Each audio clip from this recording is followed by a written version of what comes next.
Okay, I want to make a character. I don't know which one I'm going to make though. I'm still leaning towards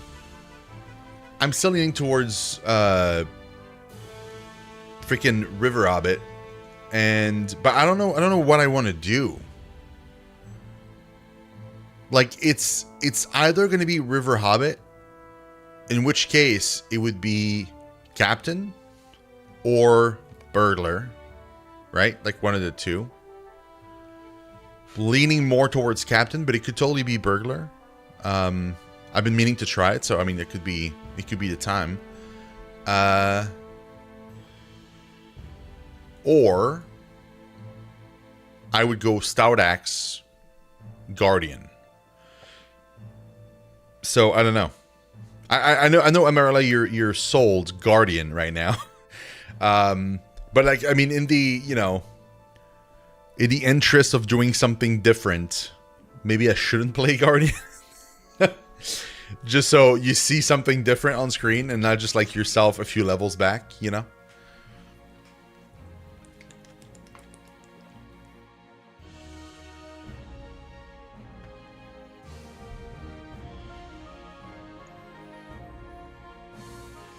I think honestly, if I go Burglar, I don't think I have a shot at killing Wraiths as I'm leveling up. I don't think there's any chance of that happening. Unless somehow I don't know what the skill trees are for the Burglar. There might be a tree that like is super dodgy, for example, and you keep dodging everything, and I might survive that way. I don't know. I do like the idea of playing a rogue, a kind of roguish character. It's kind of cool. Not a big fan of like sneaking around all the time though to avoid dying, but like I mean it could be cool, The other option is just straight up Captain. So Captain, I'd certainly be stronger for sure. I would have a lot of self heal because I would probably go blue line, so I would probably like heal like crazy. I wouldn't hit as hard, but at least I would heal like crazy. So I could do that, and so that could be an option too. They do have, wait, what is it? They have an extra agility, -1 will. They have more morale, which is kind of nice. Swimmer, so they have frost mitigation. Okay, and they're good with daggers, or they start with daggers, I guess. Allows the use of daggers, which I guess is kind of interesting because that means like it's baked in, right? So that means if you play a class that would normally not be able to use daggers, which I think is the case with Captain, or maybe even Brawler, you suddenly are able to use daggers because you have the option here. Oh man, Mariner, I'm not sure, man. Like I would play female first of all. I don't know. Like Mariner sounds interesting to me, and I would totally play at some point. But I feel like it's the mechanic seems complicated to wrap my head around. I think I would have to like play it on my own, maybe.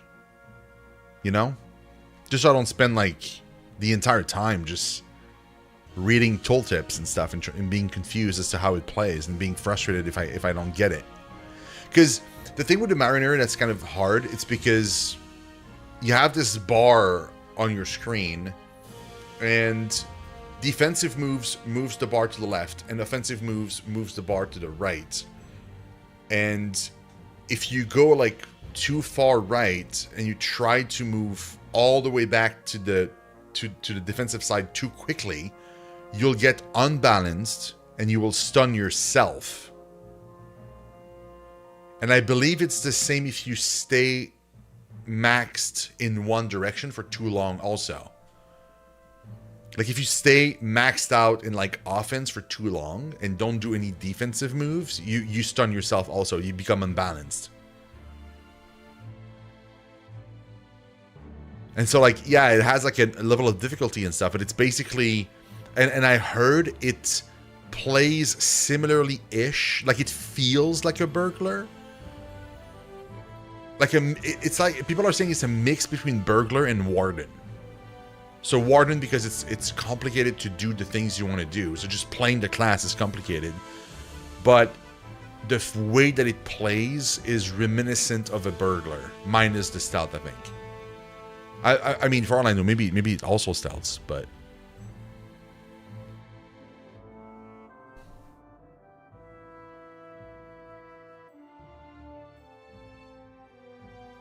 See, I think, like, yeah, burglar is also advanced, so it's 2 advanced class, and the class I'm playing right now is also considered to be advanced.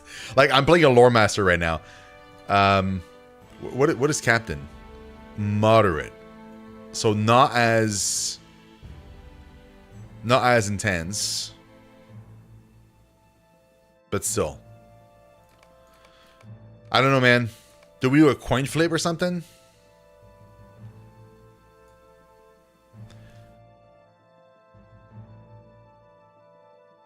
Once you got past the tooltips. But did you like it though? Because you swapped to Guardian. Like, you swapped to Guardian. You went like, oh, I tried Mariner, and then I played Guardian. So what's gonna happen is I'm gonna pick Mariner, and then I'm gonna fall back to like Captain or something.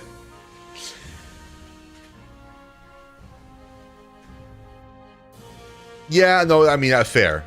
That's totally fair. Yeah, I don't know, man. I think I should have thought of that before starting. Hey, Grukai, what's up? Just started playing lotro, playing a hunter and liking it. Nice. Very nice. I played a hunter for a little bit. I'm not very high level. I think I'm level like 15. It's very fun. Very fun. I just got frustrated because of the wraiths. Like, because the wraiths are killing me so much. I just can't do anything. But I'm not very good at hunter, I guess. So I think it's easier for a hunter if you go blue line to deal with the wraiths. Maybe yellow line could also do it, because yellow line I think you have like you put down like a fake version of yourself or something, like something that draws the aggro of people. So like you could probably draw the aggro of the wraiths if it doesn't destroy it too quickly, and then you could be further back and just like shoot it and kill it. But blue line, the advantage is you don't have to stay stationary. You can just run around and like shoot it as you're kiting it. And kiting wraiths actually works pretty well. I've done it a few times with a lore master, which is kind of hard to do, but like it's still totally feasible. The thing is, like, I'm thinking if I go like burglar, for example, I'd probably be in trouble if a wraith spawn, right? I'd probably die. I don't think burglar can do much with wraiths. I think Captain is a safer bet for that, because Captain I would just heal all the time, so I'd probably be fine. Or at the very least, I probably wouldn't die as much.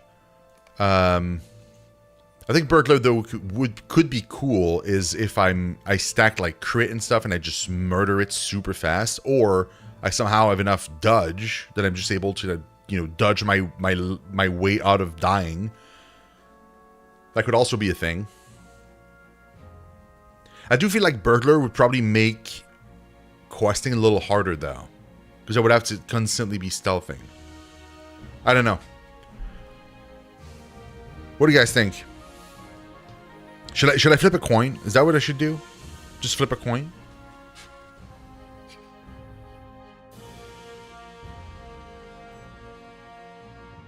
I don't really have a coin.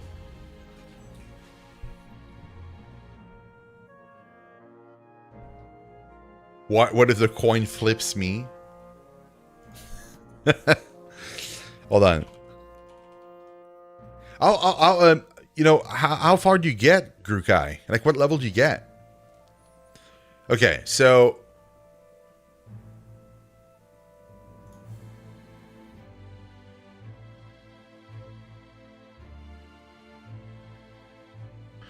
Tails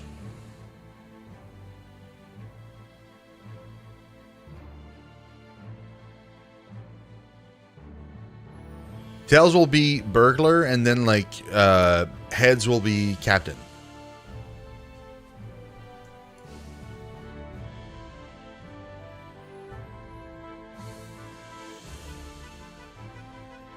Captain. Captain it is. We'll try the captain. If I don't like it, there's nothing stopping me from playing a burglar. We'll just swap it out. So this is interesting, by the way. A regular hobbit, like just a regular good old hobbits, right? They can be a champion, but they cannot be a captain. Nor can they be a mariner, by the way, or a runekeeper, for that matter. They're limited in which class they can play. Whereas the river hobbit can play everything. Which is, I mean, it's probably why it's a premium class in the first place. But yeah, I really like that hairstyle, to be honest. It's like one of my favorite ones, I think. But let's look at the other ones.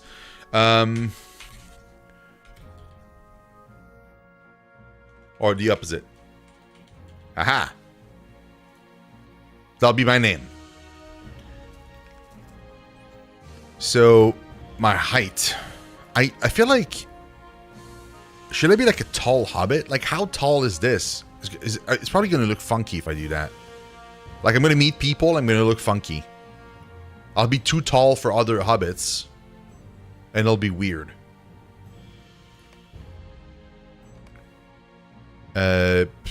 Heads? I don't know, man. Like, what are we going with?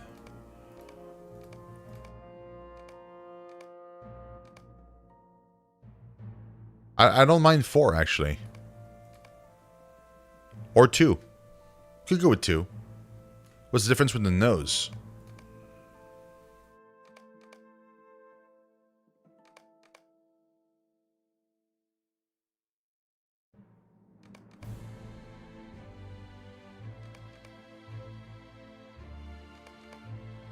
Yeah, let's go with 2.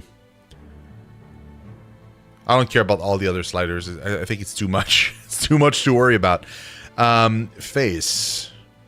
I don't think I want any details, man. I don't want wrinkles, that's for sure. I think there's a detail that's pretty cool, though. I think it's like this one. It just like darkens the skin just a smidge. And the nose a little bit.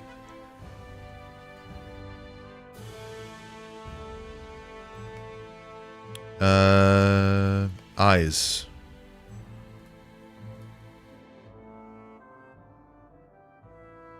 Yeah, okay.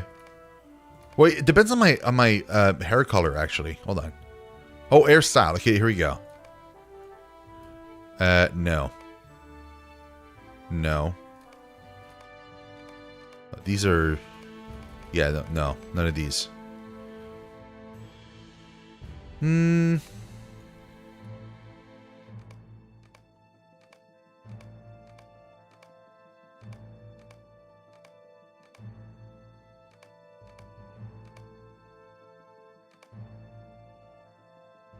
That's a bit extra for a captain. Yeah, that's fine. That's the one I prefer anyway, so. Let's go with like a darker hair. Yeah, darker hair, and then eyes.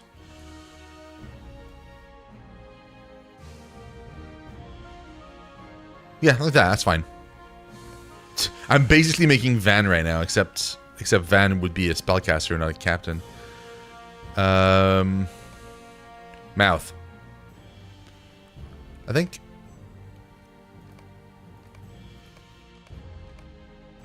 I like mouth too.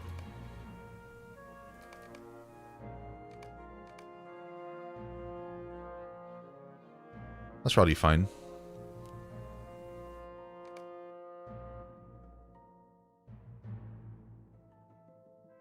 Yeah, okay, that works. Let's go back for a second. I want to see it in glory. Yeah, that works for me. It's a bit funky with like you know, flowers in my hair and stuff, but I mean, I think it works still.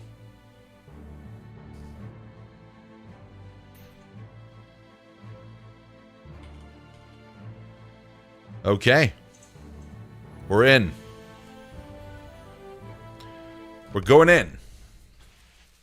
I'll just send money over and probably my enduring toolkit to this character whilst I'm streaming it. So, you know, we can speed up a few things.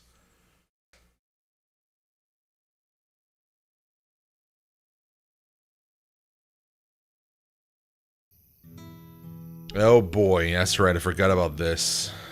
Hold on.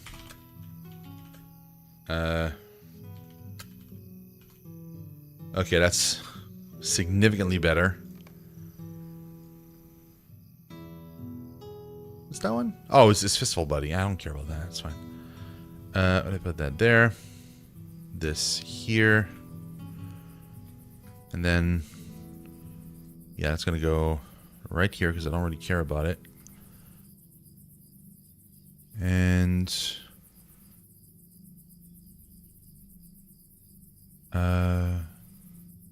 where's my buff thingy? I'm a buff myself, I'll know. Oh, there it is.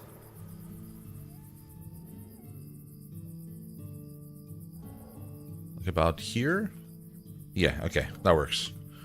And inventory stuff. Oh boy. Here we go.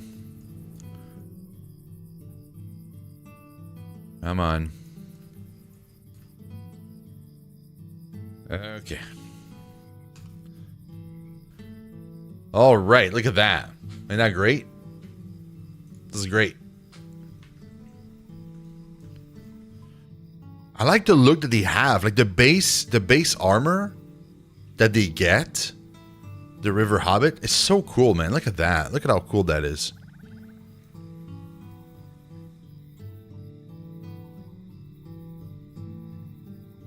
It's really nice. Oh, yeah, I don't care about that. Sure. Yeah, but I don't want it in my bar, thank you. I think there's a code right now for some dye, by the way, you guys. There's a freaking fly in my room here. Yeah, there's a code right now for some dye, some free dye. You know, it's nothing to write home about. Like, it's one thing of dye, so it's, you know, barely nothing. But I mean, it's still worth it. Here you go, guys. If you type that into the Lotro store, into the redeem code, oh, it's not it at all.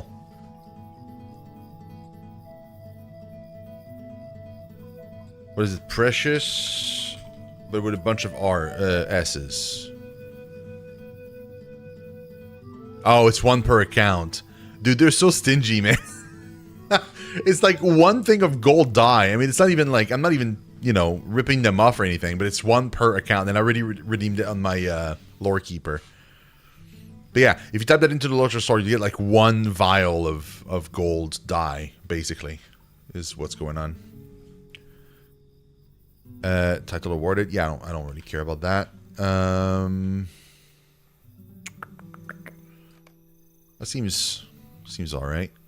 Should probably move my camera, to be honest. It's bad form to not hide chat, you know.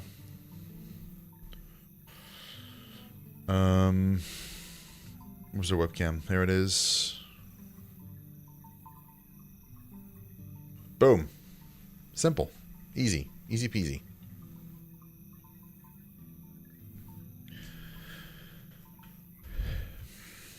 Oh, I need to do it on the other side too. On YouTube as well. Darn it. Boom. Okay. Cannot believe that you have truly decided to leave us. I know we have spoken about this possibly for many years, but well, I must admit, I always thought I would be the first of the Hobbitland. That's a weird way to write that. In living memory, there we go. Wait, okay. To leave this hidden veil and the first to return, you tell Valeric that he is welcome to accompany you, and to his credit, surprise, he almost considers it, then shakes his head. Oh no. There's a big world out there, they say, and I do not think I am quite ready to see it. But you are the tallest of us and grew for the longest. If any of us have the courage to leave Miss Swallow, I believe you are the one. Wait, but am I the tallest, though? Bruh. I am not the tallest. I am sorry. I'm not the tallest here. There's no way. I should have made my character taller. I knew it. Then it would have made more sense.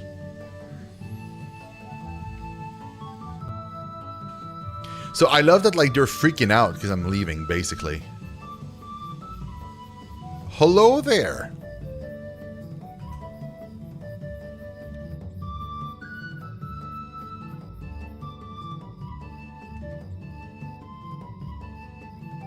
Yeah, no, I'm leaving. I'm gone. I'm gonzo. What race did you pick, Grukai? You said playing a hunter, but like what race? Like what starting area, basically, are you in?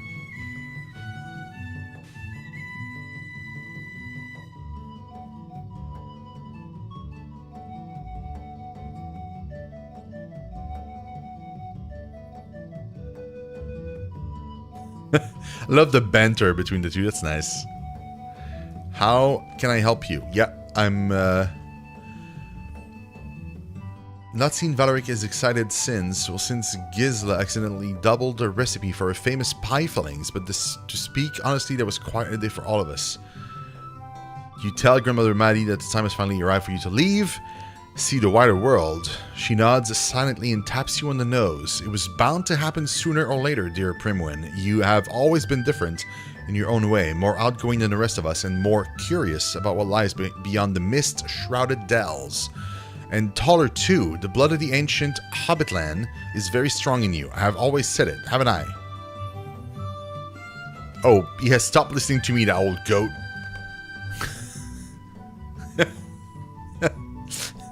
Oh, so I have to say bye to the neighbors? Okay, that sounds fair. Dude, look at this place, man. Look at this veil.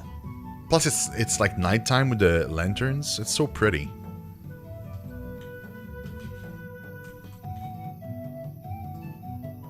The crazy part is like the river hobbits are not in the Shire at all. They're like in yeah, Lindleby, which is next to all these places which I don't even know.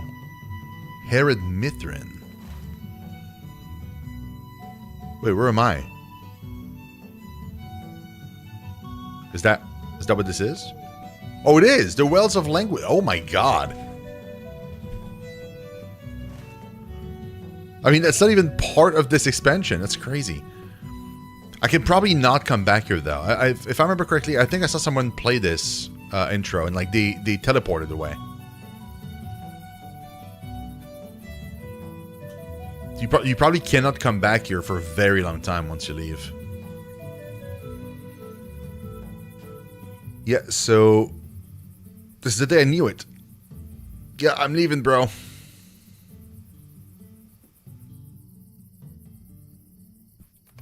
Yeah, I am leaving. Oh, he's taking it well.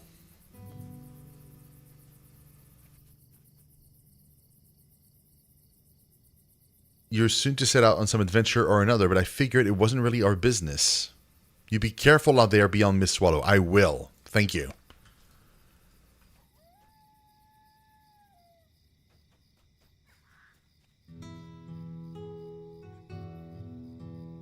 Irma wipes away a tear and makes you promise that you will return after you've had your fill of adventure. Oh, man.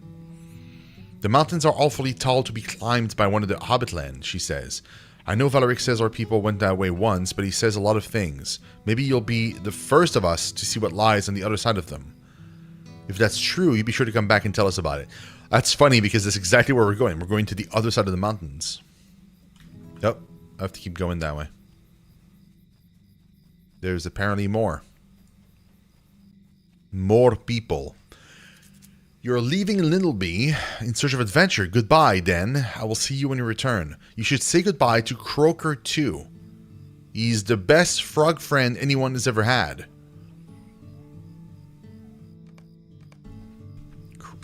Really? I have to say goodbye to a freaking toad. Oh, goblins. All we have to do is clear out the current residents. Oh boy. Please no.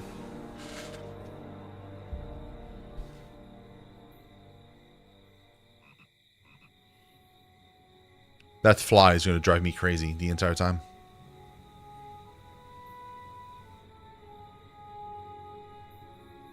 What I should do is I should wear my hat. Hold on. Right, because if I do that, if it lands on my head, it'll be on my hat.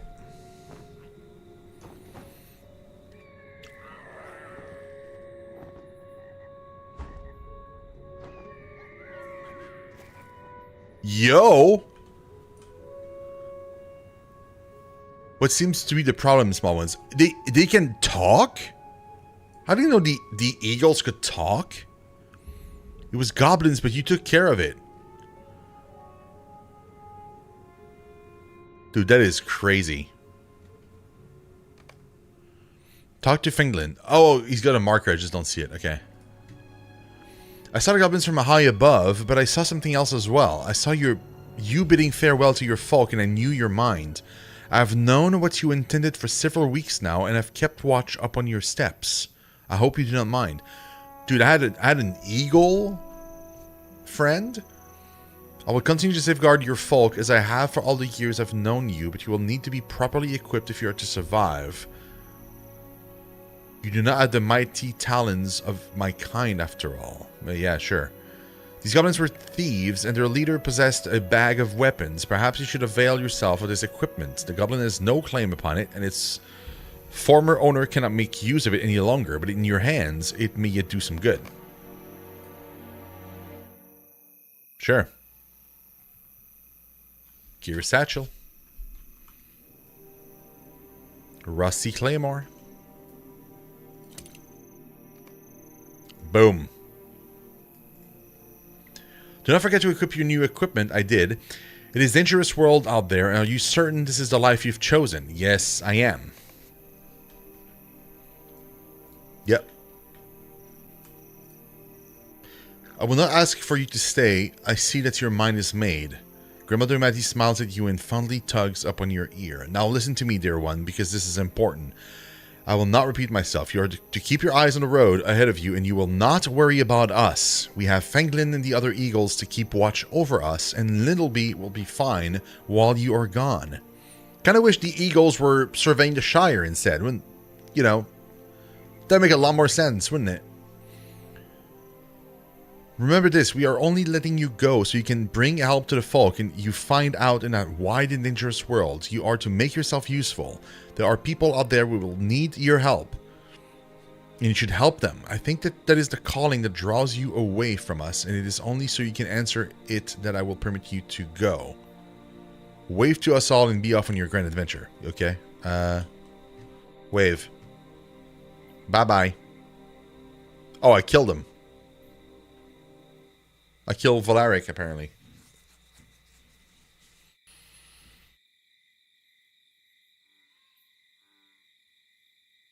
I do. I do leave them behind. Weeks later, flames in the night draw your eyes and your steps. Okay. What would they be? Oh, okay, it starts me here. Bruh.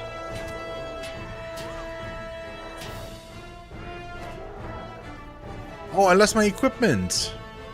Oh. I lost my cool look. I'm glad you came along when you did, friend. I do not know why these Uruks came to burn Mustward, but I will find out. When you return to the Store Vales, you should warn your folk to lock their doors and beware of creeping shadows. This band of Uruks has been defeated not soon enough to keep Mustwards from harm, I'm afraid, but there may be others out there. The man pauses and then squints more closely at you.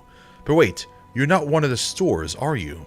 There's a bit of fallowhide in you, I dare say. Although I am no expert on the various families of hobbits, where do you call home? You're a long way away from the Shire, if that is where your hearth can be found. But I suppose few who name themselves adventurers can stay for long at home. That is true for me as well. I am named Meneldir, and I was once a ranger. What I am now, well, I suppose I am still learning that. Might the same be said of you? Primwin, you say? This is an interesting name, and I can tell there is a story behind it. Though you wish to keep the location of your home a secret, I will not pry. These are dangerous times, and the danger only seemed to increase. The hurricks that attacked Musward wore a curious sigil, the mark of a white hand. Obviously. I do not know its meaning, but I fear it signifies nothing good. Thank you again for your help, Primwin. Let me know if you are interested in helping me learn the secrets of the white hand and to help Musward recover from this attack. Very nice. Hey, Carton, hi. And 15 stream streak, dude. Thank you. That's awesome, man. That's very cool. So yeah, this is really nice because I've played the other side of this, where like you're in the town. Like if you choose Mossword as an intro, like when you create your character, you have two options. You have Shadow of Angmar, or you have Before the Shadow, I think. And if you choose Before the Shadow, you start here, and then like you have a whole story inside before the things are burned. And Meneldir is like somewhere over there, and you talk to him, and he's like, "Oh, I'm gonna go around the outside to cut them off." But you don't see him again for a while. And so if you play the River Hobbit, you see the other side of the door, which and that's when you see him. Like basically you see what he was doing in the meantime whilst you were inside. That is really, really nice. Just a lore-heavy game? Oh, for sure, man. But I mean, it's a lore-heavy world. But the cool thing about the legendary servers, Cardin, I don't know if you looked into it. Have you looked into the servers? So, I don't want to take his quest because I don't want to quest here. I've done this starter area on my main character, so I don't want to do this. I want to do that. Sort of. I want to do that so I can get my stuff, because these are the items I was wearing just a little bit earlier, and I want that bad on my character right now. But once that's done, what I want to do is go back to... I want to do the Archet start, the OG Archet start, because I've not done that yet in like since forever. You've not? Okay, so the reason why I'm playing the game again is because of the legendary servers, and I'm off cam, aren't I?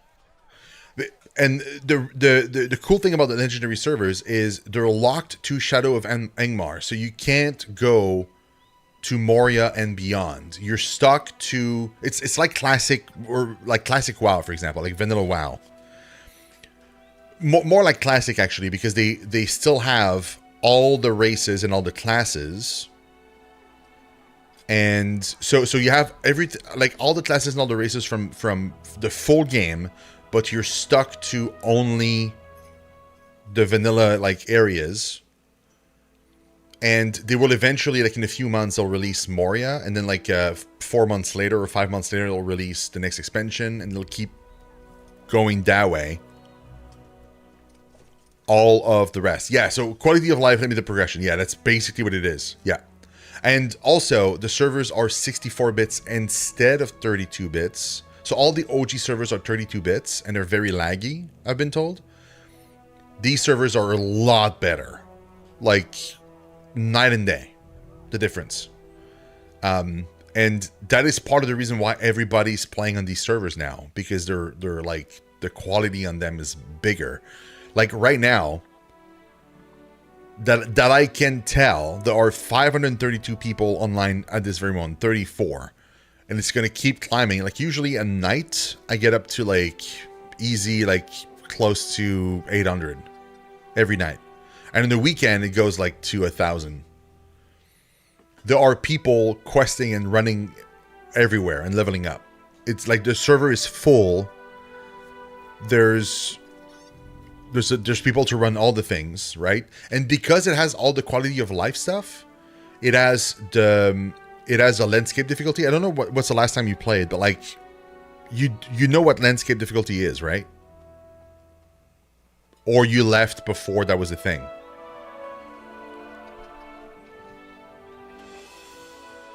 I'm gonna pick this quest, by the way, because I wanna get to Michel Delving. Do I have any money?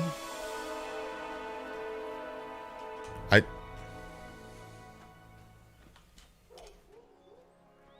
do not. Interesting.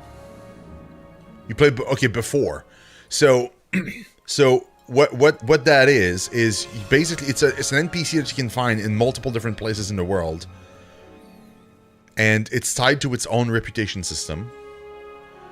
So they give rewards and a bunch of different things, but it's this guy. It's the Path of Valor. So you talk to him, and you choose your difficulty level, and that will scale the entire world to that difficulty level you've chosen. So even if you over-level an area, you can still make the area extremely difficult to navigate, as if you were the right level for it, to kind of allow you to retain that feeling of like dread and danger of the world without being just like, whatever, and just running around and killing everything in one shot. So it has that kind of like layer of difficulty on top of everything else, which is really nice. And what they've done with... Yeah, kind of like that. Yeah. And what they've done with this server on top of all those things, with the legendary servers, is they have an event going on that is just, as far as we know, permanent on that server, called Veil of the Nine. 9 as in like the 9, the ring wraiths. And basically what it is you're fighting enemies in the world, and periodically, if you like kill enemies of your level or above, you will catch the attention of Sauron, and you will get like a debuff on you. It's like it says like, oh, you caught the attention of Sauron or something. And then as you're fighting, there's a chance that like AoEs are going to spawn under your feet. So you have to keep you can't just like mindlessly just kill enemies. You have to keep in mind there's a chance you're going to have like extra stuff happening. And also, once you reach level 10 and above, like every 10 level, there's a different kind of wraiths that can spawn. So like at level 10, you can have like a wraith that spawns that's white. And then like at 20 or 25, there's a chance that like a red one will spawn instead. And those wraiths, when they spawn, they'll attack you, and they're very freaking strong. But if you do manage to kill them, you get like some kind of currency that you can use to buy items in Rivendell, which I've not been yet. So like I've been collecting all those currencies, but I don't know what to do with them yet on my other character. But the cool thing with the wraiths is, once you reach the max level, the wraiths that spawns are extremely difficult, and if you defeat them, there's a chance they'll drop a ring of power, which you can then equip on your character, and they're super strong, but you can only have them for like a limited time. So I think it's like a week, and like after a week they disappear. So it's like a buff for a week for your character specifically. And there's also a world boss that spawns in one of the zones, and it's one of the ring wraiths, like one of the actual Nazgul can spawn somewhere in the world, and people will spam in chat. They'll be like, oh, it's spawned in whatever zone, and they'll make groups to go and kill it. You cannot damage the ring wraith unless at least one of the player present is wearing a ring of power. So at least one player has to have one. Otherwise, you're just wailing into, you're just gonna die. So it kind of has this kind of like layer of gameplay on top of, the regular game, on top of everything else.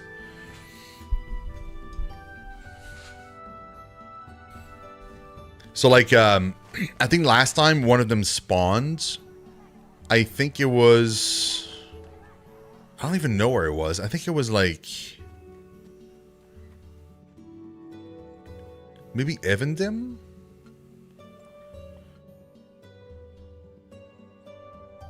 Or maybe it was the troll shots. I don't remember. I've only seen it spawn once, the world boss. Like, everybody was spamming in chat, like, oh my god, it's there, and like people were forming groups, and I couldn't go because I was too low level. So the only thing with with these servers, the legendary servers, is you have to be a VIP. So you have to be subscribed. It's limited to only people that have subscribed to the game. So, like, if you're a free-to-play player, you cannot go on these servers. But all you have to do is pay for 1 month, and then you can just play. And obviously, you know, if you have any cosmetic or anything that anytime you make a character, they'll still be there. So, like, if you... I know, like, some people... I've played the game for so long, they've bought so many of the expansions. They have a bunch of packs whenever they create a character. It'll work on that server, even though... So you can have, like, Mirkwood gear or, like, freaking... like Mordor collector edition stuff. Even though technically you have not gone there, like, you can still have all your mounts and all that jazz, and all your character portraits or whatever. I'm not showing mine right here, my character portraits, because I got this kind of weird thing going on, but yeah, it doesn't do anything.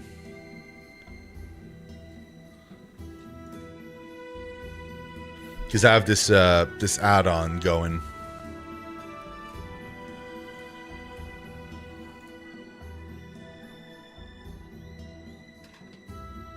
Hey Jones, what's up, man?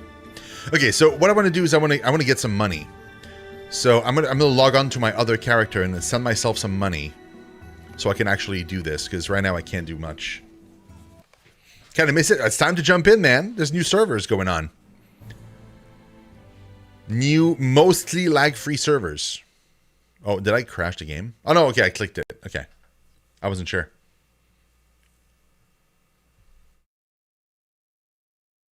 So the legendary servers are called Angmar and Mordor. So Mordor is a European server, and Angmar is a North American server. And for the very first time ever... the European server is actually physically located in Europe.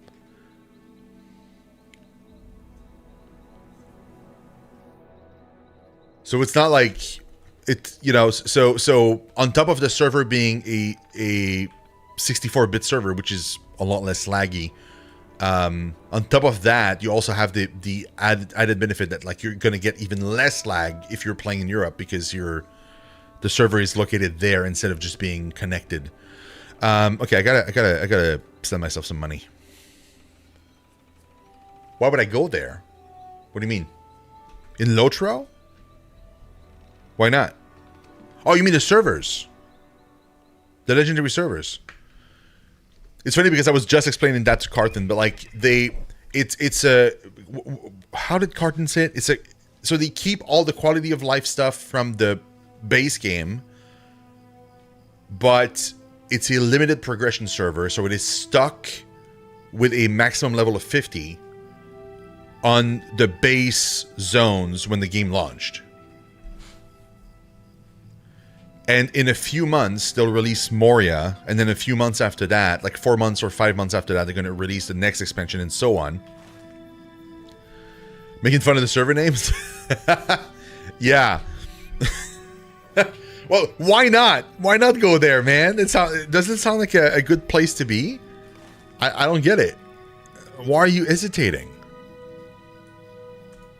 I mean, Sauron's a cool dude. You know? Like, I'm gonna send myself that much. That should be fine. And for the purposes of this, I'm also gonna send my, crap. Where's my character battle? I'm gonna send that too. Just for the stream. I'm gonna send it back afterwards. Boom. Done and done.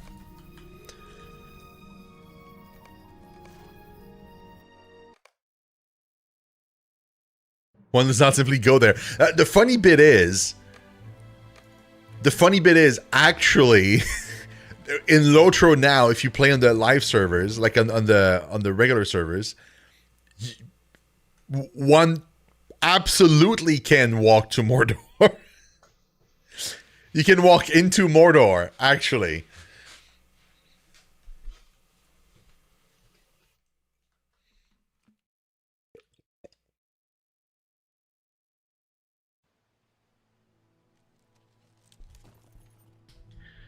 New mail.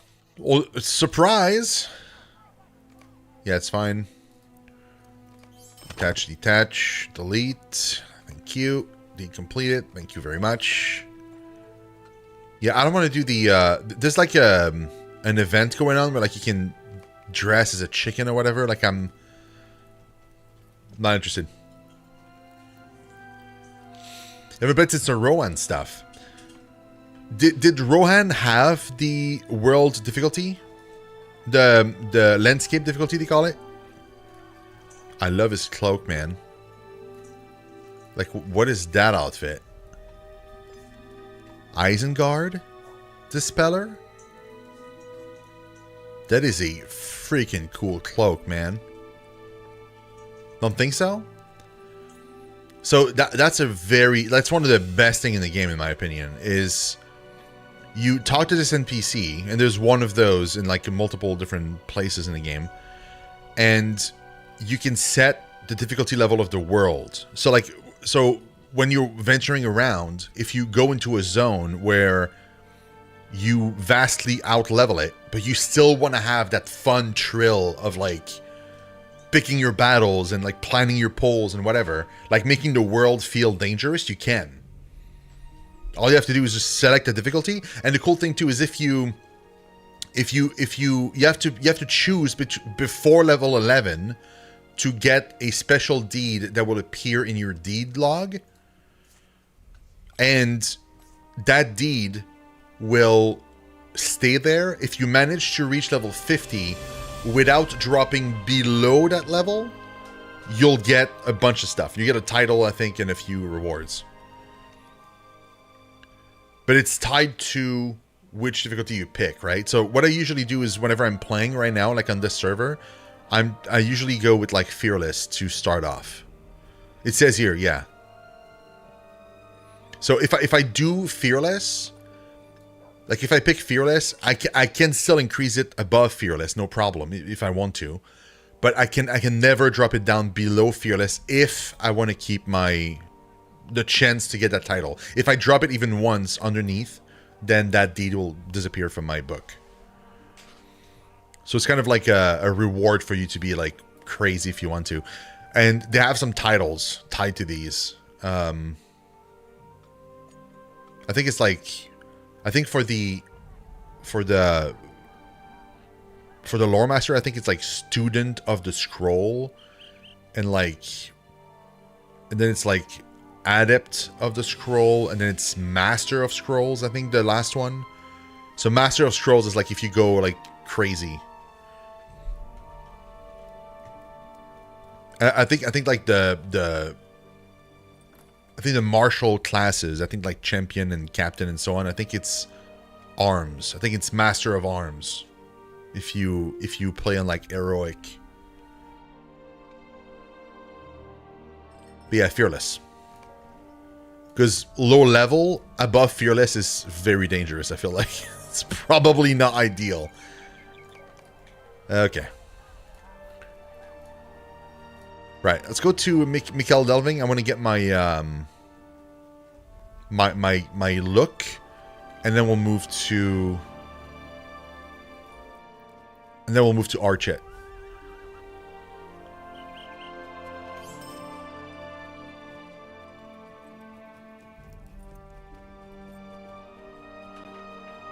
Because I do like the Archet starter area.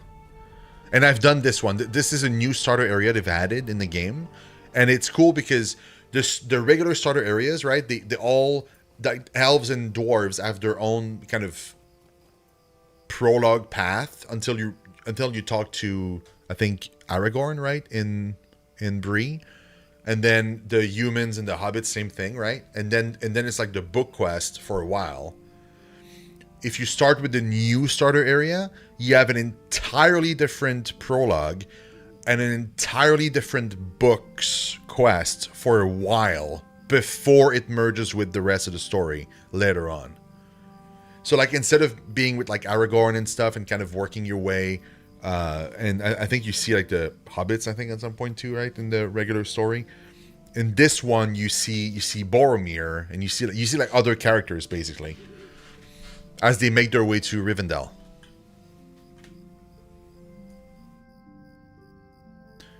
Where's my quest? That's all well and good, but like, also this is not the correct map.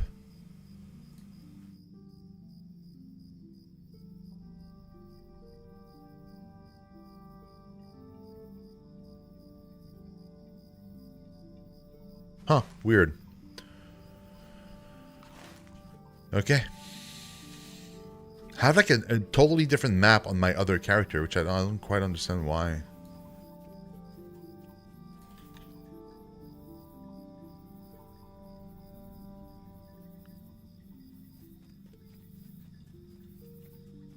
Where's that freaking... Oh, you know what? I'm dumb. I forgot to pick up the... There's a mount you can get now.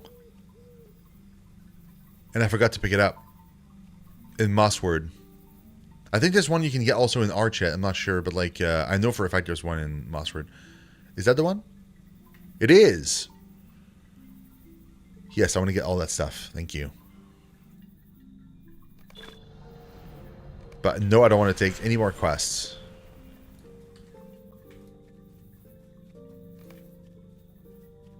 Aha! Okay, I'm going to go with, it's probably not ideal in terms of like leveling speed, but I'm going to go with the healing, the blue spec, because I think that's the best way for me to survive the raids, the ring raids are going to spawn. Critical events increase your melee damage by... Okay.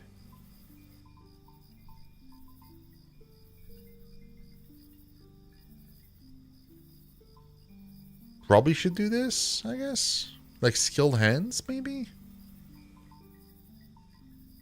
Yeah, I guess so. Probably skilled hands. That sounds about right. Okay. So I got my look. Let's equip it, too. Might as well. Let's do that.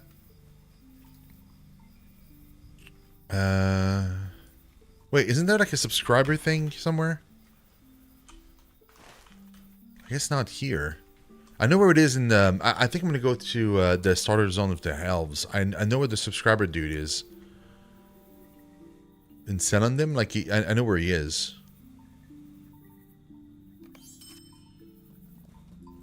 Plus for 1 silver. I mean, it's pretty cheap. It's no risk to me.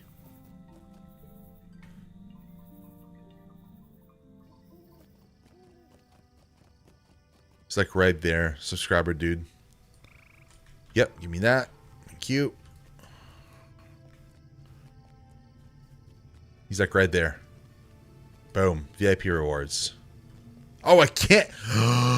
What? Oh, I'm too low level. Oh my god, I'm too low level. Okay. Well, that's good to know. Damn, dude.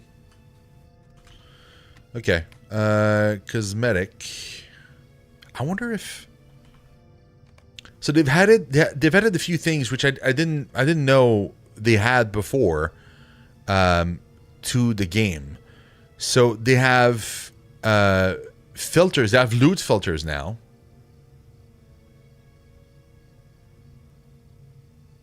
Oh, he is Xornan. Okay, thank you. That's good to know. I'll remember that.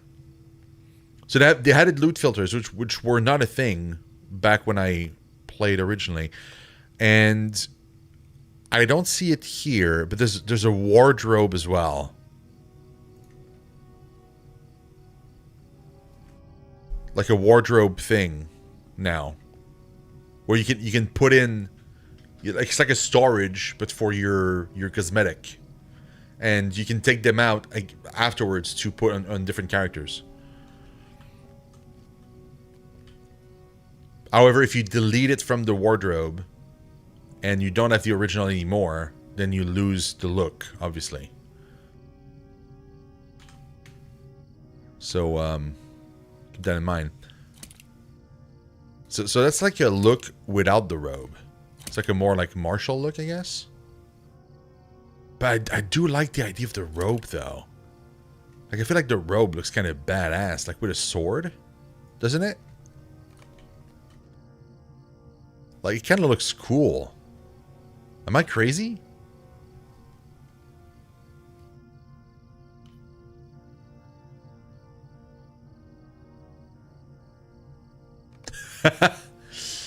Well, I mean, I guess they like to move around a lot. I don't know.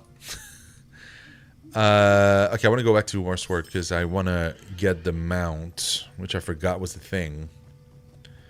And then we'll move to Archet because Archet is where I want to level. Can I? Do you know, Zornan? Can I just go to Archet and pick up the book quest there? Would that work? I would assume so, right? Like, why would it not work? Right?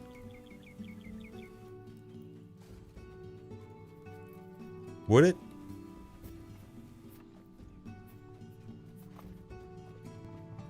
No, I went too far. I went way too far. I went the wrong direction entirely.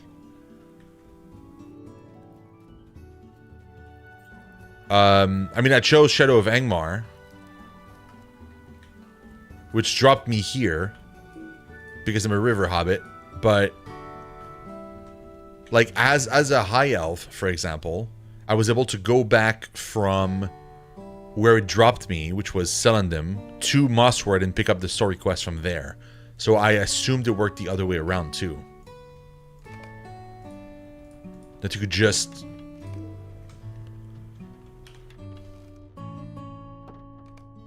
Yay, we have a mount now. Hooray!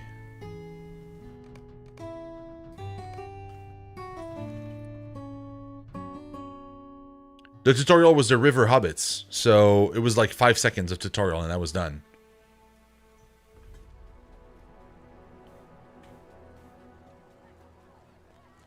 Because the River Hobbit tutorial is like non-existent, basically. Like, you spawn, you talk to like 5 NPCs, you wave, and you're done. That's how quick it is. There's no tutorial whatsoever. That's it. That's all you get.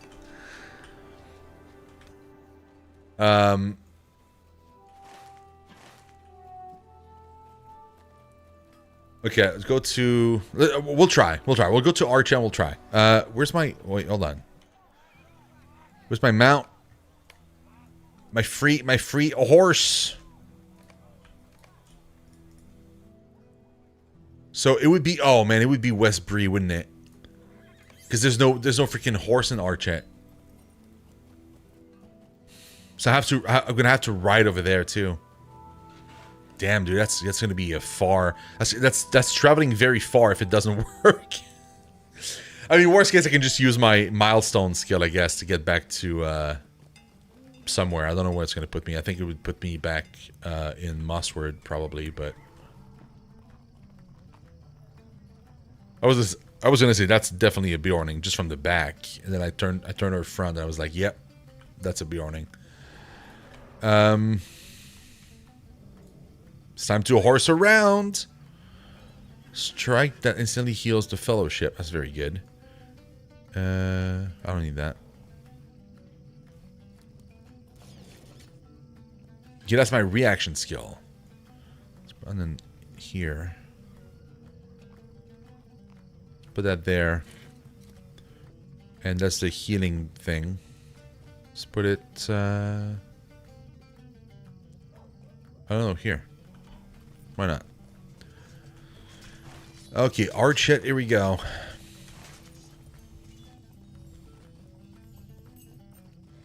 Oh, really, Zornan? That's so interesting. So, when's the last time you stopped playing? And are you also playing on the legendary servers? I'm assuming so, right? Like, you're probably playing on these servers too, right?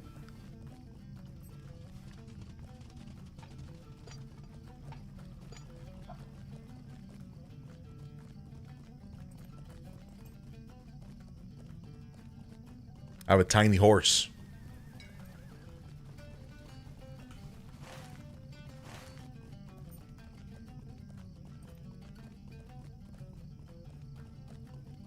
I'm going real fast though. But I mean real fast. Not that fast, but like still. A lot faster than the OG speed of that horse. I don't remember what it is, the OG speed of the horse that you get for free, but it's ridiculously slow. Okay, it's not too bad. It's not too bad. It's right there. Right? Isn't that where it is? Oh, that's comb. Oh, it's way further than this. Oh, yeah, it's way further than that. Okay. Sure, why not?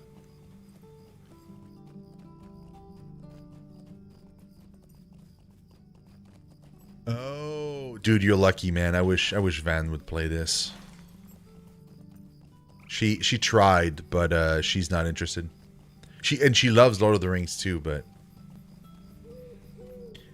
I think it's too old for her. She got you into it? Oh my god, dude, you're just absolutely play with her for sure.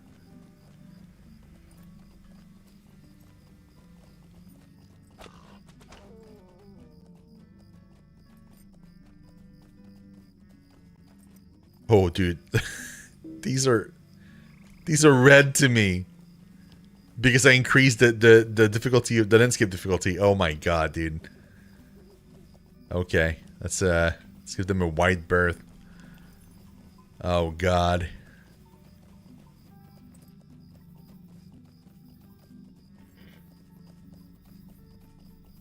She's up at War Seed, but I believe they've improved now. I've been told they've improved now, yeah. Dude, I'm gonna die before I reach the freaking door. Monsters are they're orange to me. Oh my god.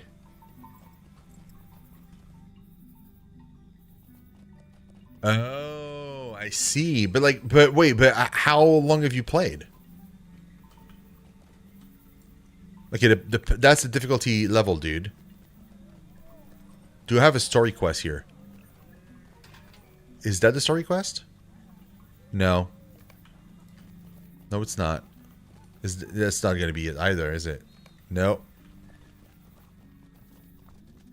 Oh, it is! Ha! I can't pick it up! Let's go! Oh, you did, Zornin, dude. That's amazing. So wait, what's your class? Like, what are you playing? Like class and race?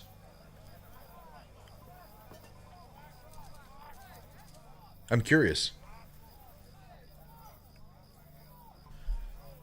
Oh, dude, let's go, man.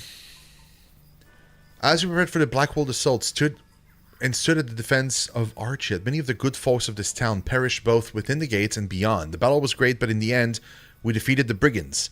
That's the intro. If you pick a human, or a man, I guess, like a regular race, you start here and then you get that intro. Oh, I think you also do with the hobbits. I think you do. No, never mind. You don't do this, do you? No. There's an intro for the hobbits, like a proper intro, right? Or do they do the start of Archet and then move on to the Shire afterwards? I don't remember.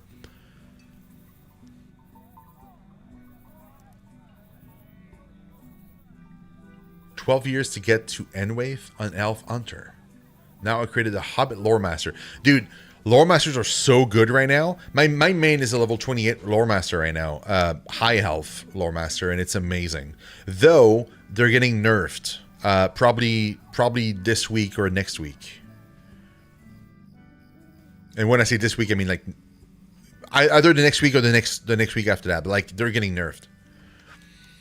The devs confirmed so because they said they were slightly overtuned.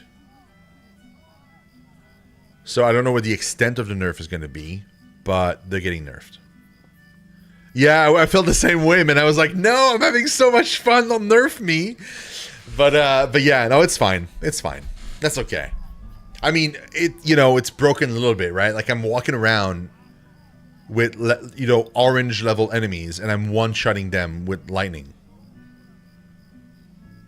Like, it's kind of ridiculous. Like, there's a pack of, like, orange level enemies on me, and I can kill them all with ease.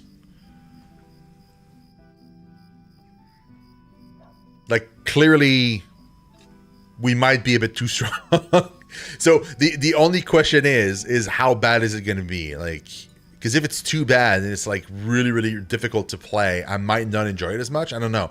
I might still enjoy it. But if that happens, then at least I gotta find something else to kind of fall back on just in case. So I'm kind of trying out other classes. The one-shot lightning, but the one that's AoE, right, is so good. Like, imagine a pack of, like, I don't know, 3 enemies, and there's like a 4th one that's a little off, but like you pull them, but they don't come all at the same time. You like I zap the first 3, instant kill, and then I turn around, zap the other one with my other lightning skill, instant kill, done. 4 orange level enemies destroyed, done, bye, gonzo. It's so good. Like, you almost feel like Gandalf a little bit. which is probably why it's problematic in the lore, because, you know, come on. there's a limit, I guess, to, you know, to what we should be doing in terms of damage. I would ask this one last favor of you. Seek out those poor men and grant them honor in death. Dirk Mudbrick fell at the sheep farm. Okay, so I have to bury people. Will Wheatley perished in battle just to the west of Brownway's Folly. Yeah, I want to do this starter because that's the OG starter that I've played when I originally played the game back when it released. And that's the last time I played Lotro, really. So I'm nostalgic for it. And on my High Elf Hunter, Lore Master, I didn't play here. I played like over on the new starter area. So like I didn't replay this. I'm baby Gandalf Radagast. That makes sense. It's basically what I am. Yeah, except I might not be like baby in terms of size, but disease among the boars. Okay, I'm not going to read the side quest. I'm going to read the book quest though. Just defeat boars. I can do that. Though I sincerely wonder how I'm going to be able to do this, seeing as I'm level 2. And everything is out to kill me.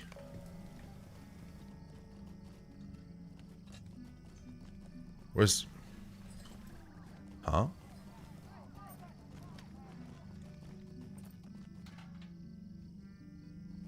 Okay, first of all, we have to do this. Okay. There he is. Oh, he's... Okay.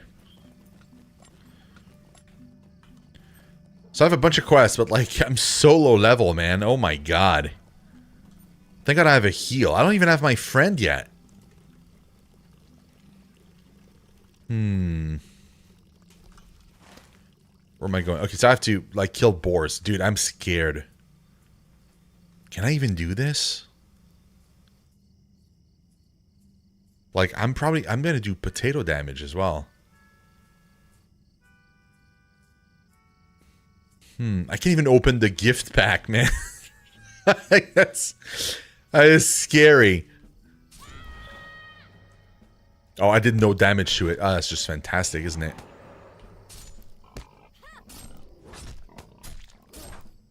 Bro.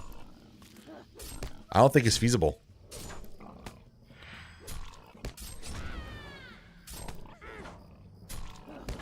Oh, no. No, it's not feasible. I mean, I doubt it. Oh, thank God. Well, thank you, Samlin. Yeah, this might be tough. You know, this might be slightly ridiculous right now. Maybe I should like lower this to normal for the time being. I'm not level 11, so it's fine. I can lower it. It's no problem. I should have to pick a difficulty level before level 1. Level 11, and I'm good. So they're still orange, but they might be easier to kill now. Because I don't have to worry about the thing anymore. Let's try again. Well, that's not looking much... Oh, yeah, it's much better. Oh, yeah, look at that. Okay, I say that, but I'm not sure anymore. No, it totally is. Totally is. Yeah, it's feasible. It'll just take a while.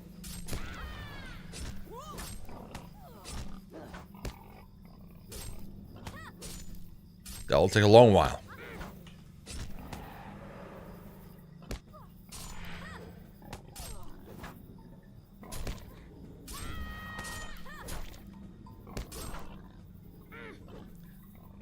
I will get there.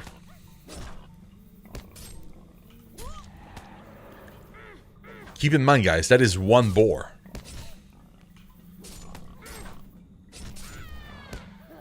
Holy moly.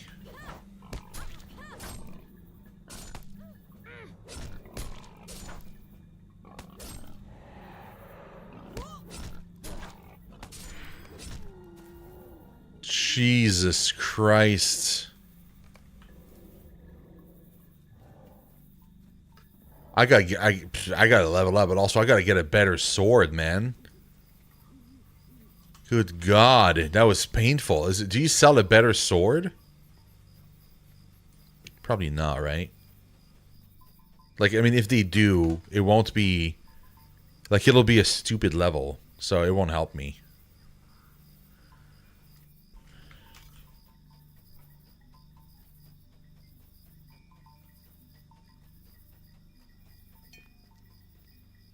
Anybody sell a sword? Would you? No, you only train, you don't barter.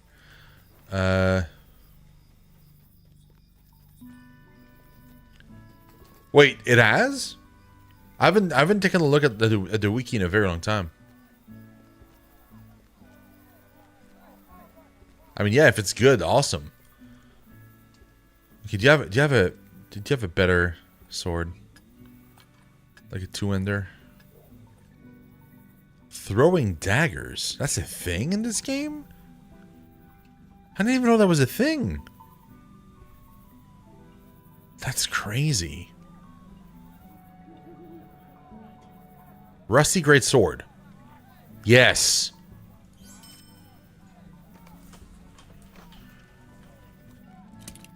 Aha. More deeps. All the deeps. You know, I'm gonna buy an armor and stuff. I don't want to die as... Is it... Wait. Am I only wearing medium armor? Can I not wear heavy? I thought I could wear heavy. Oh, is there no heavy armor vendor? I guess not. Huh. This is the captain. I'm playing as a captain right now. And, because I didn't do the starter area that I was assigned, which is Mossword,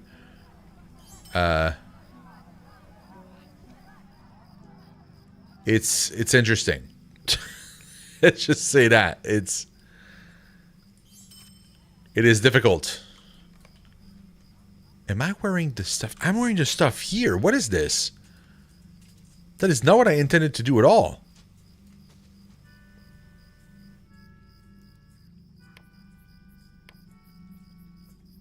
Dude, I was wearing the cosmetics. Dude, that explains why it hit so hard. Oh my god, I'm so dumb. That explains so much. Of course I was dying. I didn't have any gear equipped.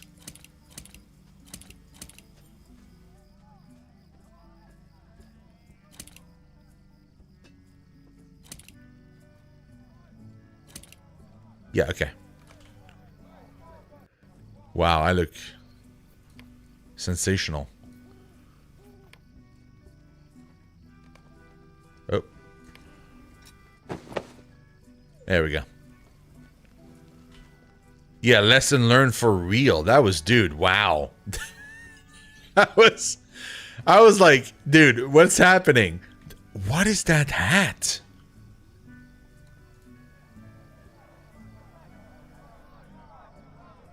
It's a fine linen hat? Really? That's what it is? Oh, yeah. I guess my lore master's been wearing a freaking hood for so long that I kind of forgot that hats existed. Okay, I should be more resilient now. I have like a bit of armor now, and I do more damage. I bought like a better sword. So, I mean, hopefully we can complete this quest a little bit faster. And we can resume being on difficulty higher. Oh, the guy. I have to bury Dirk Mudbrick. What a name. What a name. Oh, this is much faster. Oh yeah, look at that. I'm diseased now though, but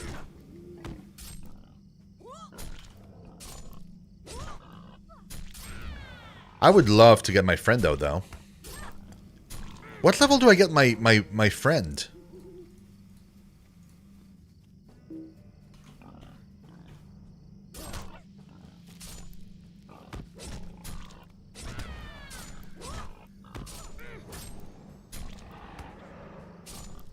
Does that also hit the enemy or just heal me? That's just a straight up a heal. It's not even a damage thing. It's just a heal.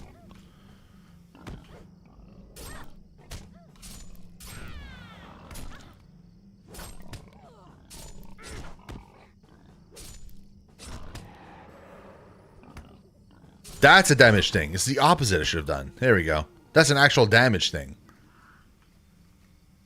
I only died twice so far. Once to the bear that hangs around the road to the horse farm, and once when I thought I could solo a 6-person instance. That was also a lesson learned. See, I probably wouldn't try. 6-person. I probably would have, you know, I probably don't think I would be able to do it, so I probably wouldn't even try. You were trying to solo it on what? Your lore master? I would probably try a 6-person instance solo if I was on my warden. Like on a warden. My warden that I have that's level 15 or so could 100% take on that kind of challenge. Like it's to the point where like it's a little bit stupid. Oh, auto skill bar. What is that thing? I don't want that. Can I not hide this? That's annoying.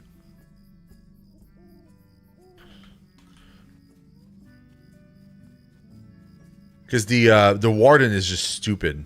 Like, stupid strong. At my level, I can just be surrounded by like 5 enemies of my exact level or above. And survive no sweat.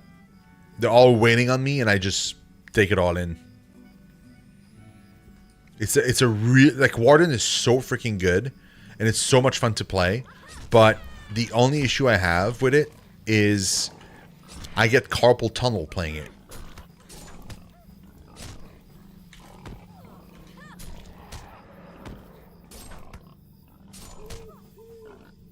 Dude, my heals are doing work here, man. Look at that.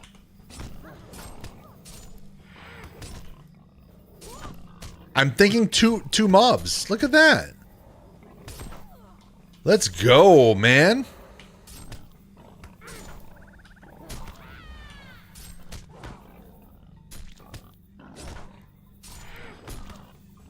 That would be a great time for one of them to die, though, because I don't think I can keep this up forever, you know? Aha, level up. That'll probably make things easier for me. Because now they're yellow.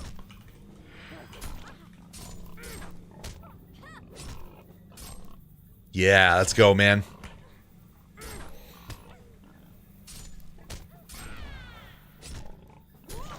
I am still missing quite a bit, though. Boom. Level 3 is pretty good. I'm not interested. No. Just, I don't want to go to the party thing. Okay, so that quest is done. I have to find more bodies. Where are the bodies? Oh, there's one right there. Behind this board that I didn't want to kill 5 seconds ago. Oh, well. I guess we're doing this. Boom, indeed. Yeah, man. I kind of wish you know the tree that forms every time you level up? It's a bit laggy, right? So you don't... I feel like I don't always see it whenever it spawns. I wish I would see it more regularly. Oh, you know what I'm realizing? I think some of the stuff that I usually set up is not set up in this character. Like, UI stuff.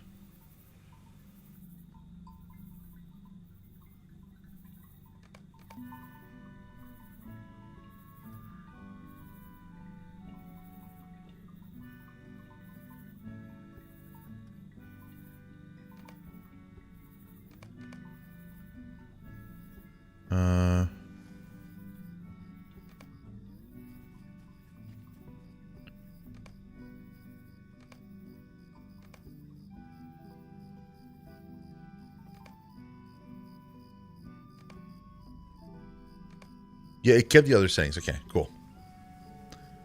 Will Wheatley. Poor guy. Will Wheatley.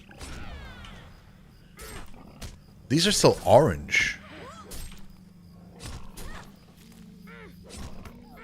Oh, yeah, me too, man. Oh, my God, dude. My OG PC in which I ran this. Dude, wow. It had a disk drive. Not even like a DVD drive. It was just a regular CD drive. Like, I don't even own that freaking thing anymore. Obviously. I got rid of that a very long time ago.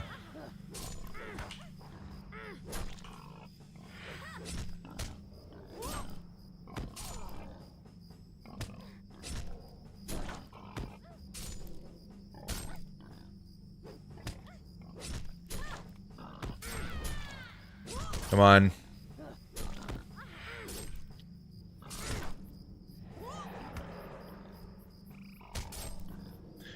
It's cost me about 3 grand in PC upgrades. This game? Oh my God. I mean, I've upgraded my PC a lot, but it wasn't for this game. It was just for streaming in general. You know? So now I have 2 PCs. There's one PC that runs the stream and then one PC that's for gaming.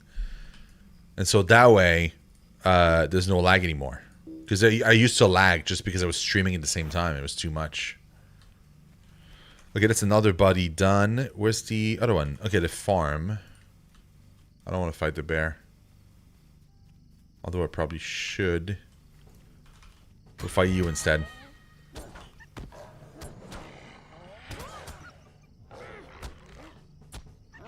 Wait, Zordon, really? Oh my God, dude. I wish I had lifetime VIP. Good Lord, that'd be amazing. Back in the day when it was like 200, I think to get lifetime, I should have paid it, man. I should have done it. I probably would have played a lot more if I had lifetime VIP, but also like I would still have it right now. Because I'm pretty sure they're still honoring that, right? So are they still not honoring that though? I thought they were still honoring it. They were still like, oh, you got lifetime VIP, you're kind of grandfathered in. Yeah, they don't offer it anymore, but like those people that had it, pretty sure they were keeping it. Maybe I'm wrong though. Maybe they didn't do that, but like I thought they did. You still have it? Okay, cool. So yeah. But back in the day, it was like 200, right? And 200 was a big deal back in the day because like the base game I think was a lot cheaper because games were a lot cheaper then. And it's kind of nuts to think about because nowadays 200 is like nothing. You know, like Like like if I had the kind of money I have access to right now, and I could, you know, budget around it, dude. Even if it was like, let's say that they would go like, oh, with inflation, it's like 400. But you know the game is going to last for like 10 years or more. It's like, pff, yeah, sure.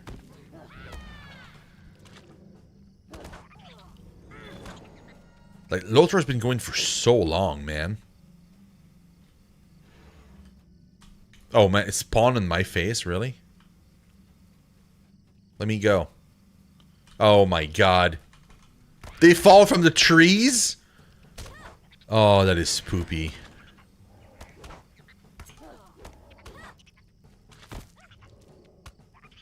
Dude.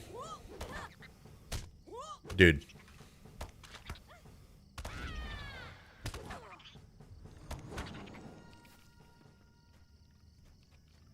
Okay.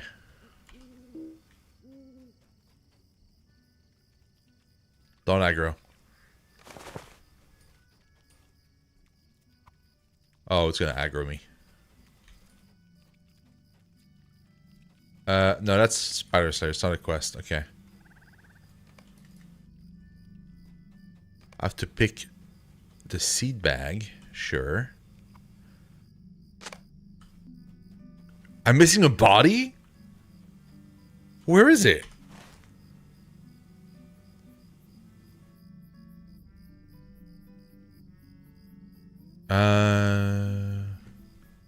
Yo, it's all the way up there. Oh my God. You started when it went free to play? Oh my God. I wish it would still offer lifetime VIP to people. Like, you know, like once, like have a thing where like once a year you pick one winner, you know? Like it wouldn't cost them much money if you think about it. Like one winner per year. Like how many winners is that going to be before the game shuts down forever, you know? Probably like what, another 10 tops? So it's 10 people that don't have to pay. Like it's really not that big of a deal. It's not like they're giving it to like, you know, 20 people or so.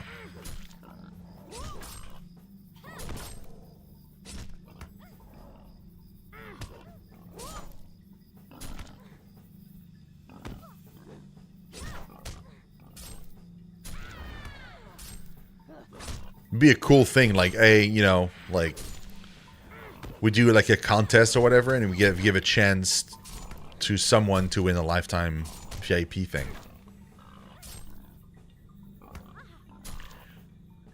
If there was a way they could do it, I'm pretty sure they would have done it by now. But I agree, like if somehow they were to remake this game, but like in a modern engine, I don't think I'd play anything else.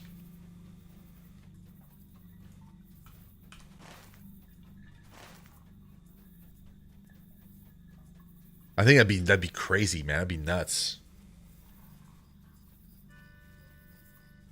I mean, the game is you know, it still holds up, you know, after all these years, but it is definitely showing its age a little bit, of course.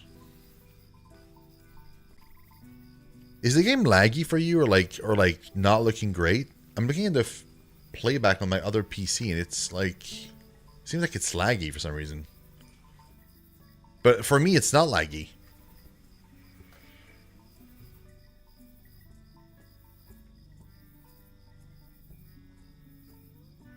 Hold on, let me check. It might just be my. Wait, why is my stream quality so low?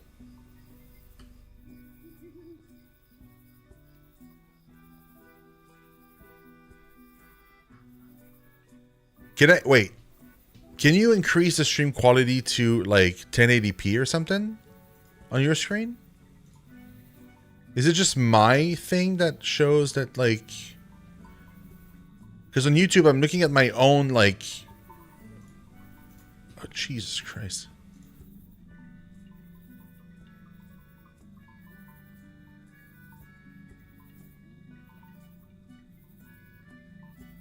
Really, but that's not supposed to happen though. Hold on, let me check my own stream for a second there. Oh, no, okay. Okay, it's fine. On the stream, it's fine. It's just, it's my own little version of the playback that doesn't want to go above 480p. Okay, that makes a lot of sense. I got scared for a second, man. I was like, oh my god, am I streaming like 480p the entire time? Because I was going to be sad for you.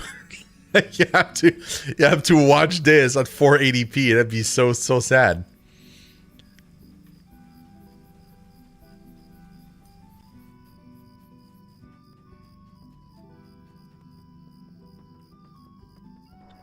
Yeah, but yeah, my own playback, I can totally. I don't care about my own like little playback thingy. I can drop that.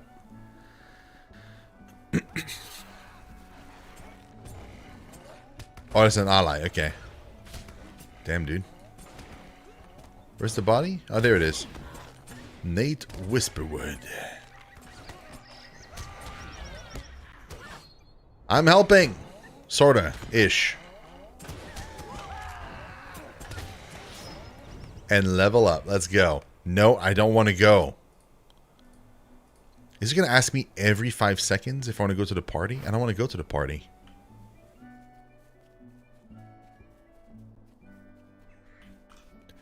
Are we done? We are done. I forgot I could mount, man. For some reason, I forgot I had a mount. I should have mounted way before.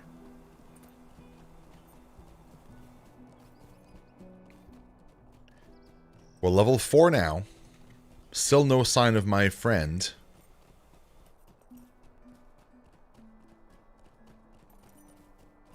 Oh, that's a bleed.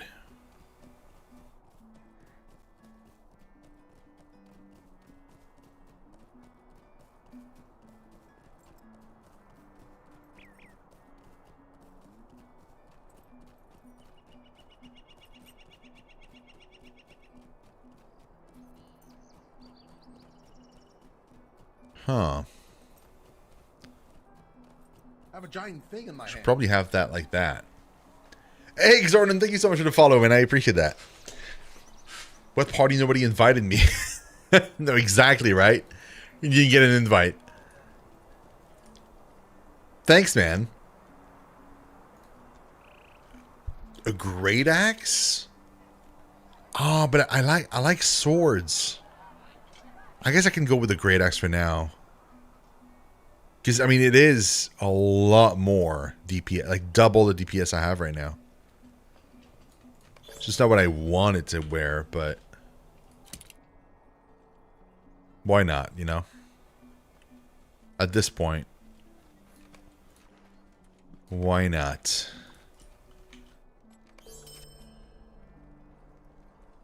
The man who came through the village, he reminded me of Strider in his behavior. Said he was looking for the hero of Archet. I can only assume that he spoke of you. Which is funny because I just walked in, right? Like, I didn't do the intro. So, they're like, oh, is the hero... like, he buried 3 people. He's the hero, for sure. He killed 1 boar. You know? He said that the matter was most urgent and that if I saw you, I was to direct you to the Calm and Waddle Inn, where he will be waiting for you. The Calm and Waddle is the center of Calm to the south. He seemed most grim to me, and I would travel to Calm immediately and speak with the innkeeper, Lisbeth Honeymead. Okay. I can do that, for sure. You. Nope, yep. Okay. Search for Bali.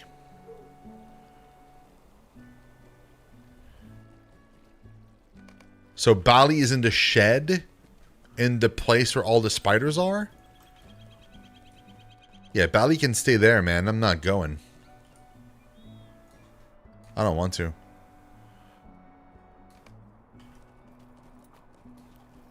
Okay, oh, crap, I forgot to.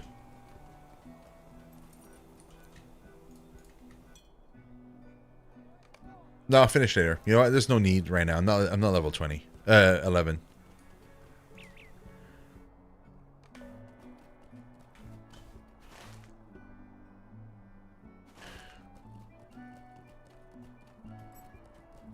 To the pub!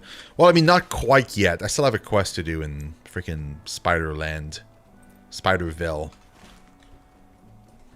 Though I hit a lot harder now, so that should make it significantly faster. Like, I doubled my DPS. Straight up. So it should technically make things easier for me. Canadian Geek, what's up, man?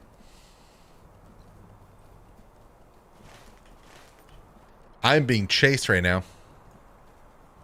Buy a board. Okay, let's try the new axe.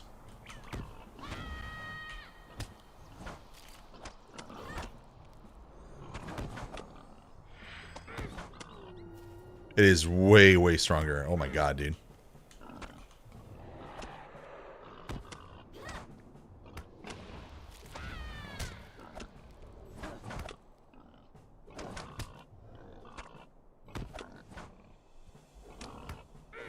Did I miss the bleed? I think I missed the bleed. Not a fan of the axe. I mean, it hits hard, but like it doesn't, like there's no sound to it. The sword had like a sound to it that was sounding so cool.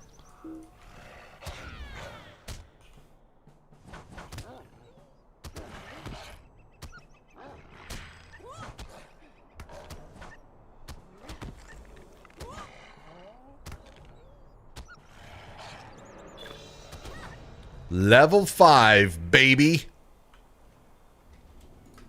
Heck yeah, man. And, stop inviting me. I don't want to go to the party. Yeah, we have to put points in there.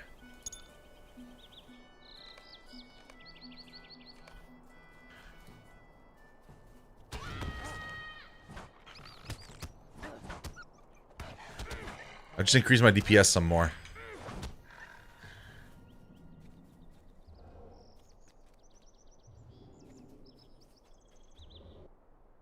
Okay. Spider time. Not looking forward to this. Was a no break. Let's go!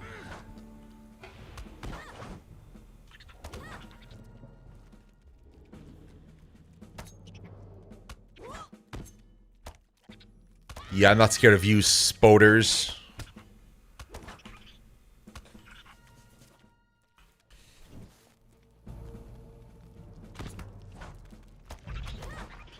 Oh wow. They died? Oh, it's the lore master. Yeah, it's the level 17 lore master that was passing by, just murdering stuff.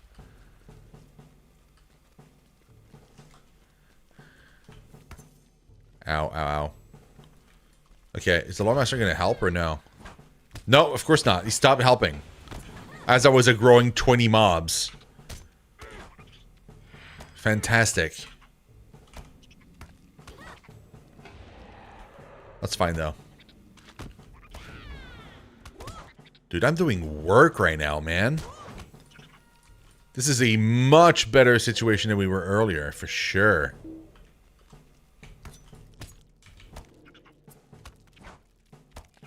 We couldn't even kill a single boar when we started. Remember that? Like, oh my god. This feels significantly faster.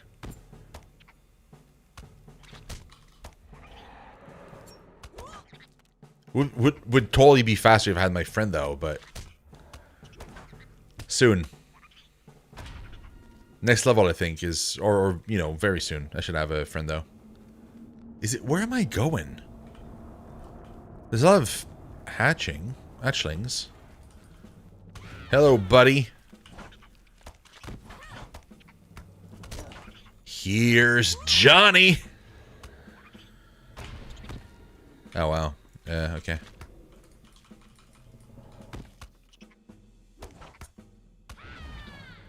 Yeah, the hatchlings are a bit annoying, not gonna lie.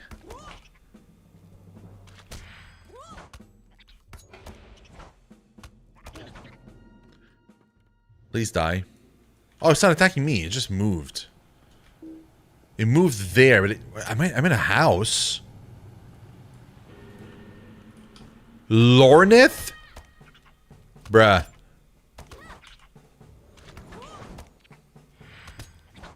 I do not know who you are, but I will murder you for sure. Lornith! Your hours come!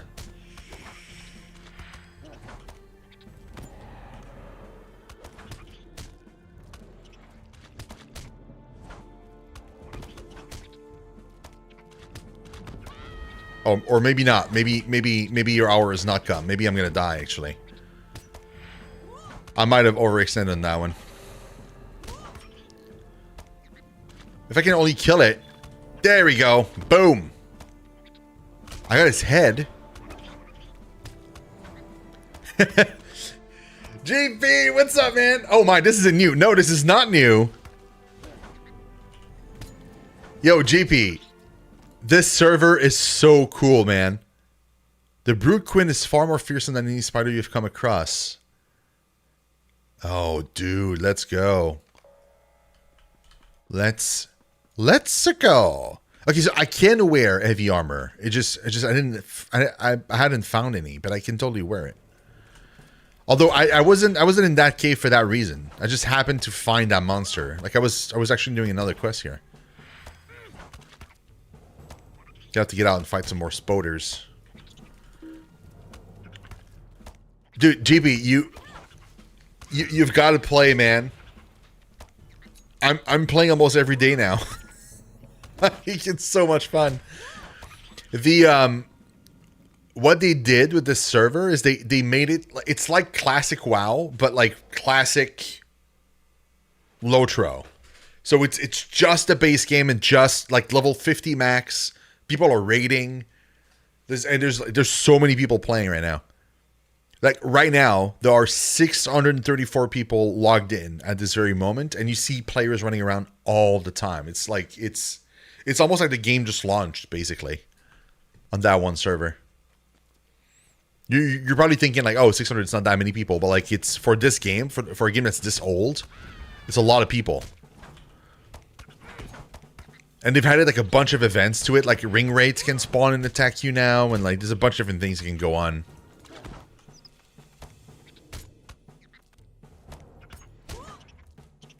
And in a few months, they'll release the first expansion, which was Mine of Moria. And instead of just like rolling it out like they would in, you know, in most other cases, like in most MMOs, they're going to do an event, like an in-game thing to kind of release it, like release with it, like, and not just, they're not just going to be like, oh, you log in and now you have access to whatever. They're going to try and do something special for it, which is kind of nice. Yeah, it feels that way. It feels that way, Zorn, for sure.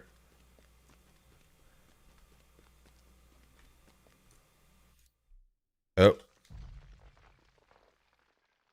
That's the head of what's-his-face. I leveled up, though. They're still inviting me. I don't want it. I don't want it. Okay, there we go. So that's my pet. That's my friend. Let's get him. Let's go, buddy. What's the buff? 3% damage. Let's go, baby. Oh. The level 17 just pass by and murder it. That's fine. Next mob. A captain. So the captain is like the paladin equivalent, if you will, in this game. So you can heal, you can tank, and you can buff. And the cool thing is like the heal system isn't like in WoW where like you're casting healing spells. It's actively healing people based on attacking enemies. So you pick like a brother in arm from your party, usually I guess the tank or somebody else, and then like you can do stuff to that person, buff that person up more. If they take some damage, it does things to you and so on. And if you're tanking, is the same deal. You kind of put like maybe the healer as like your buddy, and then like you have a bunch of different things you can do. Hey Austin, what's up, man? With a buddy, and first experience have been truly amazing. Makes me regret putting this game off for so long. Austin, isn't it awesome, man? Isn't it awesome? What's your class and race combo that you went with you and your buddy? I've just gotten back to the game. I used to play this game when it originally released, so like what, 17 years ago or so, and I didn't play for very long. I played until like level 20 or 30, and then I stopped because other games came out, and I kind of lost my focus, and I never really came back to it. It's the first time I'm coming back to it, and it's great because I'm literally in. It's like the game just launched again, you know. Because it's the same content, right? So it's exactly like it was before. So what is the quest, man? I'm confused. Am I done? I think I'm done.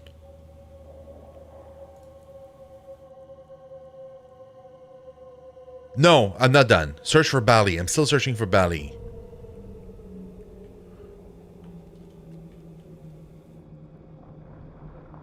The entrance to the cave the hunters blocked off lies in the ruins due east of Archet. Oh, Bali's probably here, actually.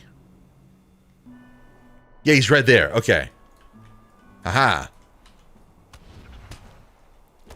See, the thing is, I don't think I was supposed to find him going the way I did. I was supposed, I think, to walk in from that side. You search Bali's corpse and find a journal with several pages missing. I would not believe it, but the spiders have pushed the cave mouth clear. I've entered the cave and the spiders reached to me instantly, as if drawn to me. I'm unsure why. Spent my day carefully searching near the entrance only and found several corpses bound into cocoons. The spider seems to wrap everything up in their cocoons. I will write more tomorrow when I go further into the cave. Yeah, no, you're not. You didn't do it. Though I think now we dropped. Okay, I hit a button and now it's like focusing on that thing. Like if I target you. Yeah, I hit a button and now it forces. What did I touch? What did I do? What did I do? It's like center focus on like something like that. Like, I don't know.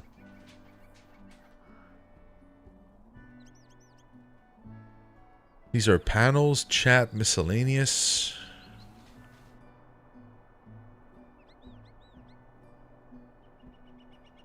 I don't know what I did. Dwarf Guardian, dude, awesome. That was something I almost did tonight.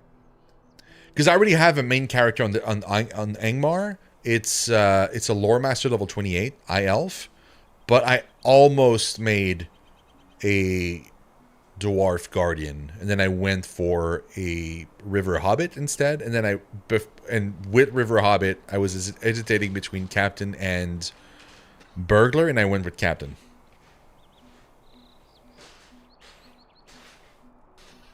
Yeah, exactly. You're right, Zornan. This game can be an MMO, but it can also be a solid solo RPG. Yeah, for sure.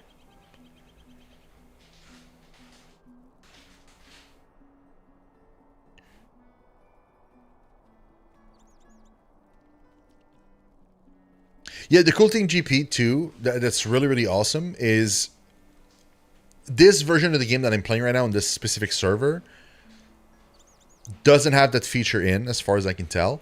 But the live servers, which are free to play, there are two things that are really nice. The free to play stuff, anytime you do, hold on, these are deeds. Can I have any, like, yeah, okay. These are deeds, right? They're kind of like mini missions that you unlock passively as you play the game. Like sometimes you'll kill an enemy and it'll pop up and it'll say like, oh, kill 60 more. Over, like, you don't have to do it right now. It's just over time. Just kill 60 more, and you'll get a reward. And the reward is a bunch of stuff here, but also, and more importantly, lotro points. Lotro points are It's a premium currency. So you can totally, if you want to, play the game for free forever. A lot of people have done it, actually. If you reach enough points to buy, like... So basically, like, all the zones that are not, I think, tied to the main story, that are like side zones, you won't have access to like all the quests in those zones if you don't pay the monthly subscription. But you can buy that zone, like unlock all the quests in that zone for you to play with like lotro points. So you can just you can literally just do stuff on. I have enough lotro points, unlock a new zone, do that zone. I have enough lotro points again, unlock a new zone, and do that zone again. And the free servers also have an option, I believe now, that allows you to solo all the dungeons. The only thing I think you can't solo is like raids. But like all the dungeons is like a way for, like they give you a buff, I think, like that allows you to survive and be able to just do the story of the dungeons on your own without having to group up. Yeah, exactly. Yeah, you're right, Zornan. The pay zones become free after a while, for sure.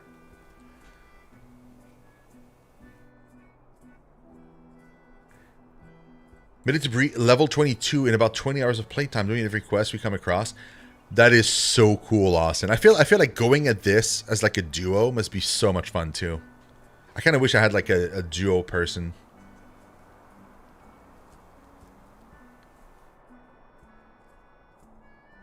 Like, not all the time, though. Like, sometimes I like to turn my brain off and just, like, kind of play. But, like, on a, like, have a specific character that I play with somebody else and just, like, do a duo run. That'd be kind of nice. Probably not on stream, though, because I don't like doing that on stream. But, like having someone off stream to, like, duo things is super cool. Because you can pick complementary crafting professions as well and kind of work your way around stuff. It's kind of neat. Few people, what they would buy with lotro points, and got mixed answers. Would you have any personal recommendations? I do have personal recommendations with lotro points for sure. Yeah.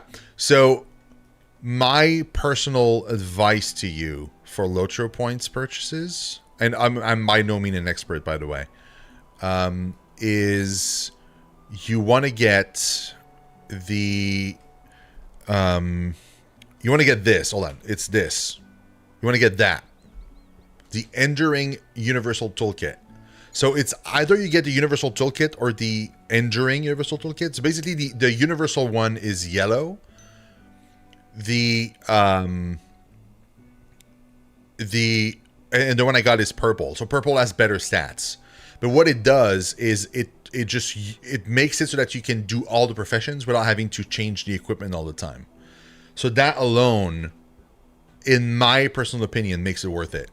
Because having to constantly, because every crafting profession has its own tool, and every gathering profession has its own tool as well, which it just like clogs up your inventory, first of all, because you have like so many tools that you have to keep up. But you have to keep upgrading those as you level up, and also you have to keep equipping them, unequipping them every time, and it gets annoying. In my personal opinion, having this is really nice. So that's really, really helpful. The other thing is, I personally wouldn't go, and I personally wouldn't go with the 25% XP boost in the pockets, because I don't like leveling too fast. I feel like the zones, I level way too fast already. I feel like if I could slow my leveling, that's what I would do. But what I did do, and what I suggest you do if you feel the same way, Austin, is get the stone of the tortoise. So it's, hold on, it's, I got that on my main. So it's this thing here. It's experience disabler. So you buy that, right? And it's a pocket item, so you can equip it like in your character, like right here, and it stops XP gain. So you can do any quest you want, or kill any enemies. You will not get XP, which I am using on my main, because I'm trying to extend the leveling experience because I'm having so much fun leveling. So that's something to keep in mind. If I didn't even know it existed, I discovered it not too long ago. But yeah, if you want to slow down your leveling, especially if you're playing with your friend and you really want to explore the zones and not be over leveled, that's something you could both equip, for example, and you would just coast on that same level for a while. Another thing that I would probably recommend getting if you have the money is more backspace is always useful. There was another thing. Oh yeah, the traveling skills. So I don't have them on this character, so I should be able to show you. These, in my opinion, are a must. One of them is the mount speed, which I'm using right now, so I probably won't be able to show it to you. But there's a mount speed somewhere. I think maybe it's account. I don't know where it is. But yeah, there's a mount speed you can buy. So what it does, there's two versions of it. You can buy it for your character specifically, it's cheaper, or you can buy it for your account. I got mine for the account. So any character I create now starts with like a thing in my bags that will make immediately any mounts I'm using 68% speed, which is so much better than the base one you get from that one quest in Mossword. And I think there's an equivalent in Archet. Like there's one NPC you can talk to, or maybe it's Bree. There's one NPC you can talk to that will give you like a free horse and a free riding skill. But the riding skill it gives you, I think it's like 30% speed or something. And it's pretty garbage. But like that one speed boost really helps out. Like it's super fun to just navigate around and just go with stuff. And the one thing I would recommend getting is these things. And specifically that one. Like the hurried traveler. This one is cool too. Like the return to travel to thing. But like the one that says milestone. So what you want to do is wait, it says that one says milestone too. Milestones return to travel to and milestone skills. Interesting. So if you get the two things here, the hurried traveler and the expedient traveler, you will reduce your milestone skill, which is your return to your home that you select with your milestone. It will reduce the cooldown to 5 minutes if you get both. And the cool thing too is you can buy one of these two. I think this one you can buy with mithril coins, and mithril coins are cheaper, I think, than getting both. But yeah, so like for 50 mithril coins, you can get like that one, and I think this one you have to buy from the store directly. But either way, if you are sure that character is going to be your main, and you're not going to make 20 other characters, I recommend getting those because having a 5-minute teleporter back to your quest hub is so useful. Like I use it all the time on my lore master.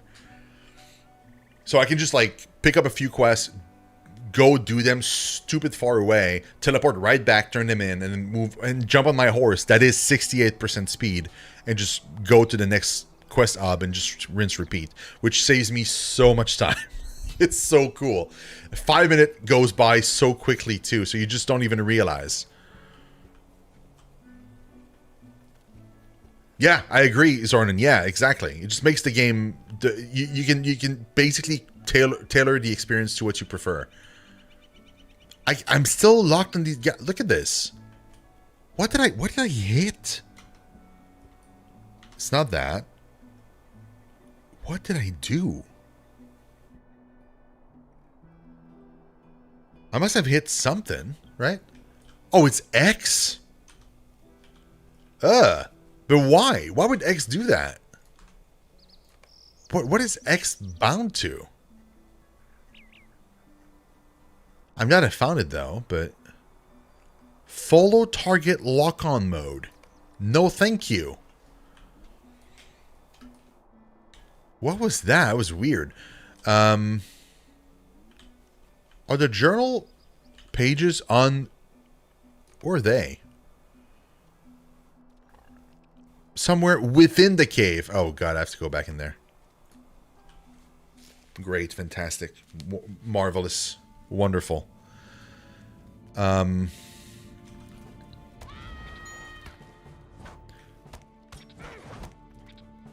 Okay, he's not really helping me right now. Do you mind? Rally? No. Your pet will enter combat to defend you or itself. Oh, he's passive right now. I have a giant thing in my hands. Nice. The Chubbinator! Thank you so much for the follow, man. Oh, that's Austin. Okay, cool. All good, man. Thank you for the follow. I appreciate that. Hopefully that did answer some questions for you, because I know I've seen quite a few videos on YouTube of people recommending different things to buy, and a lot of the times they're like, oh, you know, buy this one thing that's like stupid expensive. Like I've seen a YouTuber. It was like he was recommending people buy like the crafting professions, right? So if you have a crafting profession, you have they have different ranks. And so you have like journeyman, and then you have like I think apprentice, journeyman, master, whatever. And if you can buy a bundle in the store that will unlock all of the recipes, it doesn't level it up, but it unlocks all of the possible recipes for that one tier. And those are insanely expensive. Like, I do not recommend doing that unless you have so many points laying around, or, you know, it just sounds crazy to me to buy that stuff. It's one of those, right? No, not ingredient packs. It's just craft. No, it's not crafting kills. It's one of these. I don't even know where it is. I think maybe because I don't have a profession right now. It might be because I don't have a profession right now. Apologies. But yeah, I think they're like 3,000 point or something, and it's like, it's crazy to me. 3,000 point is so expensive. Like, I don't want to have all the crafting recipes that bad for one tier, you know? Like, I'm good. It's too expensive. I agree. Like, the fun of it, Xornan, to me personally, is to walk around, find NPCs that are selling the recipes, buy them, and then like also find the scroll case that you can find on mobs, and like open those and be excited to see like what you get. It's part of the fun, like the having them all unlocked. Like, I mean, I get it if it's like your 25th character for sure, but even then, I would not buy something for like 3,000. Like, do you know how many things you can buy for 3,000 points? There's so many things you could potentially buy with that amount of points that is so much better, in my opinion, more worth it than that. Yeah, account wide stuff is the best decision. The thing with the toolkit, right? Like, it's 450, I think I saw in the store. So the entering toolkit, it's quite expensive. Like, I think 450. It's quite expensive still. Like, it's about like $5, but it's still, you know, still. But the cool thing about it, it's bound to account. So technically, you don't have to buy one for every character. I think the yellow version, the one that's like cheaper, it's bound to your character. But the purple one, which is a little bit more expensive, is bound to account. So what I do is whenever I jump into a character, I just send that in the mail to the character I want to play. And then that character just picks it up and uses it. And then once I'm done, I just mail it back. Or even better, you can probably put it into your vault, right? Like, if you have access to your vault, your shared vault, you can just put that in there and just like give it to your other character.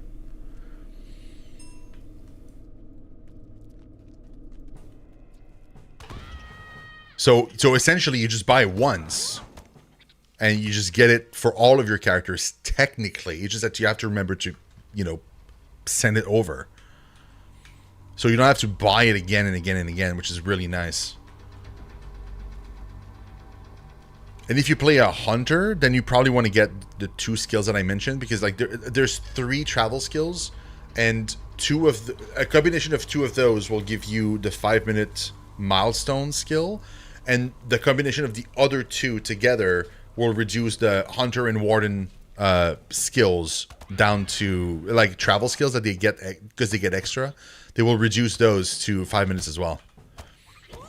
So you can have all of your travel skills if you're playing a hunter or a warden down to 5 minutes. So you can have like a whole. You can teleport all over the map basically, and just every 5 minutes.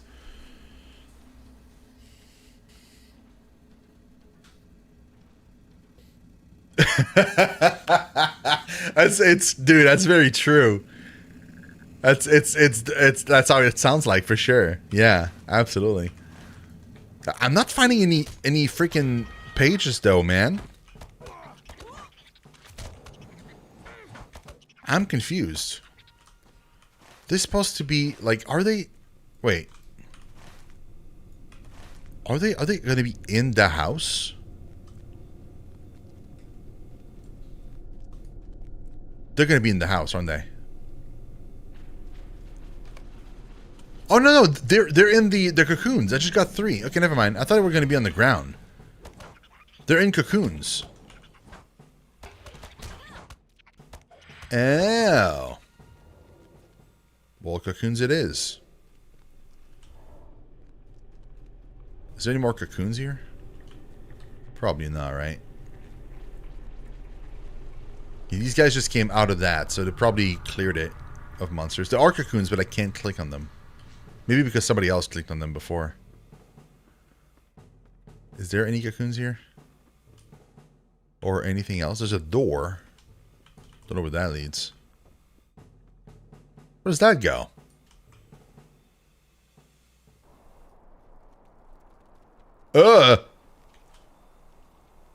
And I can't go back in? Oh, that is so rude. Oh, that is so freaking rude. Dude. I got trolled by the game.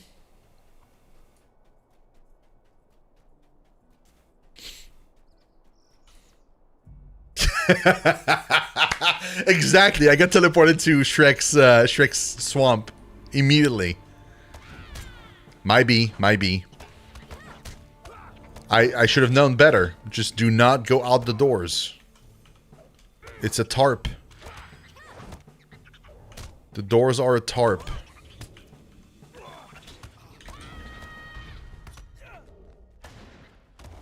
I'm gonna need a cocoon, buddy. I mean, for a bunch of spiders, there's a distinct lack of cocoons.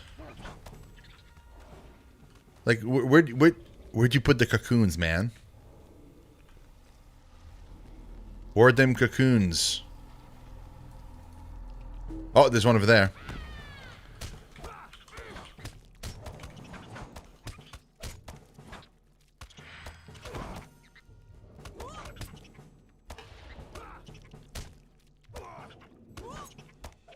Come on.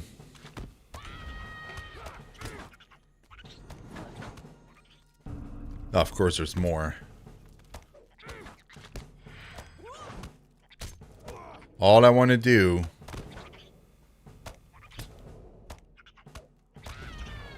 is get them cocoons. Okay, 4 out of 5. That's good. Exactly what I wanted.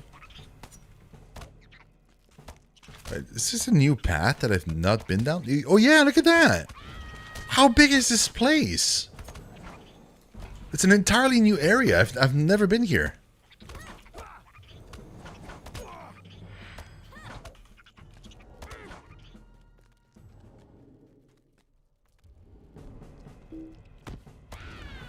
I think the cocoons are like I don't think they work like that. I think they're for everybody. They're not the same as like the regular cocoons out in the world where like they have loot in them, right? These are literally like a quest thing. They don't drop anything else.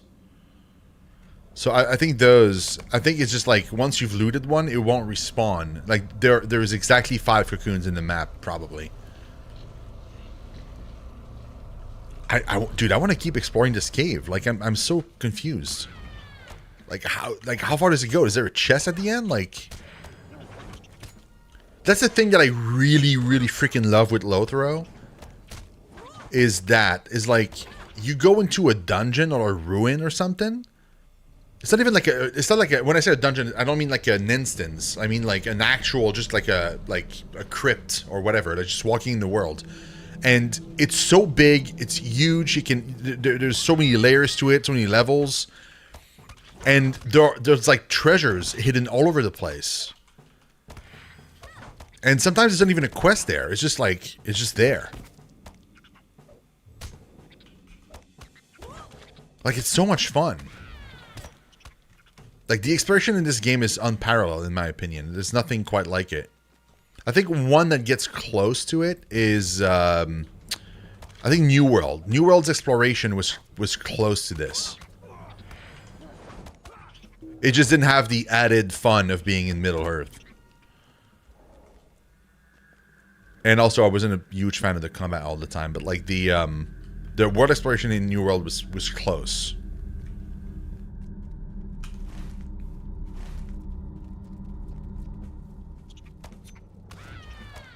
So that one, it's there's no subscription to play New World. It's another MMO, but it's from Amazon. There's no subscription to play, but you have to buy the box, and the box is like $50. But you can now play it on consoles. It's now PC and console. It used to be PC only, and now it's on consoles as well. Which is kind of neat. I mean, it's a fun game, and they've made it now so you can do the entire main storyline solo, which is kind of nice. Because the story is quite interesting. The lore is also pretty cool, too. The cool thing with New World was the crafting. Like, the exploration and the crafting were the two kind of highlights for me.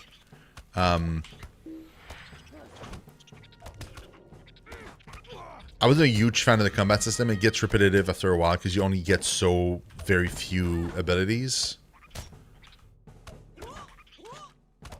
And there's no class also. You make your own class by picking weapons, and you get 2 weapons. So you pick like 2 weapons, and each weapon has its own like skill tree. And then you make your class based off of that. But it's also like an action RPG, right? So like the mouse is locked to the screen, if I remember correctly, and so whenever you like, it controls what you look at. So I'm of two mind with this, Chubb. Like part of me is excited because it has the potential to have like, like a really pretty Lord of the Rings game, but I also am afraid that it's going to be the same engine as New World, and it's not the best. Like it's pretty, but like it's not that great. But I'm also scared because it's Amazon, and like the way they've handled New World, I don't think I trust them with Lord of the Rings. I also don't think, from what the main head on show, the ones that are like developing the new Amazon MMORPG, I don't trust them with the IP. Like, I know people have complaints about Rings of Power. I actually quite enjoy Rings of Power. I know it's not like accurate to the book lore, but the books they are based on, they can't use. They can't say like exactly the way it happens in the books, because then they'd be sued because they don't have the rights to that. So they have to invent something that feels similar to get the story across. Which some people don't like, some people like. I quite enjoy it. I think it's well made. I wasn't a huge fan of season 1, but season 2 is pretty cool. But the way the main Amazon guy was talking about the game was really off-putting to me. He basically said like, well, if something in the lore is boring, we're going to change it to make it fun. Because at the end of the day, like, players want something fun and not boring to play. So... And it's like, well,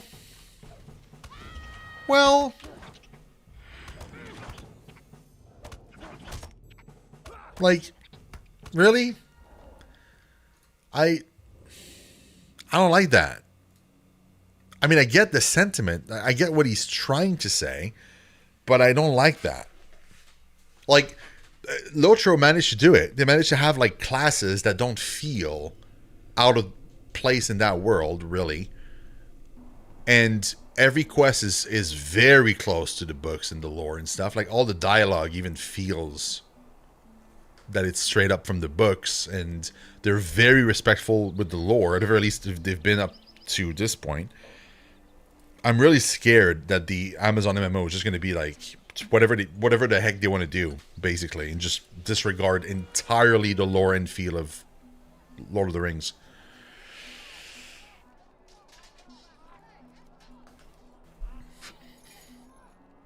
Yeah, I think the new one, I don't know. I'm not a huge... I mean, it might turn out well. If it does, great. But I'm scared. Is what I would have as my final thoughts. Is I hope it's amazing, but I'm also scared that it's not going to be. And I'm also scared that it's not going to be great, but a lot of people will still flock over to it and not come and play this one. Or leave this one for the other one. You know? I know this one is old, but I'd like for it to keep going. And he also said, like, the guy, the add-on show at Amazon, also said, like, he expects players to all leave this game when the new one releases. He literally said, like, oh, you know, players will leave Lord of the Rings Online to play our game, for sure. And it's like, I don't know, that's also off-putting to me. Like, the way he said it, like, it just sounded so kind of condescending and rude.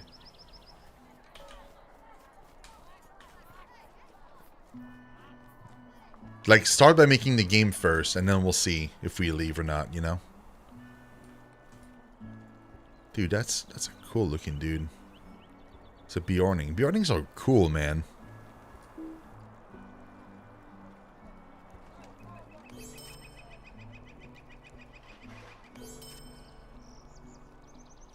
Aha! Hats and stuff.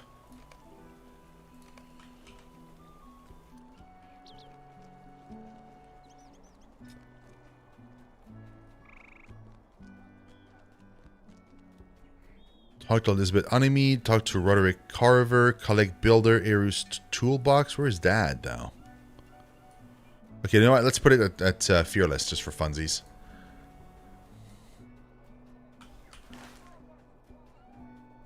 Where's this toolbox?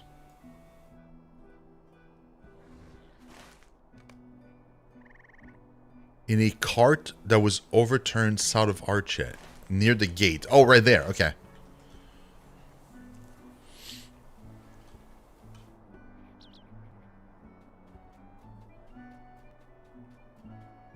Oh, I agree, Chubb. Oh my God, that'd be if that ever happens.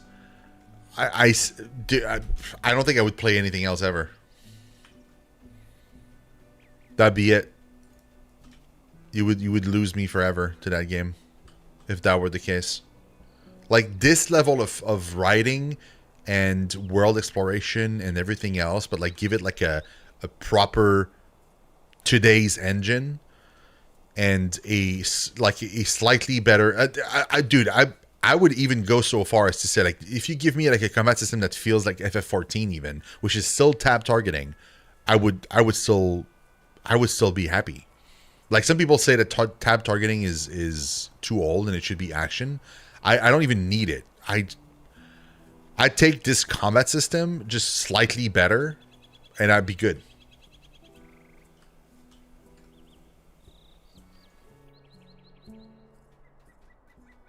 Yeah, I agree, Chubb. I think part of the reason why I'm so kind of enamored with it is probably because I also have nostalgia for this game, which some people don't, you know, because they never played the OG. It's rare that somebody just discovers this game and just jumps in. It happens, but it's rare. And what's unfortunate too is I think like some people will do that and they'll end up on the regular live servers. And I don't think those give the best first impressions. And it's, you know, nothing against the people that play there, obviously. It's not the people. It's just like the servers are a bit more laggy, right? And also there's less people in the, like, because the map is so big, right? There's less people concentrated in the same areas. Like if someone was to play for the very first time and were to play on my server right now, or your Chubb, I guess, like Engmar, they would feel totally different than somebody playing on one of the live servers and starting a character and not seeing anybody. Because playing an MMO and logging in and seeing a ton of other people running around, there's something special to that, I think, that you just don't get as much because the map is so freaking big in the live servers that the concentration of people is diluted to those zones.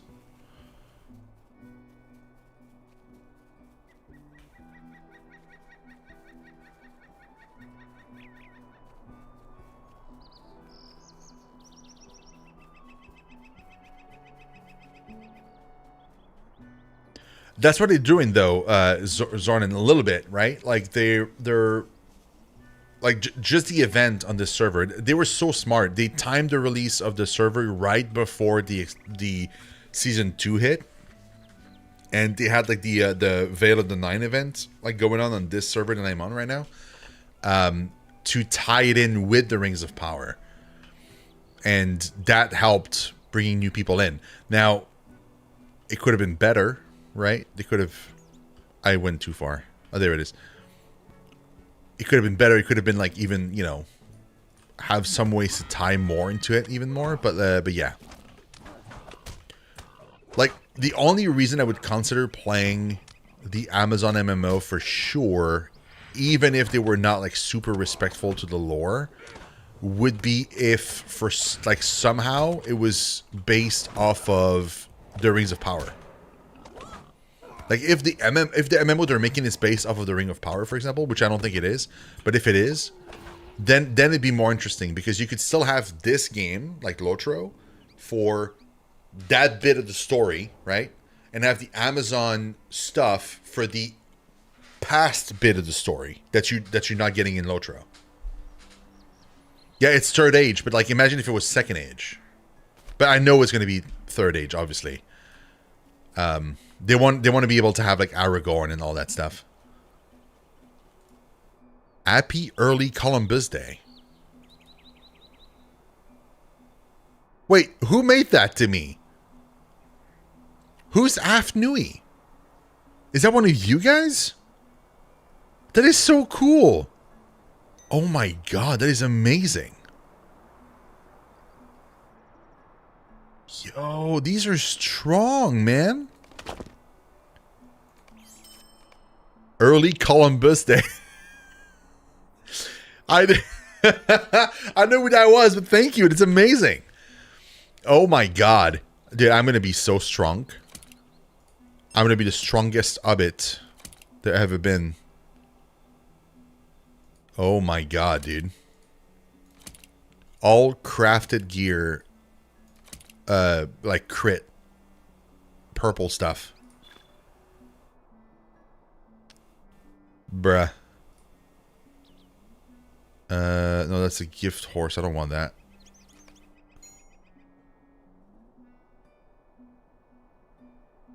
I'm gonna get the buffs too. Might as well, you know.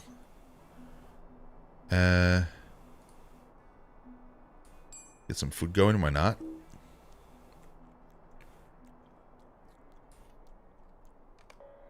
Another crafting quest.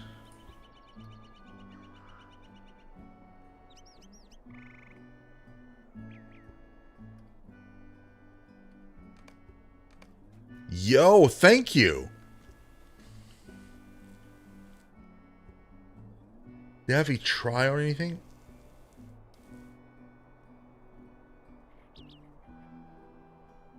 Oh, you mean for this? I don't know. I think it's because they were trying to avoid bots.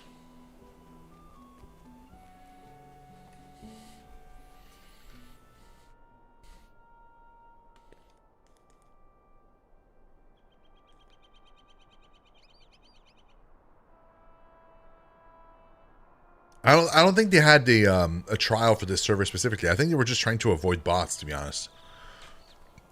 So by making it, and also because it's a 64-bit server, it's their first one ever. I think they wanted to make sure that like it ran relatively smoothly for people.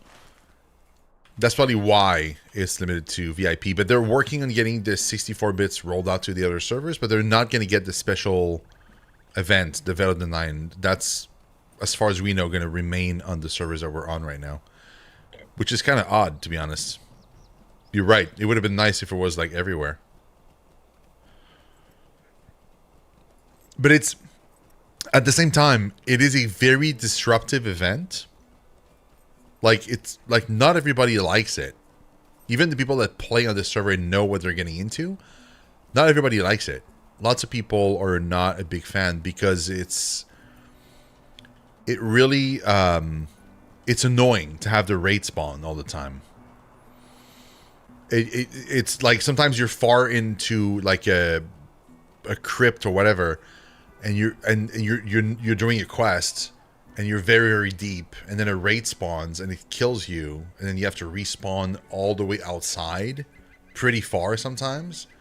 It's really annoying.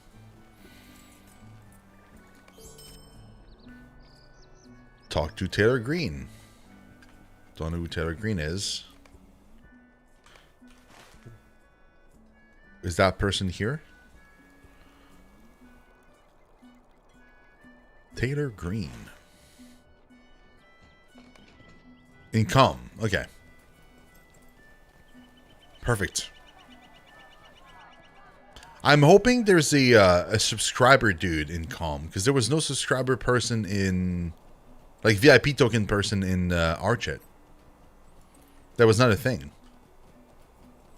Which surprises me, because, like, every other starter area-ish seems to have one, right? Like, Mikhail Delving had one. Selondem is, like, it's right next to where you spawn, right next to the boats. But yeah, I don't know where the, like, why it's not there. Maybe it's in Calm.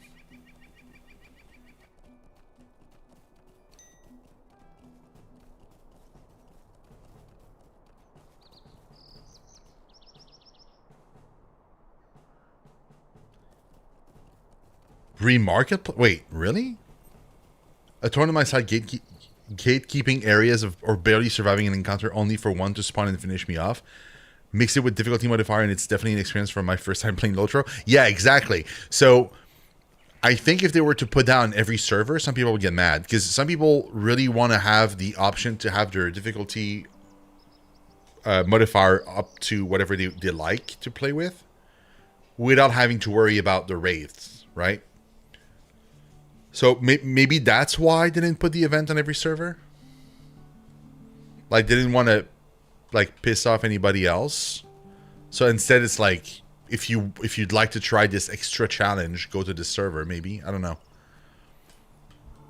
I'm just guessing at this point, but like I'm thinking that it makes sense to me in my mind that would be one of the reasons. Bind, thank you.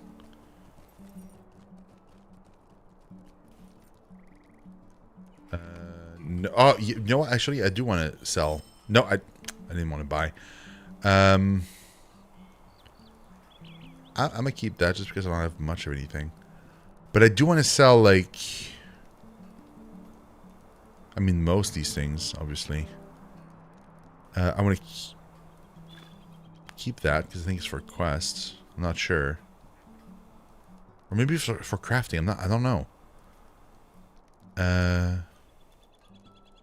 Where's my outfit? It's not there. Is it locked by default? Oh, I think it just cannot be sold. Oh, thank God. So there's no way I can sell it by mistake. Oh, it's really nice.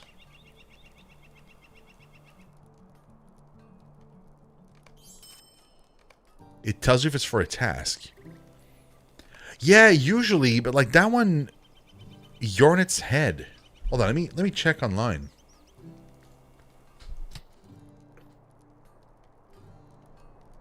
How the heck do you spell that though?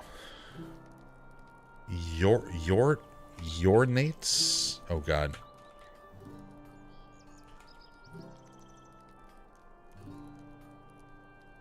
Lotro Wiki.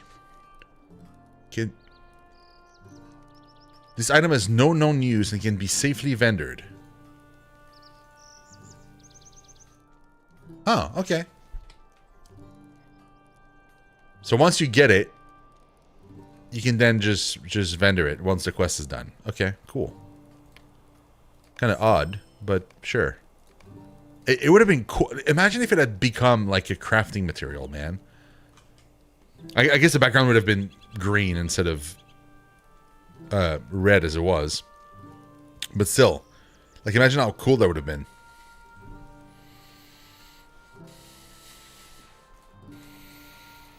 Man, I want one of those cool horses. Actually, the one I want more than anything is the elk.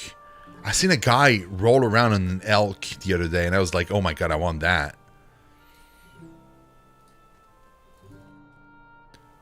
Or a happy Indigenous Peoples Day? Who's Afnia and Afnui? Oh my god, this is so cool. Yo, look at these. Thank you, whoever that is. Oh my god. Oh man, I'm gonna be decked out.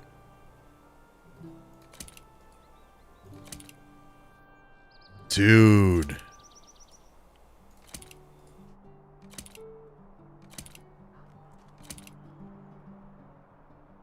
Oh, these are level 10. All right, cool. I'm gonna be. Oh man, blueberry muffin, dude. You know what I would do for a freaking blueberry muffin right now? I would do unspeakable things for a blueberry muffin in real life right now. I am so hungry. It's not even funny. Like, why am I so hungry? Dude, I like that cloak. Where's your free handout? I don't know who that is, but that's so cool. Like, thank you so much, whoever that is. But that's amazing. Man, I'm gonna be kitted out. Like, I'm gonna be destroying raids whenever they spawn. And obviously, that's not gonna happen. I'm actually gonna die probably, like, immediately. But at least I look cool doing it. You know, like. Okay, what's your outfit, buddy? What's that cloak? The 3 peaks? No, cloak with the white hands. Dude, I need those super cool cosmetic. Everybody's got so much cool cosmetic. I want those.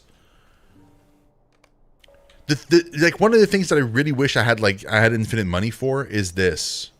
Like, because I looked it up, right? Hold on. The collection, I think. No, cosmetic. The bundles. Yeah. Like, the rackish stuff looks amazing. That is so many points, though.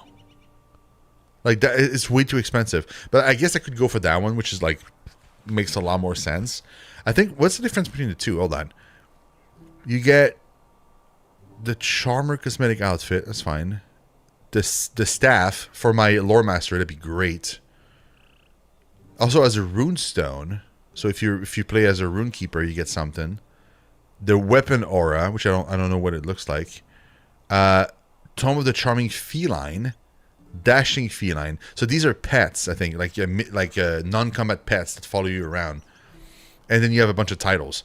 And what's that one? That one you get. Oh, you get a mount and a war steed with it. You get 10 shared slot, which is pretty neat. Like a ton of mythril coins. The weapon aura. The rest seems to be the same, except you get an extra pet. An extra non-combat pet. Character frame. Yeah.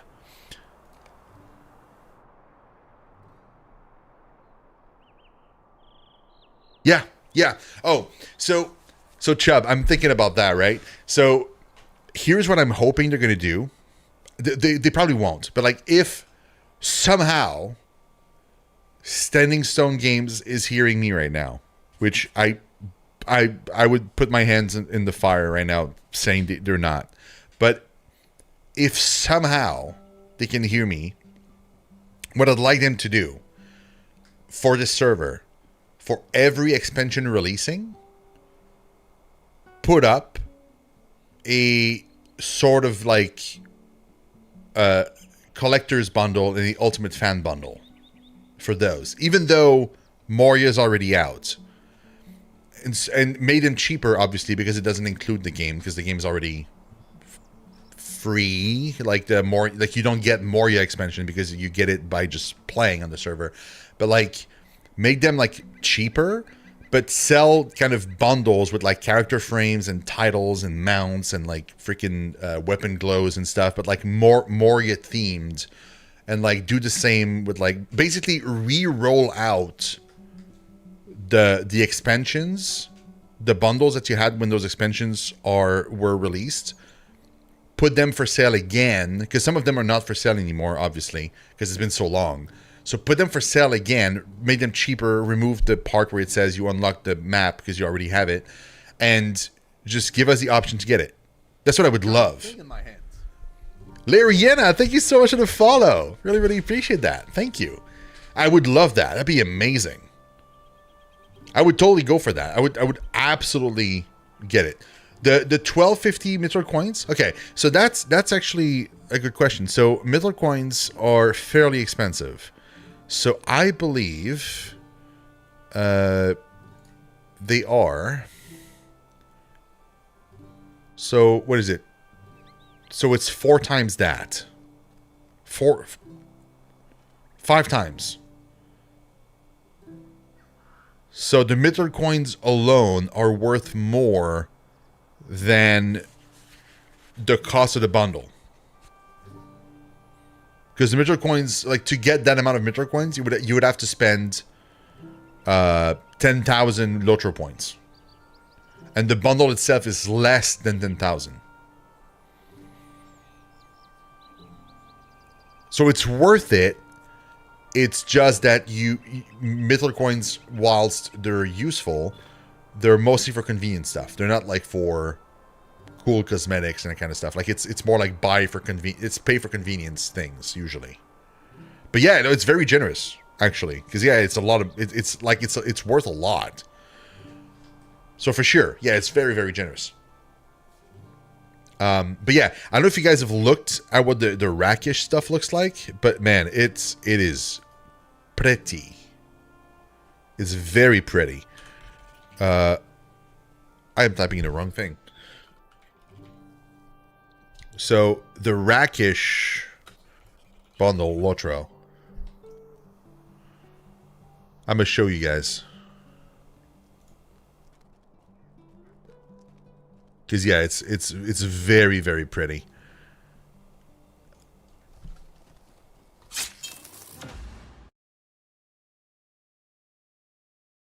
Oh God. Right? So look at that. Can I zoom in?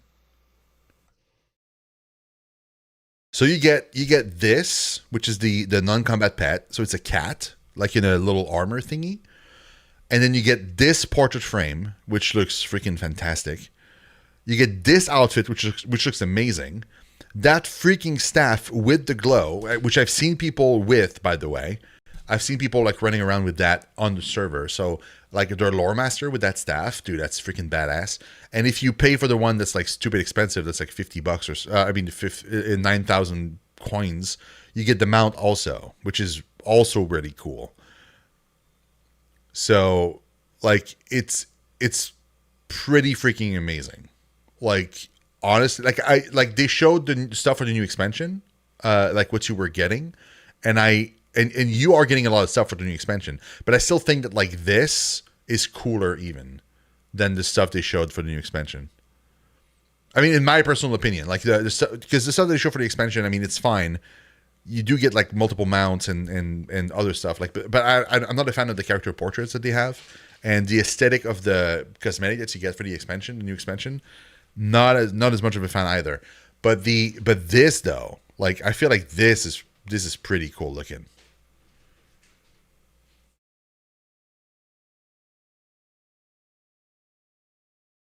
Steam cards, here I come. Well, here you go. But yeah, dude, it looks so good.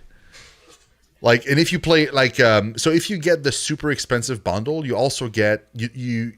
I think the two bundles you get. Hold on, let me reconfirm this because, hold on, the bundle, cosmetic bundle. Okay, so if you get the one that's like 5,000 coins, you do get the staff and the rune stone, which means you have like a cosmetic item for the lore master and the rune keeper, which is kind of neat. But you do get you don't get the aura. No, you do get the aura. So you get the weapon aura also if you get the 5,000 points, and you get the pet, but you don't get the player frame. From what you get the outfit, the weapons, the pet, and the glow.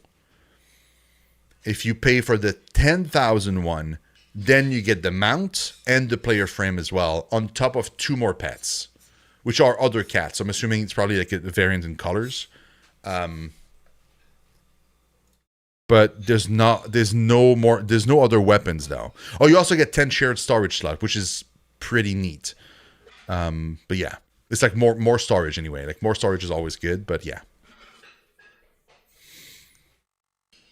Oh, wrong screen.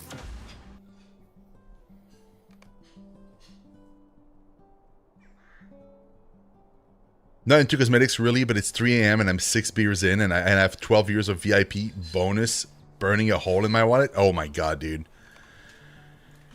You guys are so lucky. I don't have that kind of money.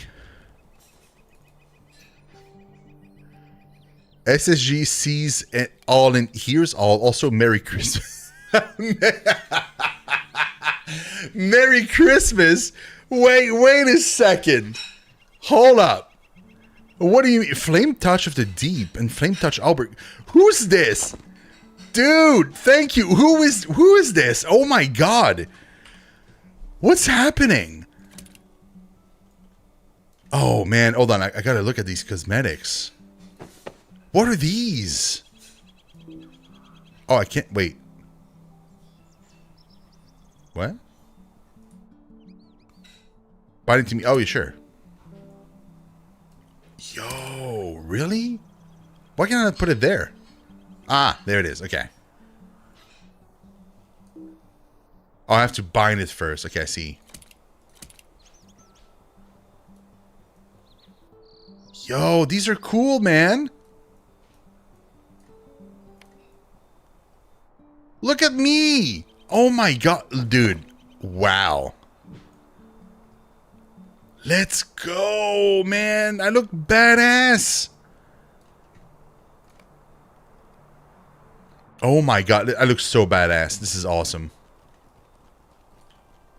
Thank you, whoever that is. Thank you. That is incredible. And if it is somehow SSG, you guys are wonderful. Thank you so much. But also, for real, I'm being serious. If you put up a Moria bundle for the release of the expansion on this server, I will buy it.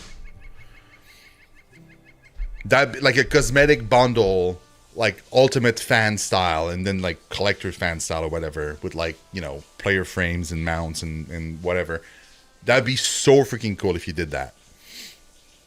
Because I don't believe like the bundles were as exhaustive as they are now back in the day when Moria released. So like something equivalent to what we get now, but like for the upcoming expansions for this server, that'd be amazing. I'm sure people would go and buy them for sure.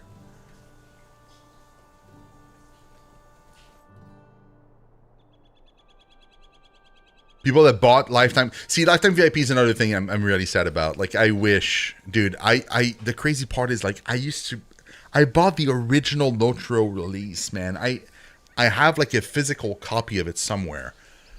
I passed, like, when it originally released, I passed on getting the lifetime VIP. I should have gotten it. That was a huge mistake. That would have been so freaking cool. And not just for that, but like for all of the bundles over the years too that I kind of missed out on. Like, I think the next thing I'm going to do whenever I get a chance is get some, probably not the most recent expansion, because I'm not playing on live. There's no point. But like, I feel like I probably want to get the most recent, still available to me ultimate bundle. So whatever that is, unless they somehow release a Moria one, as I was talking about. But if they don't, I probably would go for like the most recent one I can get that is not the most recent expansion, which I think is let's see that let's say I'm going to purchase a bundle. No, sorry, that's the new expansion. I wanna buy. Where's the shop? Wait, supporter packs. What is that? The Rivendell theme supporter pack?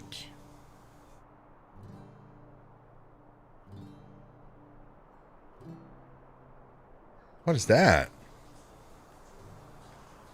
A bunch of weapons and a player frame? Okay. Then you can have like a pet. And a title and a portrait frame? Okay.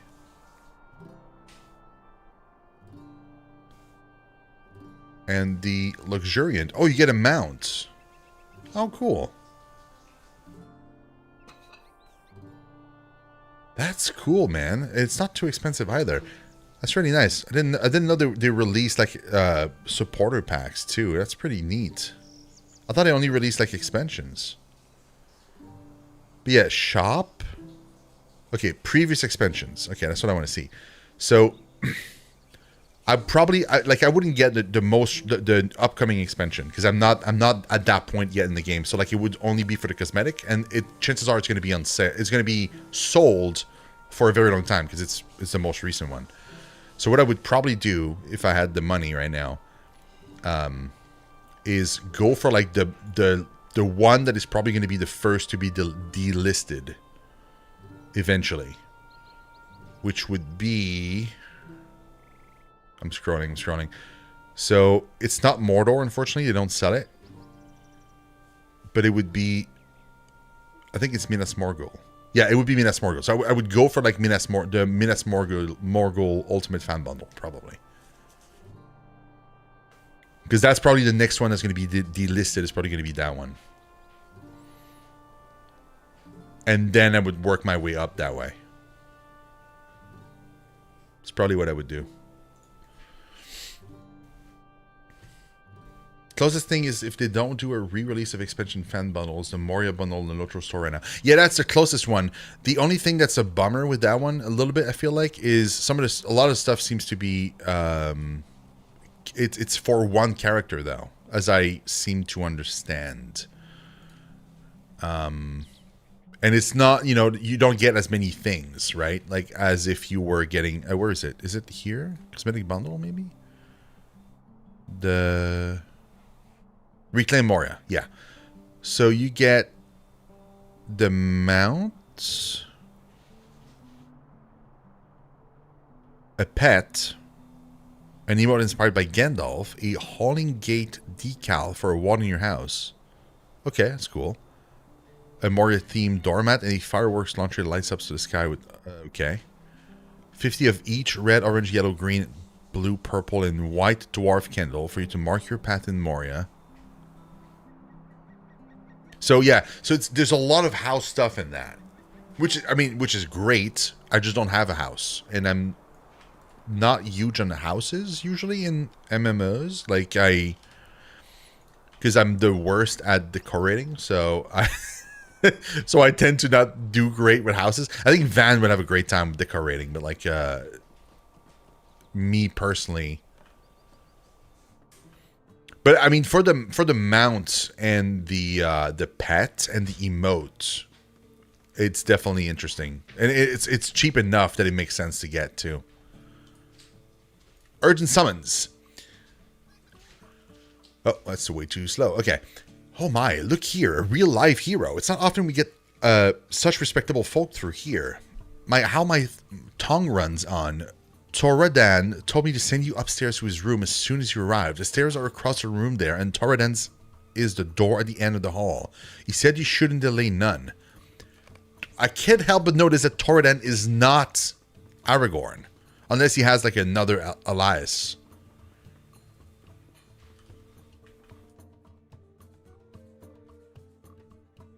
Oh, they might do that too. Yeah, they have sales periodically. I've seen that before. I was watching Aubrey the Weird One, which is another YouTuber that streams this game almost exclusively, and I was watching like one of her older videos, I think, or something, and she was talking about like or maybe it was like an older short. Anyway, she was talking about like a sale that was going on back in June, where they were selling, I think, the previous expansions, but cheaper. Which meant you could get like the fan bundles and the ultimate fan bundles and all that stuff like cheaper. So they would probably do something equivalent, I would say, maybe for Black Friday or something. I mean, maybe not for Black Friday specifically, but like they would probably do those kind of things more, I would assume. Toradan, hello!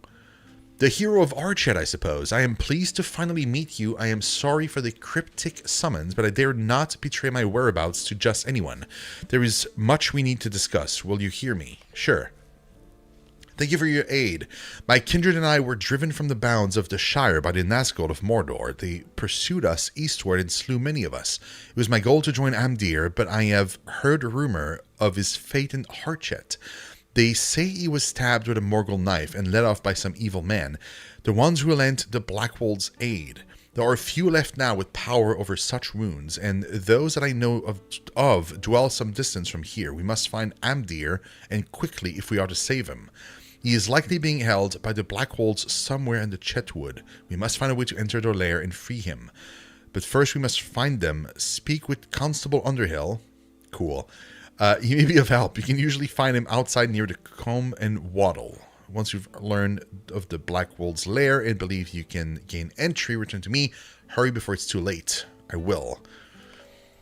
Nice. Also, I gotta pick up some professions, man. Not that it's gonna be any help right now because I'm decked out, but thanks to a mysterious friend. But yeah, I'm gonna try and find my way into the profession thing because I want to get some professions. But also, I gotta find a VIP dude. I don't think. Yeah, you're right. I think it's only in Bree. I don't think there's a VIP dude here either, which is really surprising. I would have totally thought there would have been one there.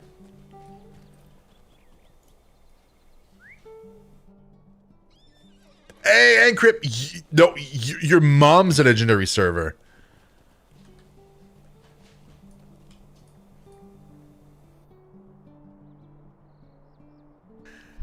Torrent sent you, did he? It's good to have the hero of our shit on our side. The Hobbit lowers his voice. There's still a Blackwold agent in town. Okay. We think he's trying to rebuild the band from among the local ruffians and bullies. We need proof, though. A letter of parchment would do. If it came from the agent himself. Many of the brigands hole up in the Chetwood. Follow the road east until you come to the guardhouse where Constable Wren is stationed. From there, head north and look for the brigands' watchfires scattered through the woods. Search their packs for signs of their summons. Let me know right away if you find anything we need to know what they're up to. Okay, well, I will do that. That's not where the craftings are, though, right? They're here. Or, no, they're in that building over there. Yeah, I remember. No quest here. You. Okay. Oh, my God. Encrypt, how are you doing, man? Am I running this in a voodoo guard? No. Does it look that way, though, for you? Oh, please tell me it doesn't look that way for you. I hope it doesn't look terrible.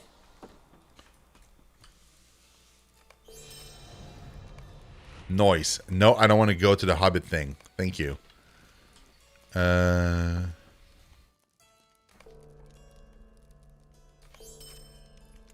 Okay. I want to get, for sure, Prospector. And I'm going to get...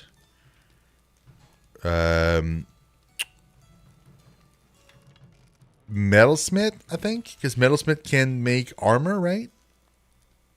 No, it's... Yeah, it's Metalsmith. Because Weaponsmith is the weapon. So yeah, armor. And jeweler.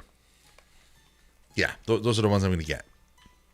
I'm not going to do the quest, though, for the crafting. Because I know how to craft already.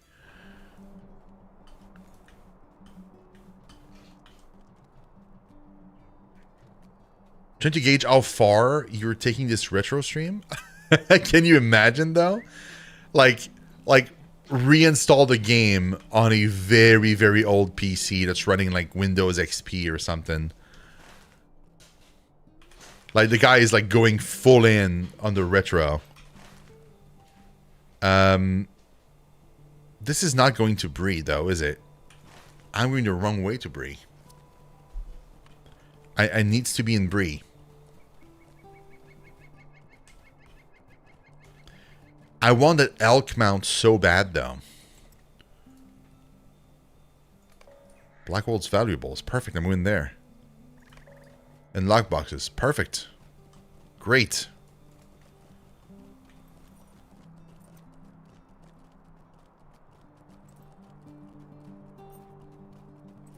Hobbit and Spectrum 48K. Oh my god. Like you would just see a slideshow. It'd be like a PowerPoint presentation, just like...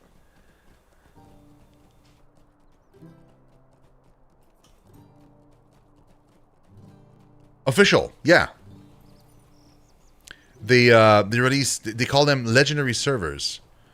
And, dude, it's been so much fun playing on the legendary servers. Like, it's a freaking blast, man. So you have to be a VIP though. You can't just go for free. So if you end up wanting to play, you're gonna have to get a subscription. But it's locking you to this, so you can't go outside of Eriador, right? Because that's when the original game was. You do get access to like Foreshell and Evendim, I believe, like all the zones that were added as part of the updates. Before they released the Moria expansion, but yeah, and eventually they'll release the Moria expansion. They said the Moria would be released after the release of the next expansion on the live servers. So that releases on November 6th. So anytime after November 6th is kind of it could happen. I'm thinking, logically, if I were SSG, what I would do is I would probably not release it the same month as the expansion, because they probably don't want to cannibalize people from both servers, right? Like a lot of people are playing right now on this server are probably going to move over to live servers to try the new expansion, and then come back to the server afterwards once they're done. So it makes more sense for SSG to wait until December, for example. Like give it a solid month at the very least before releasing Moria. So I would say it's probably a safe bet for December. I know, right, Encrypt? Yeah, it's a different game. Yeah, Return to Moria is an actual different game. But yeah, that's my guess. My guess is they're going to wait for at least a month. So that gives me like even more time to reach level 50, which is nice. And yeah, But yeah, it's been super fun. There's so many people just running around and stuff. Like there's 668 people right now playing, and mind you, these are people that have not selected to be anonymous. So if you tick anonymous here, it won't show here. So there's at least 668 people running around just in Eriador, which is so much cooler. Because if you have like this entire map and you have 668 people running around in there, you probably won't cross path with somebody else, or rather like it'll be rare unless you're in the most recent probably. But like 668 people in here is really cool because there's people every 5 feet. Like there's people everywhere. I'm constantly running around and seeing other people questing and doing things and helping out, you know.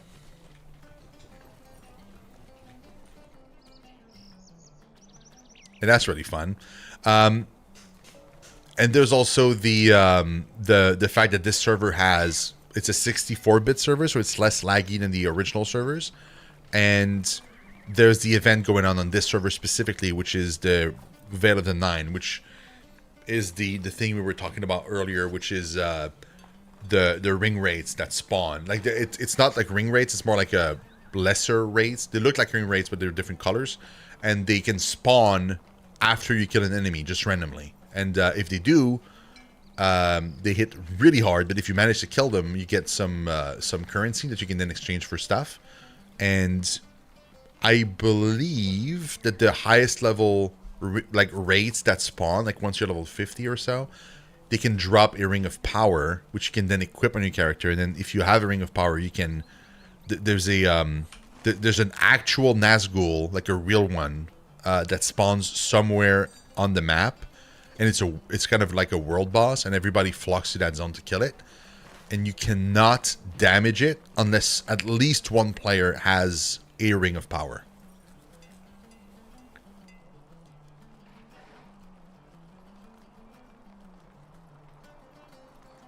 You think so, Encrypt? I mean, it's possible. Oh, I forgot to turn it in. Ah, there we go. So I don't need these because I already have the enduring thingy. I want that though. The jug.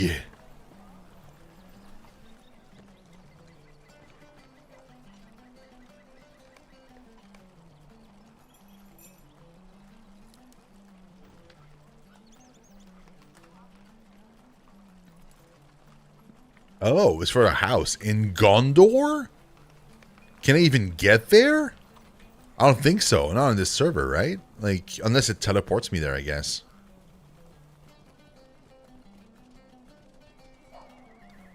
SSR for the win? Wait, what's SSR? Is that the reflection thing? Hold up. Okay, so I got a subscriber thing. Okay, so oh yeah. So with the subscriber thing, what's cool is you get access to the wardrobe, which is the thing I didn't know existed even. So there are two things I didn't know existed before. There's a loot filter, which I didn't know was a thing, which is really cool. So you can filter stuff that you don't want, either on your character or your account, and you just won't receive those items anymore, which is really nice. And then there's the wardrobe, which I didn't know it was a thing either. And you can just put stuff in there. Like for example, I could probably put the Flames of the Deep there, right? And like this to that.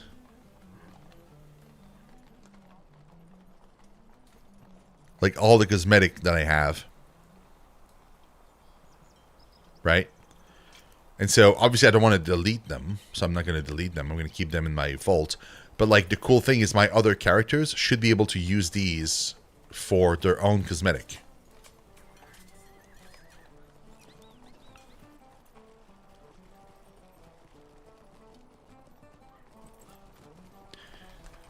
Okay, where do we go? Oh, I went too far back. Comb and then... Okay.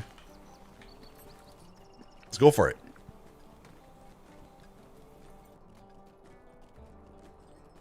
Dude, I am kitted out, man. Oh my god.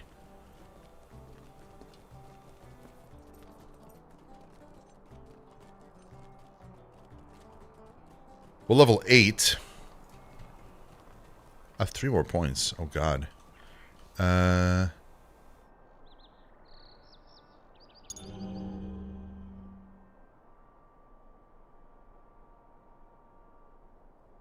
Mark an enemy so that the allies can gain health when they attack it.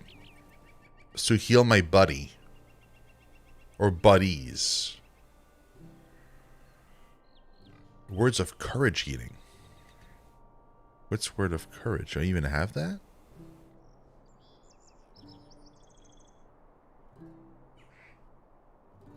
I don't know.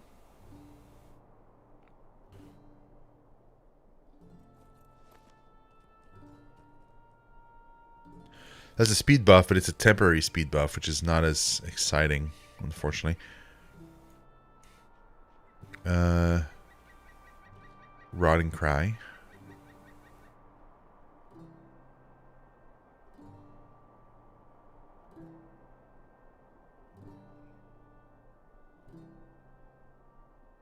Huh. I don't have that skill.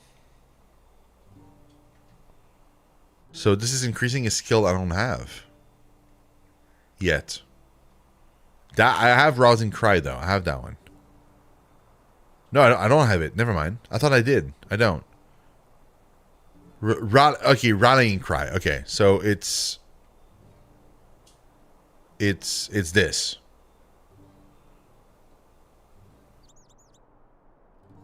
So when Rallying Cry consumes a defeat event, it briefly increases your fellowship outgoing damage. I have to figure out what is a defeat event. I'm confused.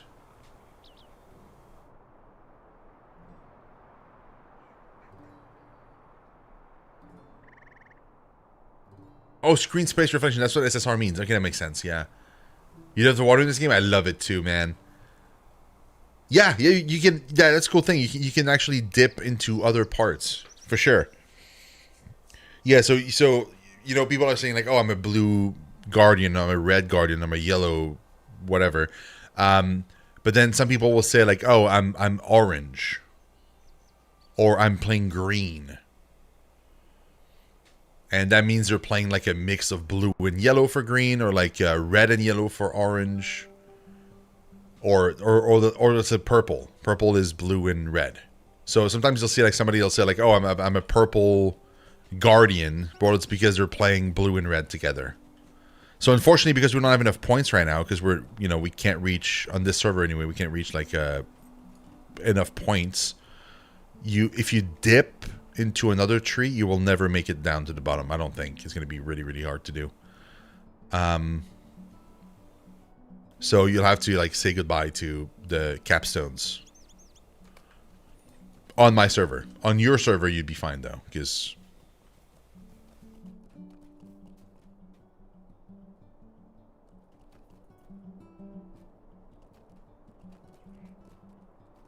your Lord Master can be a white wizard?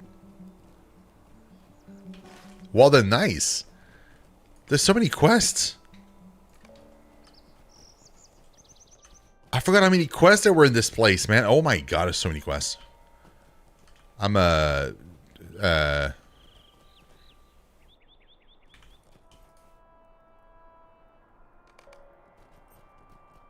Constable Bolger. Okay, I gotta go back to Coleman. I keep getting sidetracked. There are quests everywhere, man. Oh my lord.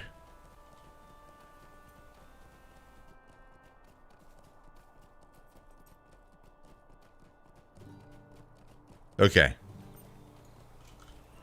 Is there like what's the limit of quests you can have? I'm sure there's a limit, right? Oh, it's 45. But you can add slots. Okay, cool. Oh, with Mithril. Yo, that's another thing I didn't know you could have with Mithril. That's so nice. Okay, so yeah, Mithril can be used for those things also. Very cool. But yeah, definitely I think I'm going to get a Rakish thing. Maybe not the one that's the most expensive, though. Dude, I would love to have that. If I had that portrait frame, I would remove this add-on for sure. Because the portrait frame for the Rakish is so cool, man. But at the very least, like, and the mount also would be nice. But I might still get the other one, the one that's a little bit cheaper, just to get the the outfit, the weapon, the glow, the minion, you know.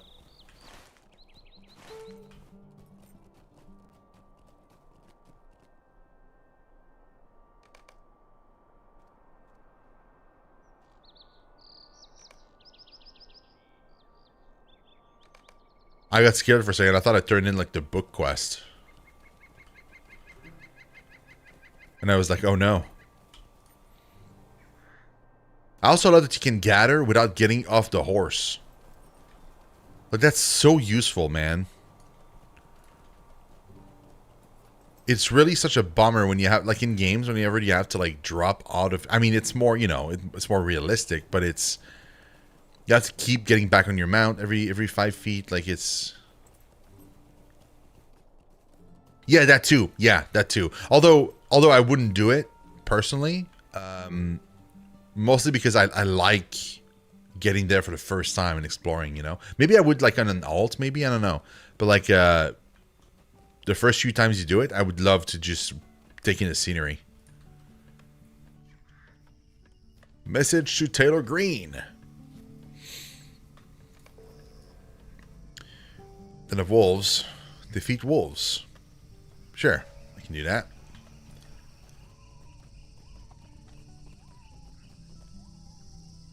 Barter.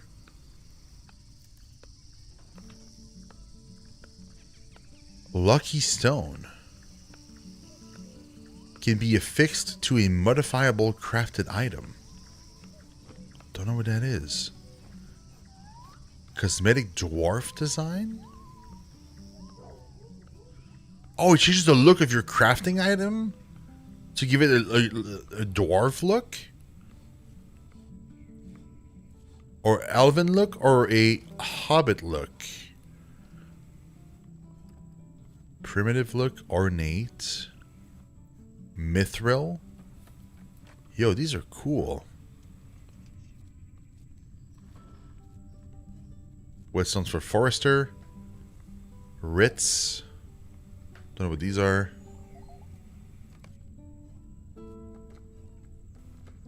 That's actually pretty cool. Oh, okay. I thought I was starting your quest, but I'm accepting it. The barter system is so nice, man. Every time I reach an NPC and it can barter, I love looking at what you can possibly get. It makes you want to grind all the reps, you know? Like, it makes me want to do the effort of grinding the thing, because it looks so cool. I'm a, like, I don't know if it's in my ADHD brain or something, but I'm a sucker for checklists. Like a checklist, like the deed log, for example, in that is just, dude, my brain just goes, like, it's like cocaine for my brain. I recently started zooming right out when riding long journeys. I mean, yeah, if you've done it many times, or like if you know, if it's pretty far, yeah, I bet, probably, yeah. Also, like, I get that some people have like very limited time to play. I mean, sometimes myself, I have very limited time to play, so I get it. I have a giant thing in my hands. Madonna, thank you so much for the follow. Welcome, welcome. We are enjoying a bit of Lotro tonight. Having a lot of fun playing it. Been an absolute blast tonight.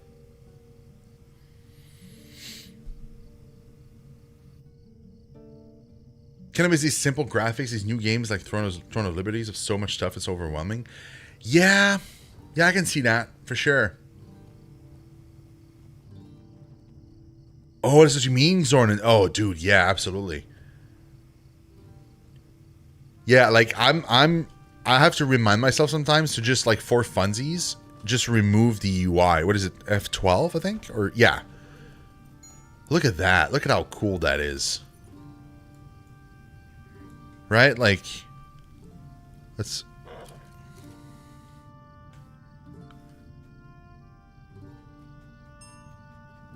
Is there a walk button? Like, how do you walk? No, that's not it. There's got to be like an RP walk, right? Walk mode, insert.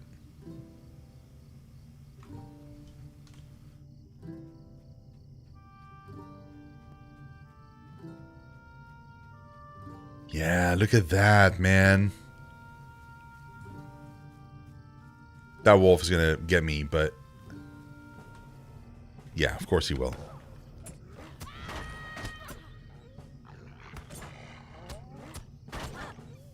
Thank you, Madonna. Yeah, thank you. but yeah. Oh. That was the Eye of Sauron. We're probably going to get... No, we're not level 10 yet. We're not going to get a Wraith just yet. But yeah, we probably will soon. Oh, dude, you can zoom out even more. Is that the maximum? I mean, it's possible that it's the maximum because like it's so, you know, like it's... I'm pretty far already.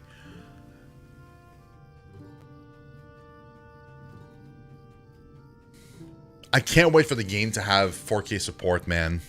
Like right now, I had to change my monitor size to 1080p to play the game, so the UI would make sense. But like 4K support would be amazing.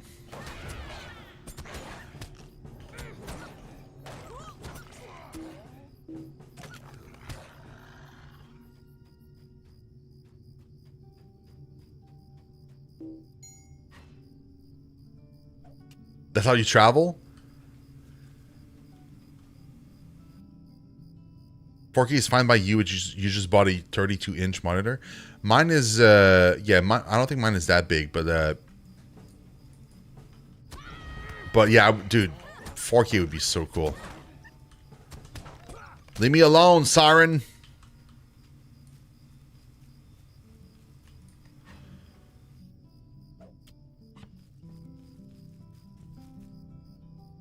Oh. What are the quests? Oh, I am in the quest right now. Which one is it?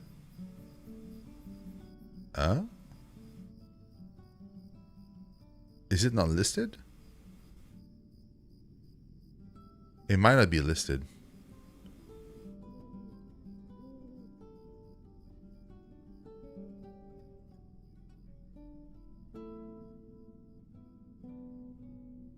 Oh, it's this one. Instead of wolves. Okay, it's just wolves. From working, I just sat at the PC to not miss the stream, but now I have to put things away. Oh, I appreciate you, Encrypt. Thank you. No worries, man. Do your thing. Also, you, you are not new. That is a lie. Don't even try with me, man. I've known you for far too long. You're definitely not new. Your cat is fascinated by said monitor and is sat in front of the chat, so I cannot see what I'm typing. That's hilarious. And also, it happens to me a lot, by the way. Whenever I'm working, like, it happens all the time. But the other thing that's very funny is cat in French is written as chat, basically, or chat. But like it's written the same way. So your cat being in front of if the chat is funny to me. I guess it only really makes sense in French, but yeah. Dude, the fire. Questing is so much easier now than I'm kitted out. Oh my god. The gear made all the difference. Oh my lord. I'm gonna have to do the same thing with the gear level 10 or whatever it is the next level. If I can get the recipes, because man, I'm spoiled right now. It feels so good.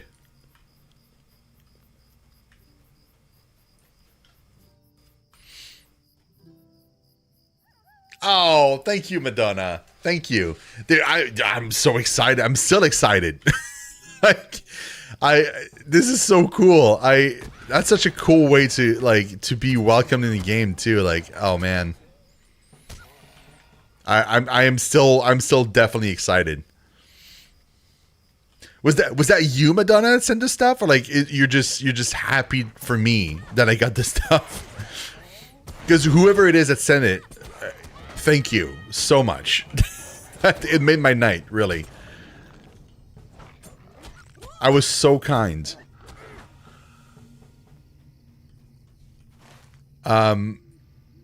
Wait, which one? Oh, Family Treasures. Okay, which one is that? Family Treasures. Collect stolen family heirlooms. Okay, I can do that. Sure. I'm in UK, so we did study French. Interesting. Awesome. I'm French Canadian, so French is my first language, and then I learned English in school and playing video games. Hey, Grukai, the nameplate isn't a skin. The nameplate is a separate plugin called Atlas, like the weed. This. So you can get it from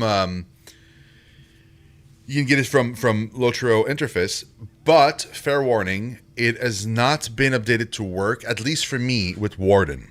So if I am playing on Warden, I can't have that UI. I have to use something else.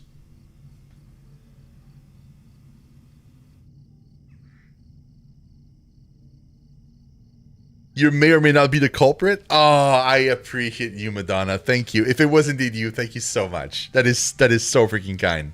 Thank you. It should work with Antler, I think. I think the issue with the mod is with something with the gambit system. Like they've updated the gambit at some point, and it just doesn't mesh well with the mod. It should work on Antler fine. I don't think there's any issue.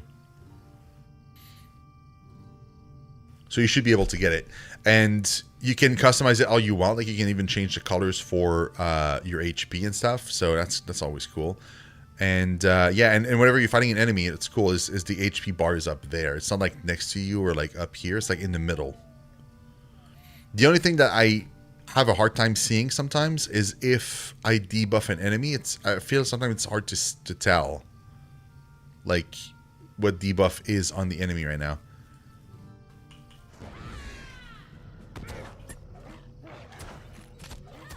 Like, I think it's bleeding now, but I don't see the bleed.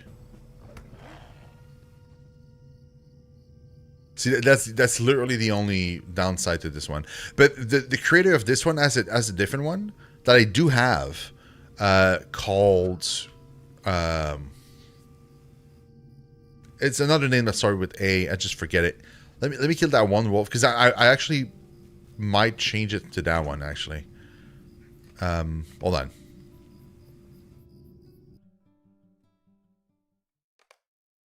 It's called, because he created two. It's the one I use on my Warden. Acumen is the other one. So it's not as cool looking, and that's why I'm not using it right now. But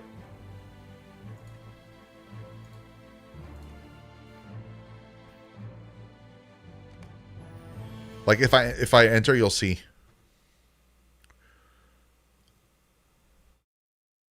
It doesn't look as cool, and you have to like, so you don't have the HP bar of the enemy in the middle of the screen. It's like down. It's like a player frame, right? But you don't see the player class or anything. It's just like it looks. It's not even active right now. Why not? I don't even know why. Wait, how does that work? I have both active right now? How does that work? I have both. Huh? I do not understand what happened. Did I forget to? Oh, I didn't do refresh, did I?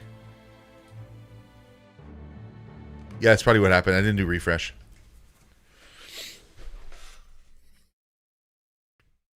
I like using this one sometimes just because it's more clear what what debuff you put on the enemy, but it's still bugged out. That's so odd to me. Yeah, I thought it's still loaded. I don't know what's happening. I'll remove I'll remove the other one because the one I wanted to show you because it's just not working right now. I think it's on my this character. Yeah, you'll see it on that one.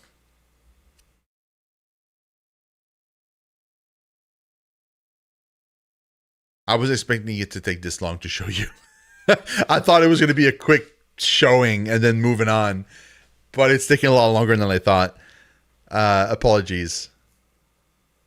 I'm getting sidetracked, but it's really cool.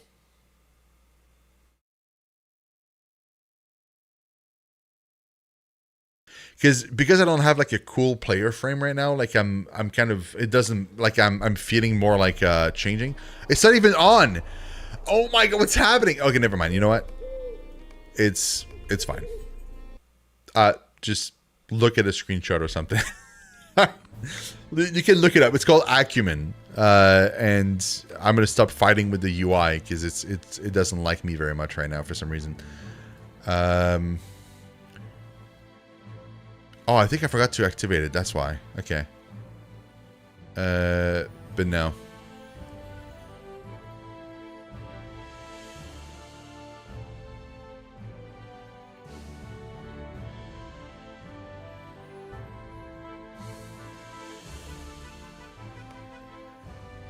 Wait. Yeah, okay. Dude, my Orbit looks so freaking cool, man. Oh my god. Thank you so much, Madden again. Oh my god, it looks so cool. I really like the look of it. I'm gonna have that look for forever, or at the very least for a very long time, I think, because I haven't found any cosmetic item that I can wear.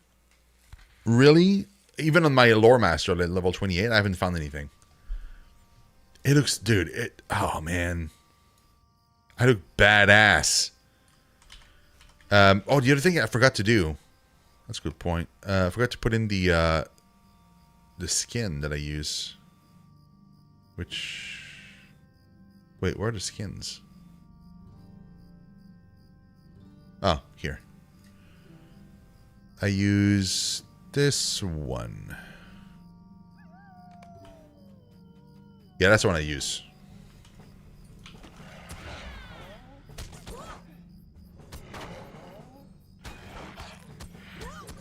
It's like a darker theme. Yeah, look at that. Yeah, that's class.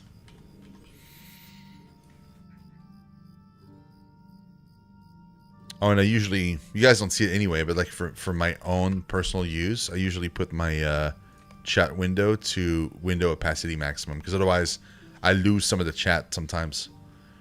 Not that it matters because this character isn't in a kin, but like my other character is in a kin, and it's really, really helpful to have... to be able to see chat. Okay, here apparently. But beyond this... Oh, there it is. Yeah, straight up. The packs. Give me them packs. There's no guards? Oh, okay, no, this guy cleared them out. Okay.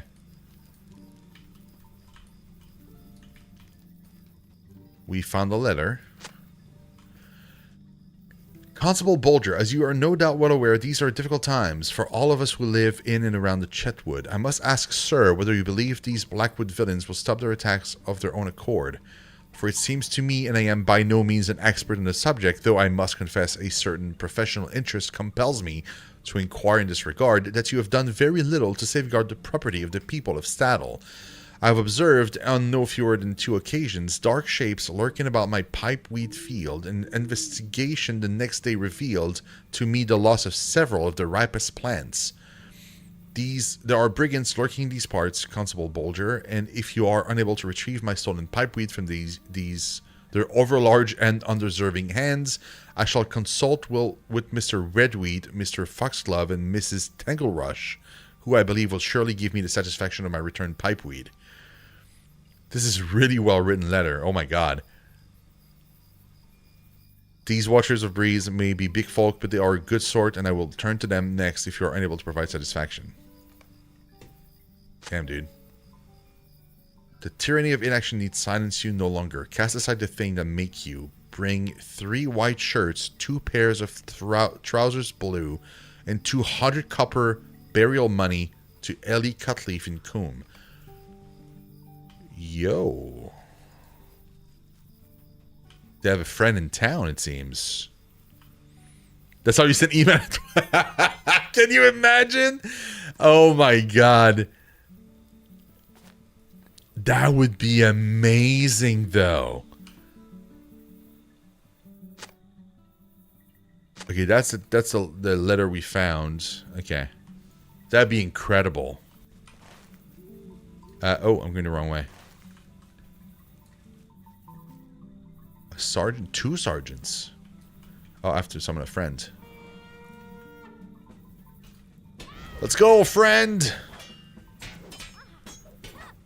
Boomza!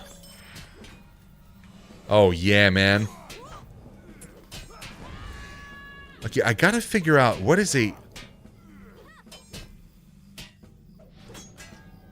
What's a defeat event?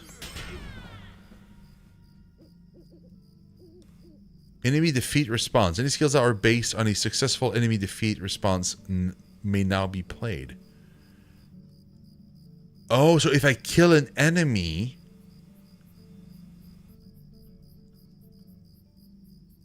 Oh. That is cool. Hold on. That's what the auto skill bar is, basically. I'm going to put it there, actually. I didn't know that was a thing. So, like, the more we kill enemies, the more I can do stuff? Makes me want to play a tank captain, man. Although I wouldn't have the heals, so... Because captain can be tanks. I have been told. Don't know how well they can tank, but they can be. They're not interested in my pipeweed issues. Yeah, you're just sending the one email. You're not writing your emails in that specific fashion. You are sending the pipeweed email every time. Makes sense to me. That's what I would do. Uh-oh. Not today, Sauron. Not today. You thought it would get me. But no. Okay, I have to find scouts specifically, it seems. And not the other kinds. Oh, ruins. I'm going to explore these ruins. Anytime I find ruins in the world, I have to explore. I think like the coolest place I've explored so far. One of the coolest places. There are 2 actually. Well, 3. It was Tarbad. Tarbad. Exploring Tarbad is insane. There's so many areas to explore. Like, it's crazy. Like, I've lost so many, like, hours just exploring Tarbad. It's crazy. It was a lot of fun exploring. The other part was in Cardolan, and it was... Dol Ernil was fun to explore, but I think the one part that was fun, it was like... I think Ad Niri here? I think? Yeah, I think here. Or Amon Fern, one of the 2. It might have been... No, it was definitely the other one. It's like... It has like a bunch of tunnels that go down, and it's like filled with crypts and people being buried, and it was filled with goblins. It was super cool. I kind of stumbled upon it for a quest, and yeah, that was really, really nice. And the last one, which can be a pain in the butt if you're not equipped for it, but if you're over leveled, like my my lore master, is definitely the Old Forest. I think the Old Forest is one of the coolest places ever. Like, I mean, even this forest feels very foresty. And, like, I feel like most MMOs kind of don't do forest too well. Oh, that is red. But the Old Forest is possibly the most foresty place I've ever seen in any MMO. I feel like most MMOs I play have like a few trees, and they're like, this is the forest, and it's like there's a few trees like here or there, and it barely covers above you. Like, it's kind of lame. The old forest is insane. It's a freaking labyrinth. You don't see anything. There's like fog in there, and it's a spoopy place, but it's freaking huge, and it feels like you're stuck in an actual old forest. Can I talk to you? Probably not, right? I think it's for a quest, but I don't have the quest. That is a scout. Excuse me, sir. Do you have time for my blade in your face? I guess you do. Nice. Oh, there it is, quest. What's that? Me mother sent you to find me? I don't care. I've never been good at anything in my life. But now I found something I can do and do right good. You're going to regret coming to Blackwold territory. Okay. Okay, Covell. Bye, Covell. I will never abandon the Blackwold. Now tell my mom to leave me be. Dude, that is so pathetic. Oh my god. Oh my god, dude. Wow. Wow, wow, wow, wow. Incredible.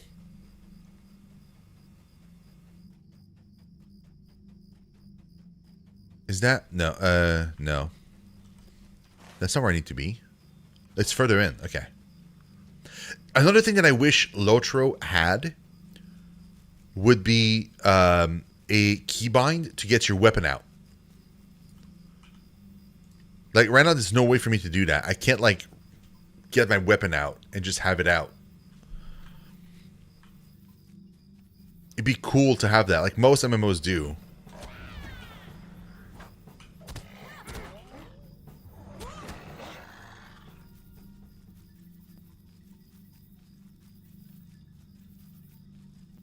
Oh, by the way, Madonna, if you're still around, are you like a vet? Have you played this game for a while? If so, I do have a question. It's not like gameplay related wise or whatever. It's more like based on the actual, some of the rewards that are in the most recent expansion. If you get the super fan bundle or whatever, like there's one thing in there that really, really intrigues me. It's a running animation that you can unlock on your character. So instead of running like right now, like this, your character runs with the weapon out, holding it with two hands and running forwards with the weapon out like that, like on the side. You don't really see me super well because I'm sitting down, but like because I've that's the way they presented in the video, and I've not seen any mention of it anywhere. Whenever they do those kind of things, do the animation work on any kind of weapon style? Because obviously the video shows a two-hander weapon held a certain way, but like what if the character has a sword and a shield or two daggers, you know? Like how does that work? Does it have like a separate animation for like dual wielding people, or like?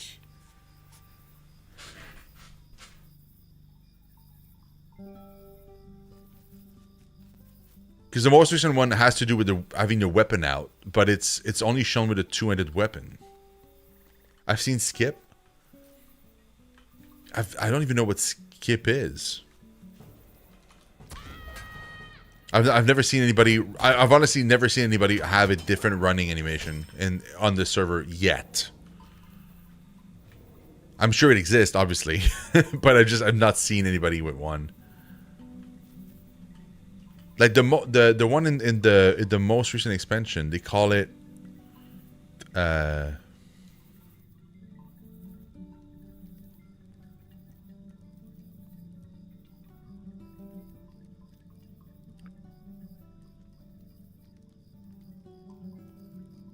Wellspring Defender movement style.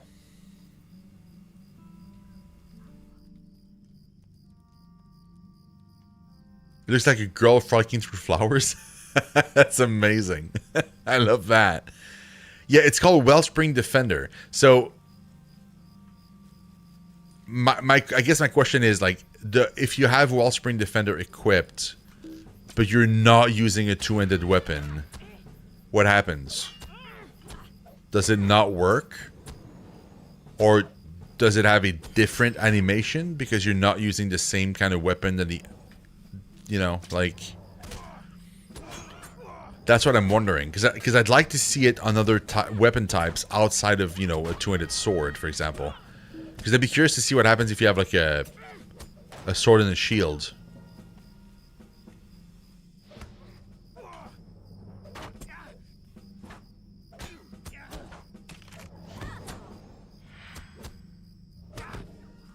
You haven't heard? Okay, that's perfectly fine. I was just wondering, maybe you did, or maybe there was like another movement style that was released prior that had something for weapons that answered that question, basically. Like maybe there was a previous attempt of doing that, but it looked differently, and people were wondering, and SSG answered or something. But I guess not, which is okay. It's I guess I'll find out eventually. Let's go, man.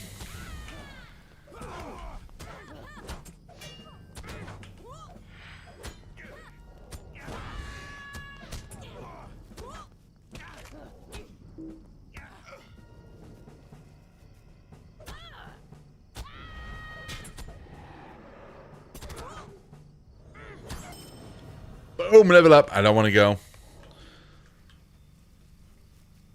Nice. Level 9, I'm very freaking close. Oh, I forgot to... Are you kidding?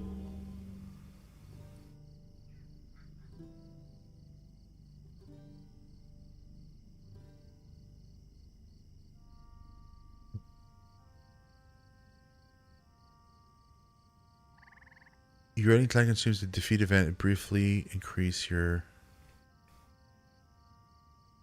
Oh, okay.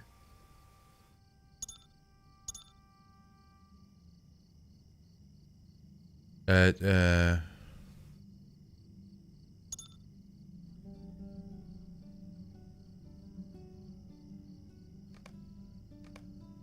that's cool. It's giving me a 5% damage buff, which is super nice.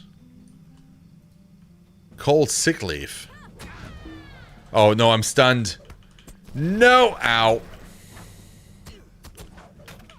Rude, man. That was really rude.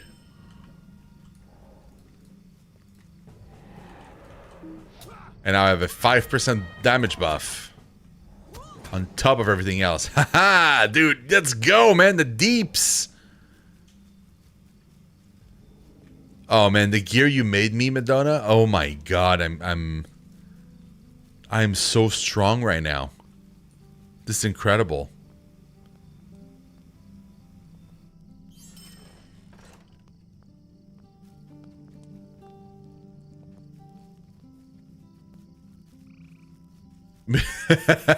Can you like as you're fighting, like just to add insult to injury, just like, yeah.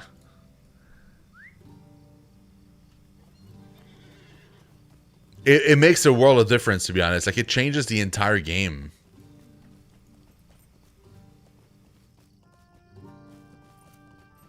Okay, honestly, like, how can you not like this game? Just look at that. It's so pretty. Like, yeah, the graphics are older and stuff, but dude. I'm trying to avoid the bandits and the wolves.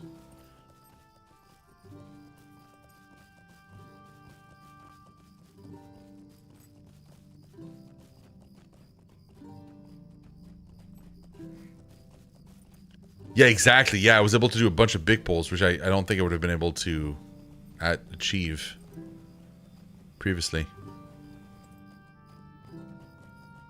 Oh. Give me that.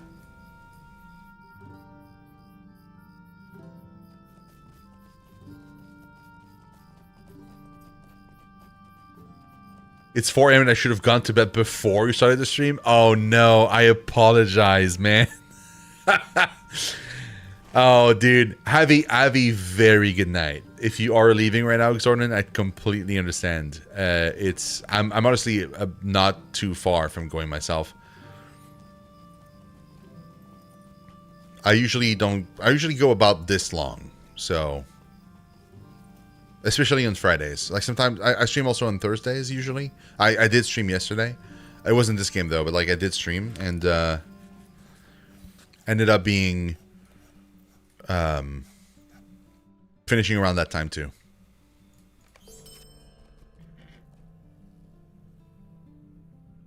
Doesn't really matter right now, so I'll go with the most expensive one. That way I'll make more monies. I'll make more monies. What's the... Oh, it's further in. Okay, sure.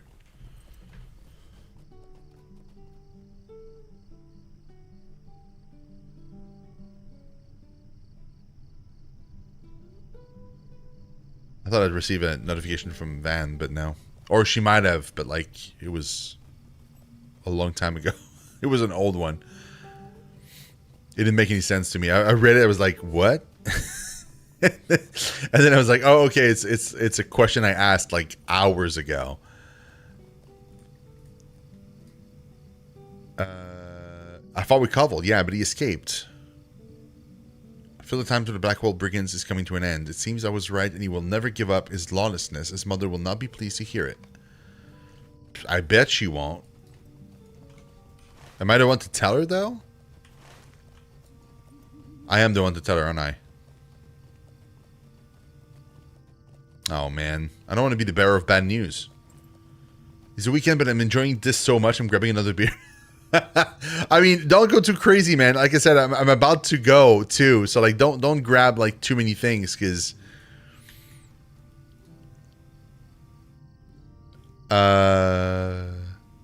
Which one?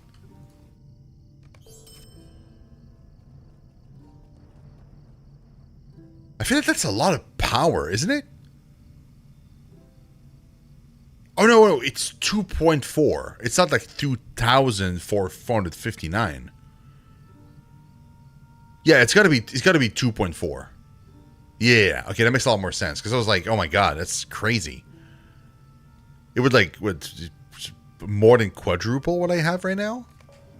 How much power do I have? Yeah, it makes no sense. Like, I have 142 right now.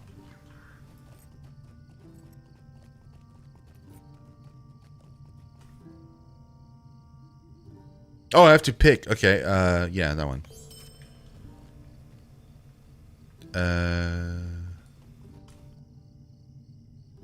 I did. Yes. Great. Who else? Anybody else? Wait, what?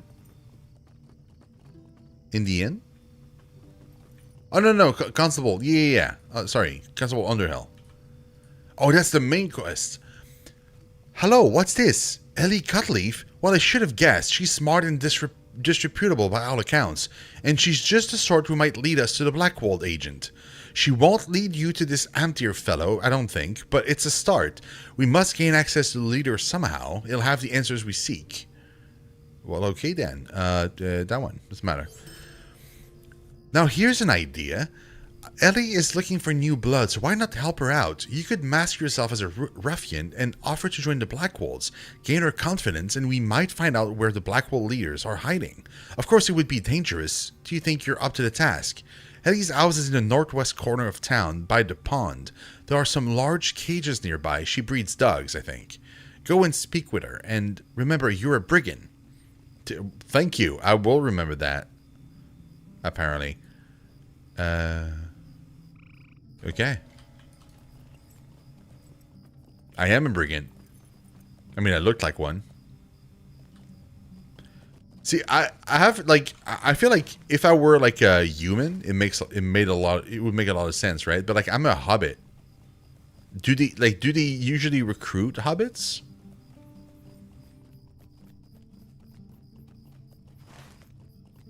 Like if they do, then sure, but like if they don't, it won't work. She won't believe me.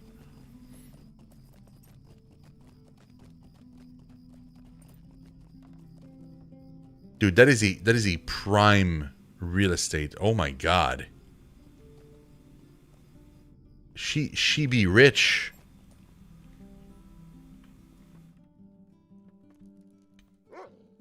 Not another one. I thought I'd gotten all of those letters back. You'd be better served just going home. You don't want to join up with the Black Wolves. I listened to Skunkwood, their leader, and helped them breed some wolves. I admit, I did it for the promise of riches, but I regret it. Jagger Jack is their head wolf master, and he had me breed a local wolf with one of them wargs. When they took me into their camp deep within the Chetwood, I got feared right quick. There's something not right there. I've done something terrible. Primwin and I need help getting out. The den mother I helped them breed is kept at Skunkwood's farm in the North Chetwood. She needs to be killed before her next litter is born, else her pups will do worse damage to the Chetwood and the folk here. Oh, so she's... Oh! She's... I was not expecting that. She's friendly, actually. Huh. Oh, she's got puppers! She's got puppers! Oh, dude. I thought she was just like regular wolf, but no, she got actual puppers. Oh man, she got a lot of dogs.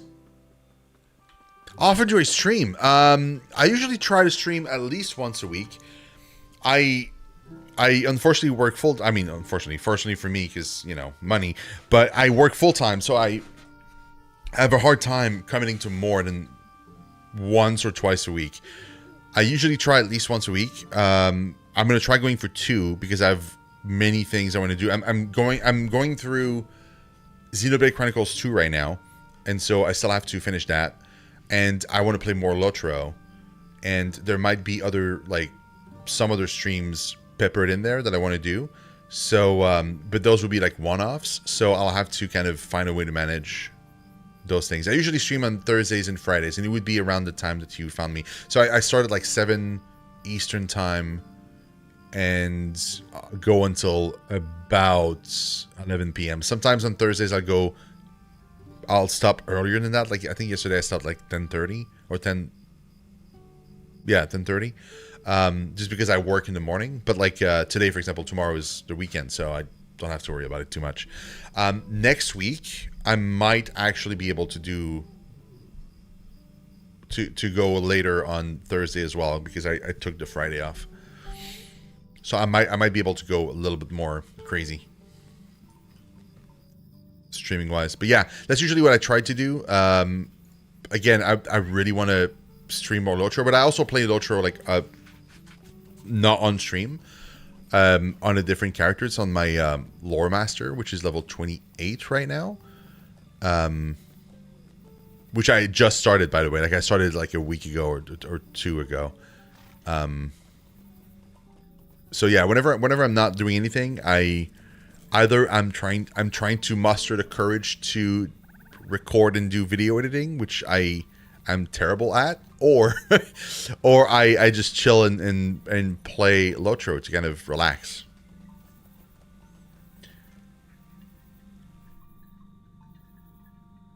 Oh yeah, Xarnan? Oh, thank you so much. That's really, really kind. The beauty of this, Zornan, is if you go to YouTube, right, to my YouTube channel, I'm streaming at the same time on Twitch and YouTube.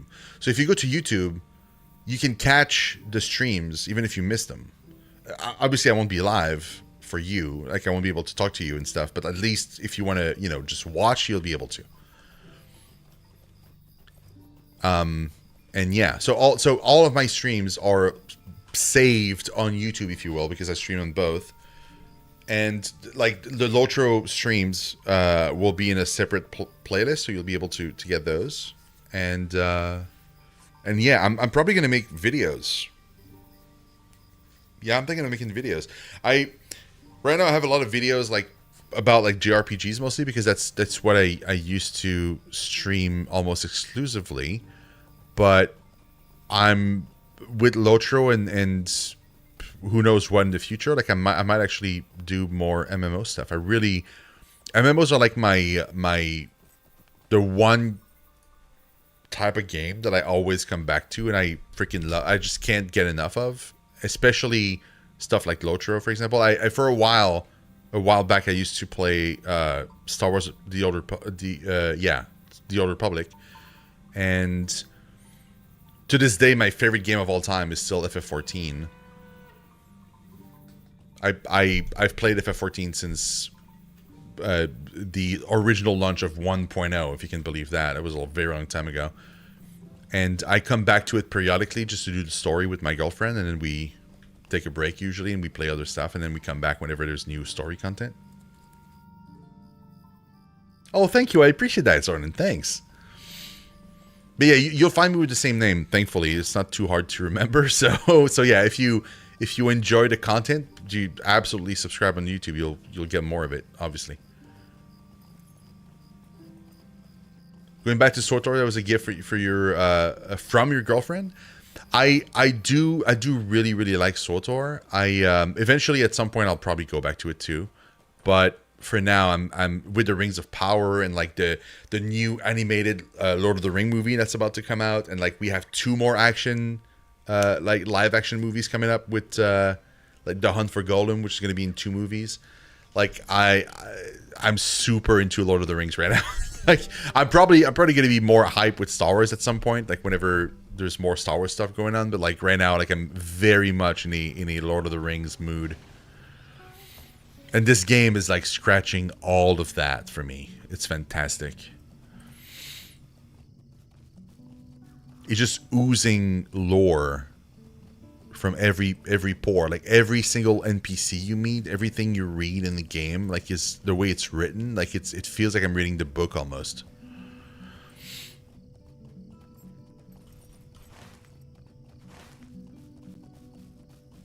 I wasn't even supposed to keep going, guys. You guys tricked me. You asked me a question and I forgot that I was supposed to stop. And now I'm back here. And now I can't stop because I'm in the forest.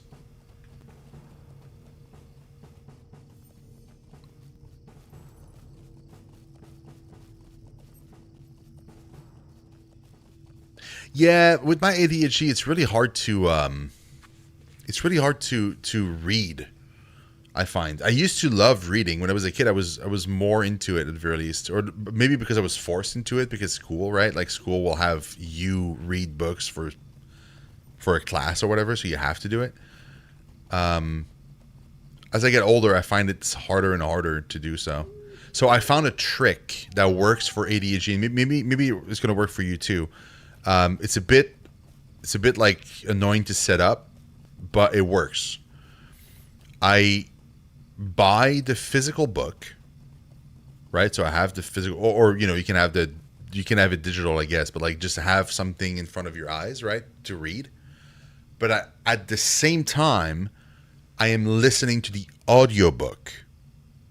So it's like I have like a movie in my head with subtitles in front of my eyes because I'm reading it at the same time with my eyes. And the two things kind of together just keeps my attention, and I just keep going, and I'm able to get through the book. Otherwise, I would just lose interest. I mean, I wouldn't say lose interest, but like I get like unfocused, and I start thinking about something else, and my eyes are like way down the page, and I missed a whole bunch of stuff, and I have to go back up, and I read the same sentence 5 times, and it's really, really annoying. But when I do the audiobook trick, it doesn't happen because my brain is like stimulated 2 ways. So it might work for you. My age, I am 37 years old. Or you know, at death's door, basically. I'm an old man. No, really, I'm not really, but like, you know, like I feel like an old man for sure. I did try that with Silmarillion, but I find people reading to me makes me nod off. Oh, really? Interesting. Yeah, that never happened to me, but that makes sense. You're 11 levels above me, so you're 48. So yeah, I'm not. You're not even old at that age, realistically. But I feel old sometimes, you know. But I mean, I'm complaining to someone that probably feels that way all the time too. So I'm you know, I'm complaining to the wrong person, but yeah. Level 48. I also count in levels. I think that's the best way to do it.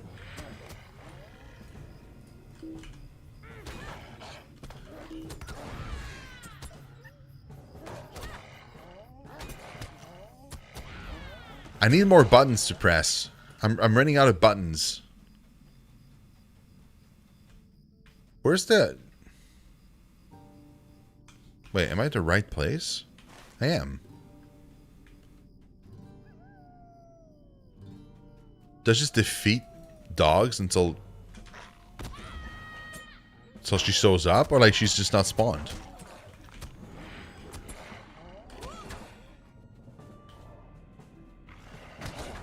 I don't know. Oh, I probably should have... Oh, I should have done that. Yeah, I'm dumb.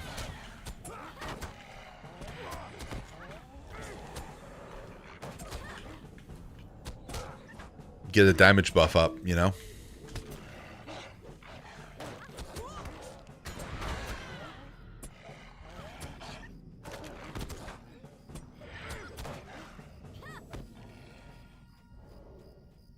She's not here.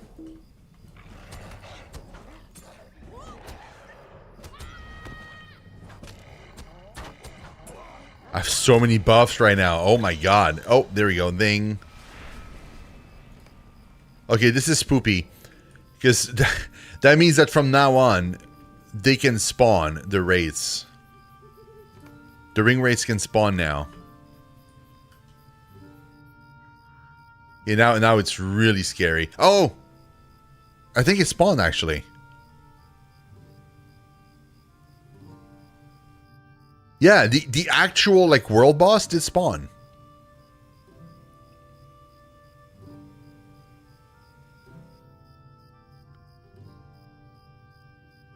Yeah.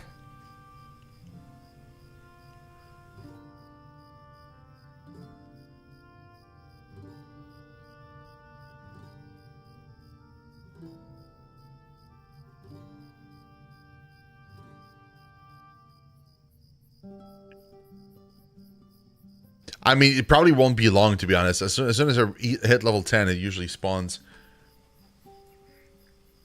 Yours is more on the OCD side? Yeah, I mean, maybe. Mine is like actual ADHD, though. Current reading project is all the Star Wars novels? Dude, yeah. In release order? Oh, man. That is quite a bit. I tried going through the Brandon Sanderson novels. Because I really want to get into it. But it's really difficult, man.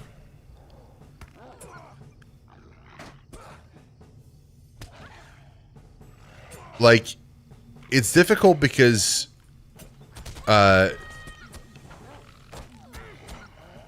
English isn't my first language, so whenever I try to read in English, it makes it even harder, right? Like, it just makes it so much tougher to do. Because, like, it's dumb, because I'm not really translating in my brain, but I am, sorta.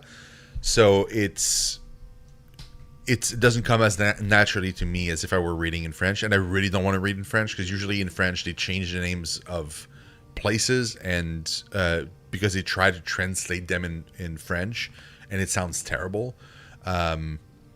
So yeah, I try to always read in English whenever I can, if it's a book that was written in English in the first place. But like, the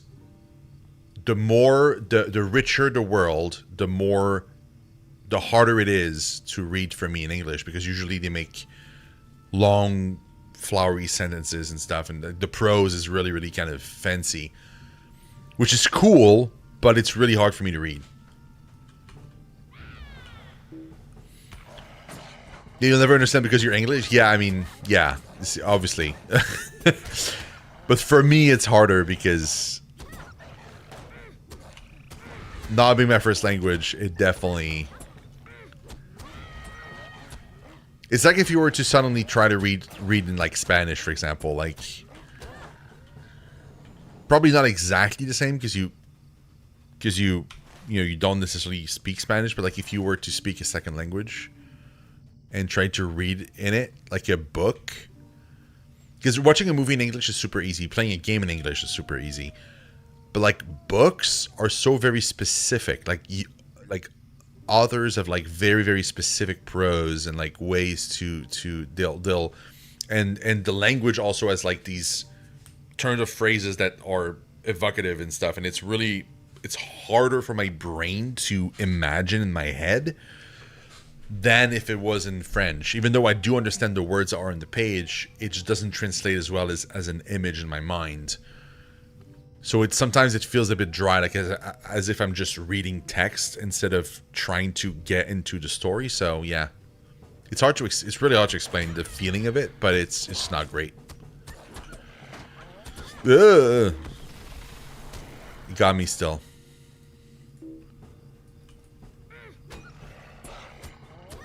Oh, yeah, I mean, yeah. Hey, Snoobo, what's up? No, it's not. No. Well, thank you. But yeah, no, I'm French Canadian. So first language is French and English is second. So I learned English in school, but most of it I learned on my own, playing video games or watching movies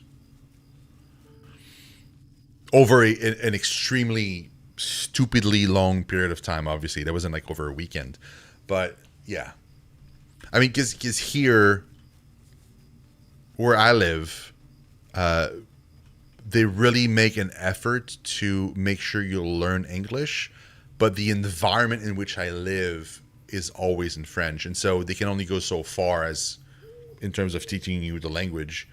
At some point, if you don't keep practicing it, you just lose it because you're surrounded by a different language. I think it's the same for Zornan, actually. Like Zornan said they were taught French, but as an English person, if you don't practice it, I bet being surrounded by people in England probably would be hard to keep your French going. So it's the same idea, which is kind of weird if you think about it, because like when people think of Canada, they usually think of, English speakers at the very least. But yeah, I'm lucky though now. I live in a city that's very, very bilingual. So like it's a lot easier for me to practice English. I can go outside and just go to a store and just speak English there if I want to. But other people in other cities, even nearby, won't have that experience. My parents, for example, their English is pretty bad.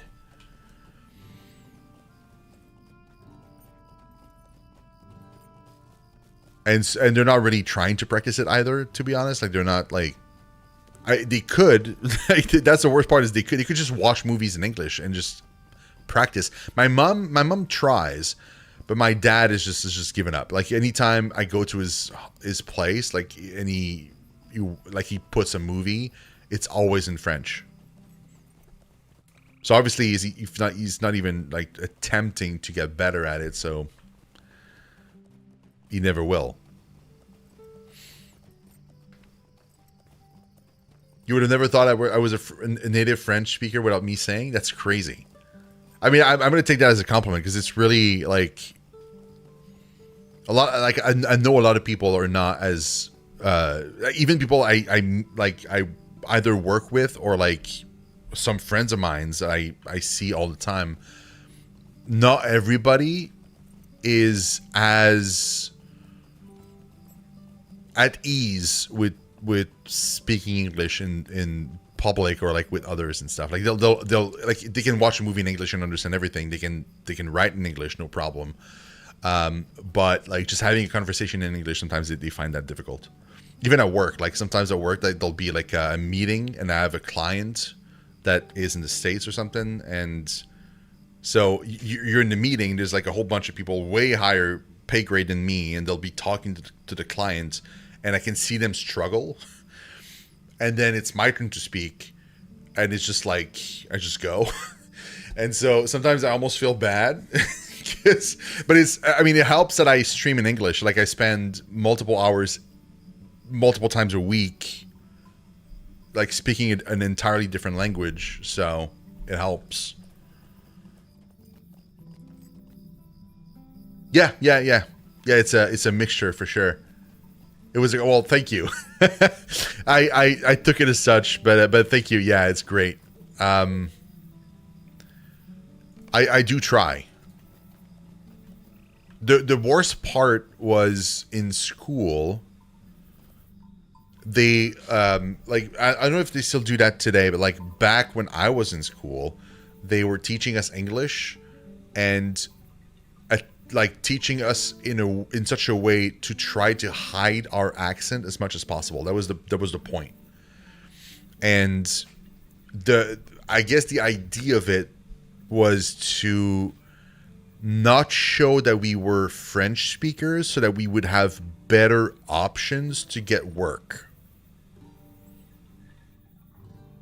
Somehow. And I think it comes from a different time period, because nowadays I don't feel like that's the same. I feel like nowadays you see that all the time. Like, people will speak English with a French accent and everybody loses their mind. They're like, oh my god, it's so cool, it's so like it sounds fancy now for some reason, or sexy or whatever. And when I was a kid, that wasn't the case at all. Like, they were telling us like, oh, if you don't hide your accent, you'll never get a job. You have to like hide that you're French, which is why I have a really weird English accent that like a lot of people are confused. So I think that's part of it too, is like people are confused. They're like, sometimes they think I'm from some certain parts of the US, some other parts. Sometimes people are like, oh, you must be from like somewhere in Europe. They can't quite figure out where, but they're like confused. And that's why. It's because my accent is like is messed up. It's not a normal accent that somebody would have. It's like it's like nobody has this accent is the issue. I'm like intermediate level in Korean. Oh, dude, that must be so hard. I have a Korean girlfriend, and if I don't keep up on studying or stay immersed by being over there, I forget so much. Oh yeah, dude, wow. Yeah, that must be so difficult. I tried learning Japanese. It's so hard, man. Like a language that doesn't have like a romanized alphabet is so difficult. I find it so much easier to try and learn literally anything else that has the same letters as ours. Like, I probably would have a hard time with Cyrillic alphabet also. Like Russian, I would probably have a hard time with that one too. But yeah, anything that's like written with like the same letters that we use is probably easier, especially if they use the same kind of sounds. For me personally, if it's a Latin language, it's even easier for me. Like, going from French to Spanish, for example, is very easy. Like, the Latin language, as soon as you master one Latin language, all the other ones are a lot easier. And I feel like French is probably the hardest one. So once you know French, it's easier to get into Italian or Spanish afterwards. GP, nice.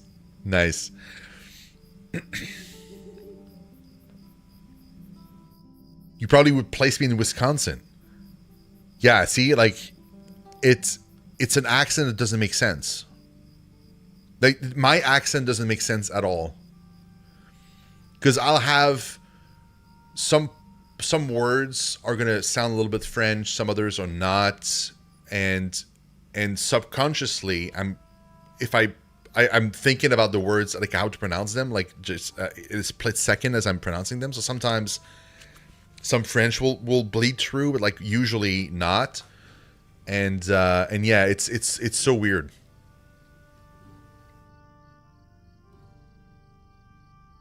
Doesn't help also that my French accent doesn't make sense either, which doesn't help. So like, you know, like sometimes like you'll have someone that they live all their lives in New York, so they'll have a New Yorker accent or like a Boston accent, right? And they spend their entire life there, so it makes sense. but I lived in vastly different parts of the province where I live, and they all have different accents.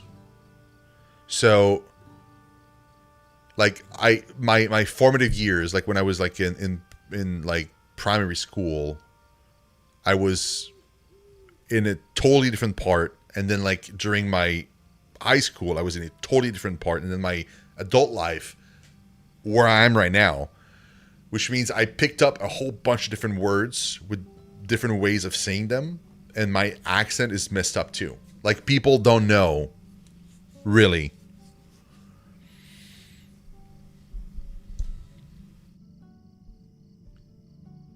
No, it doesn't sound weird, but it doesn't make sense. Like, if I don't tell people, like, okay, if I come up to someone and I talk to them, they won't be able to know where I'm from, is what I mean. They don't know.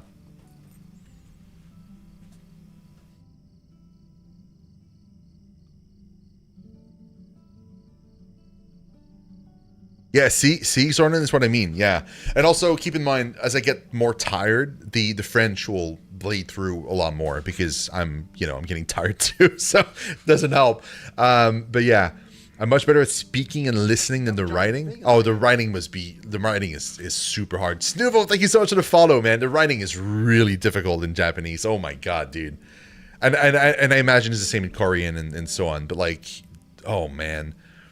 Because it's not even like you're trying to do the symbol. Like, if it was just doing the symbol, I would probably manage it. But it's doing the symbol in this very specific order that is difficult.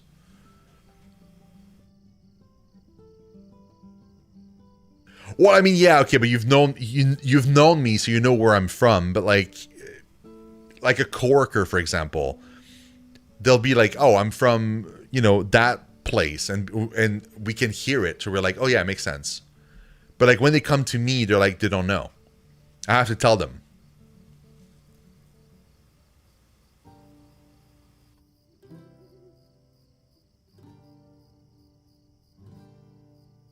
But yeah, Japanese, like writing Japanese is so difficult. I when I was learning it, like I had like a scrapbook, and I was just like trying the same letter over and over and over again, and it just got progressively worse. I just couldn't get it. Like, I'm so bad at it. I don't know how I'm gonna ever manage to learn that language. I want to learn it so bad. Like it's the Japanese culture interests me so much in so many ways, like with animes and JRPGs and mangas and stuff like that. But like I just can't do it. I've learned to read ancient Greek and Hebrew in college grad school. Don't keep up with them much at this point, but reading left to right for Hebrew was especially otherworldly. Oh my god, yeah, I bet. Yeah, it's the same in Japanese. They read the other way.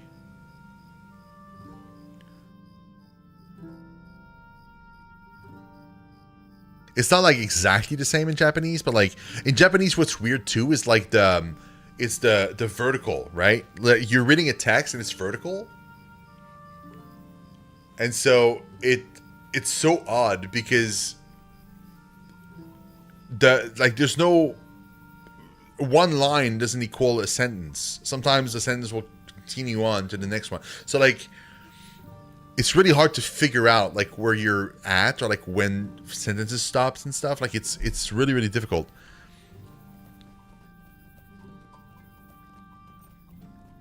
Plus, like Japanese has like a different like on top of everything else, it has a different sentence structure. So like in French and English, the way it works usually, I mean, ish is you put like the pronoun and the verb and so on. Like there's an order to things, but like in Japanese, the verb is at the end.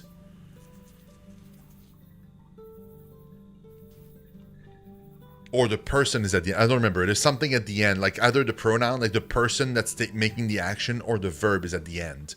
So it's really weird. Like you're reading and you don't know until you're at that point.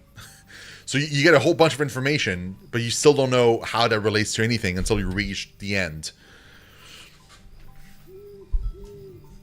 So it's odd, and I'm sure it's the same in Hebrew and other stuff. Like there must be like a weird on top of reading backwards, and the alphabet, which must be different. I bet it's the whole sentence structure must be different as well. Dude, ancient Greek. That must be fascinating to learn, though. I feel like Hebrew is probably still useful, right? Right? Because you could still find someone to talk to in Hebrew. But like ancient Greek, like I don't think you would just pass by a random Athenian and just be like, "Yo, where's the Parthenon?" You know.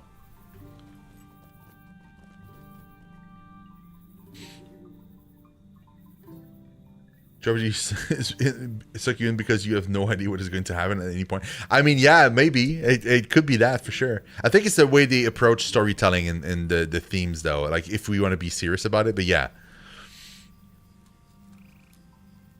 All good, GP. Thank you, man. Thanks for stopping by. I really, really appreciate it. Have a great night. Lots of cognates in ancient Greek. I didn't do much speaking for either, more writing and reading. Oh yeah, I mean, I bet. Yeah, I mean, speaking ancient Greek must be pretty weird. Yeah. It is getting very late though, guys. I just saw the time. I was meant to stop 30 minutes ago. I really gotta go. I really have to go.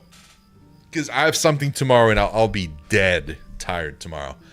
But yeah. I'm gonna have to call it a night. I do appreciate each and every one of you though. Thank you so much for being here tonight. I really appreciate it. That was amazing. Such a cool blast from the past getting back into Lotro, man. That was super freaking fun. I'm very excited to play more. I'll keep this character for whenever I'm streaming, so that way whenever I'm playing on my own, I'm going to be on my other characters. But yeah, that was fantastic. Thank you so much, guys. I don't know, do we have enough people for a raid? I'm not even sure. Sometimes we don't. That's okay.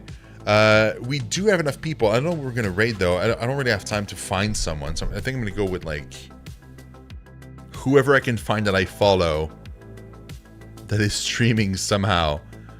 I see Zelda is streaming right now. What? Yo, we could go and see Zelda. She's awesome. She plays another kind of MMO, which is World of Warships. So I understand if it's not to everybody's taste. Obviously, if you have to leave after the raid over on Twitch, by all means, I completely get it. Especially you, Zornan, because I know you got to get to bed. But yeah, please stick around though for the raid. It will make Zelda super happy. And yeah, Lotro is the future, not the past. There's an official Lotro stream. There is? Wait, there is? Where? Is Lotro stream the official Lotro stream? Is that what it is? If so, yeah, we could totally raid the Lotro stream. Yeah, why not? It's a great idea. I raid Zelda all the time. Let's raid the official Lotro stream. Makes sense. Big Ed Mustafa. Oh, cool. I didn't know that. That's amazing. Okay, let's rate it. Why not? Yeah, so if you are watching over on Twitch, please follow with the raid. And I will talk to you guys in the next stream. Thank you very much. If you are watching over on YouTube and you like the video, please consider giving it a thumbs up. If you enjoyed the content, please consider subscribing to the YouTube channel. It helps me a ton. And I will see you guys in the next one. Stay safe, stay awesome, have a very good night, and I'll see you guys later. Bye-bye.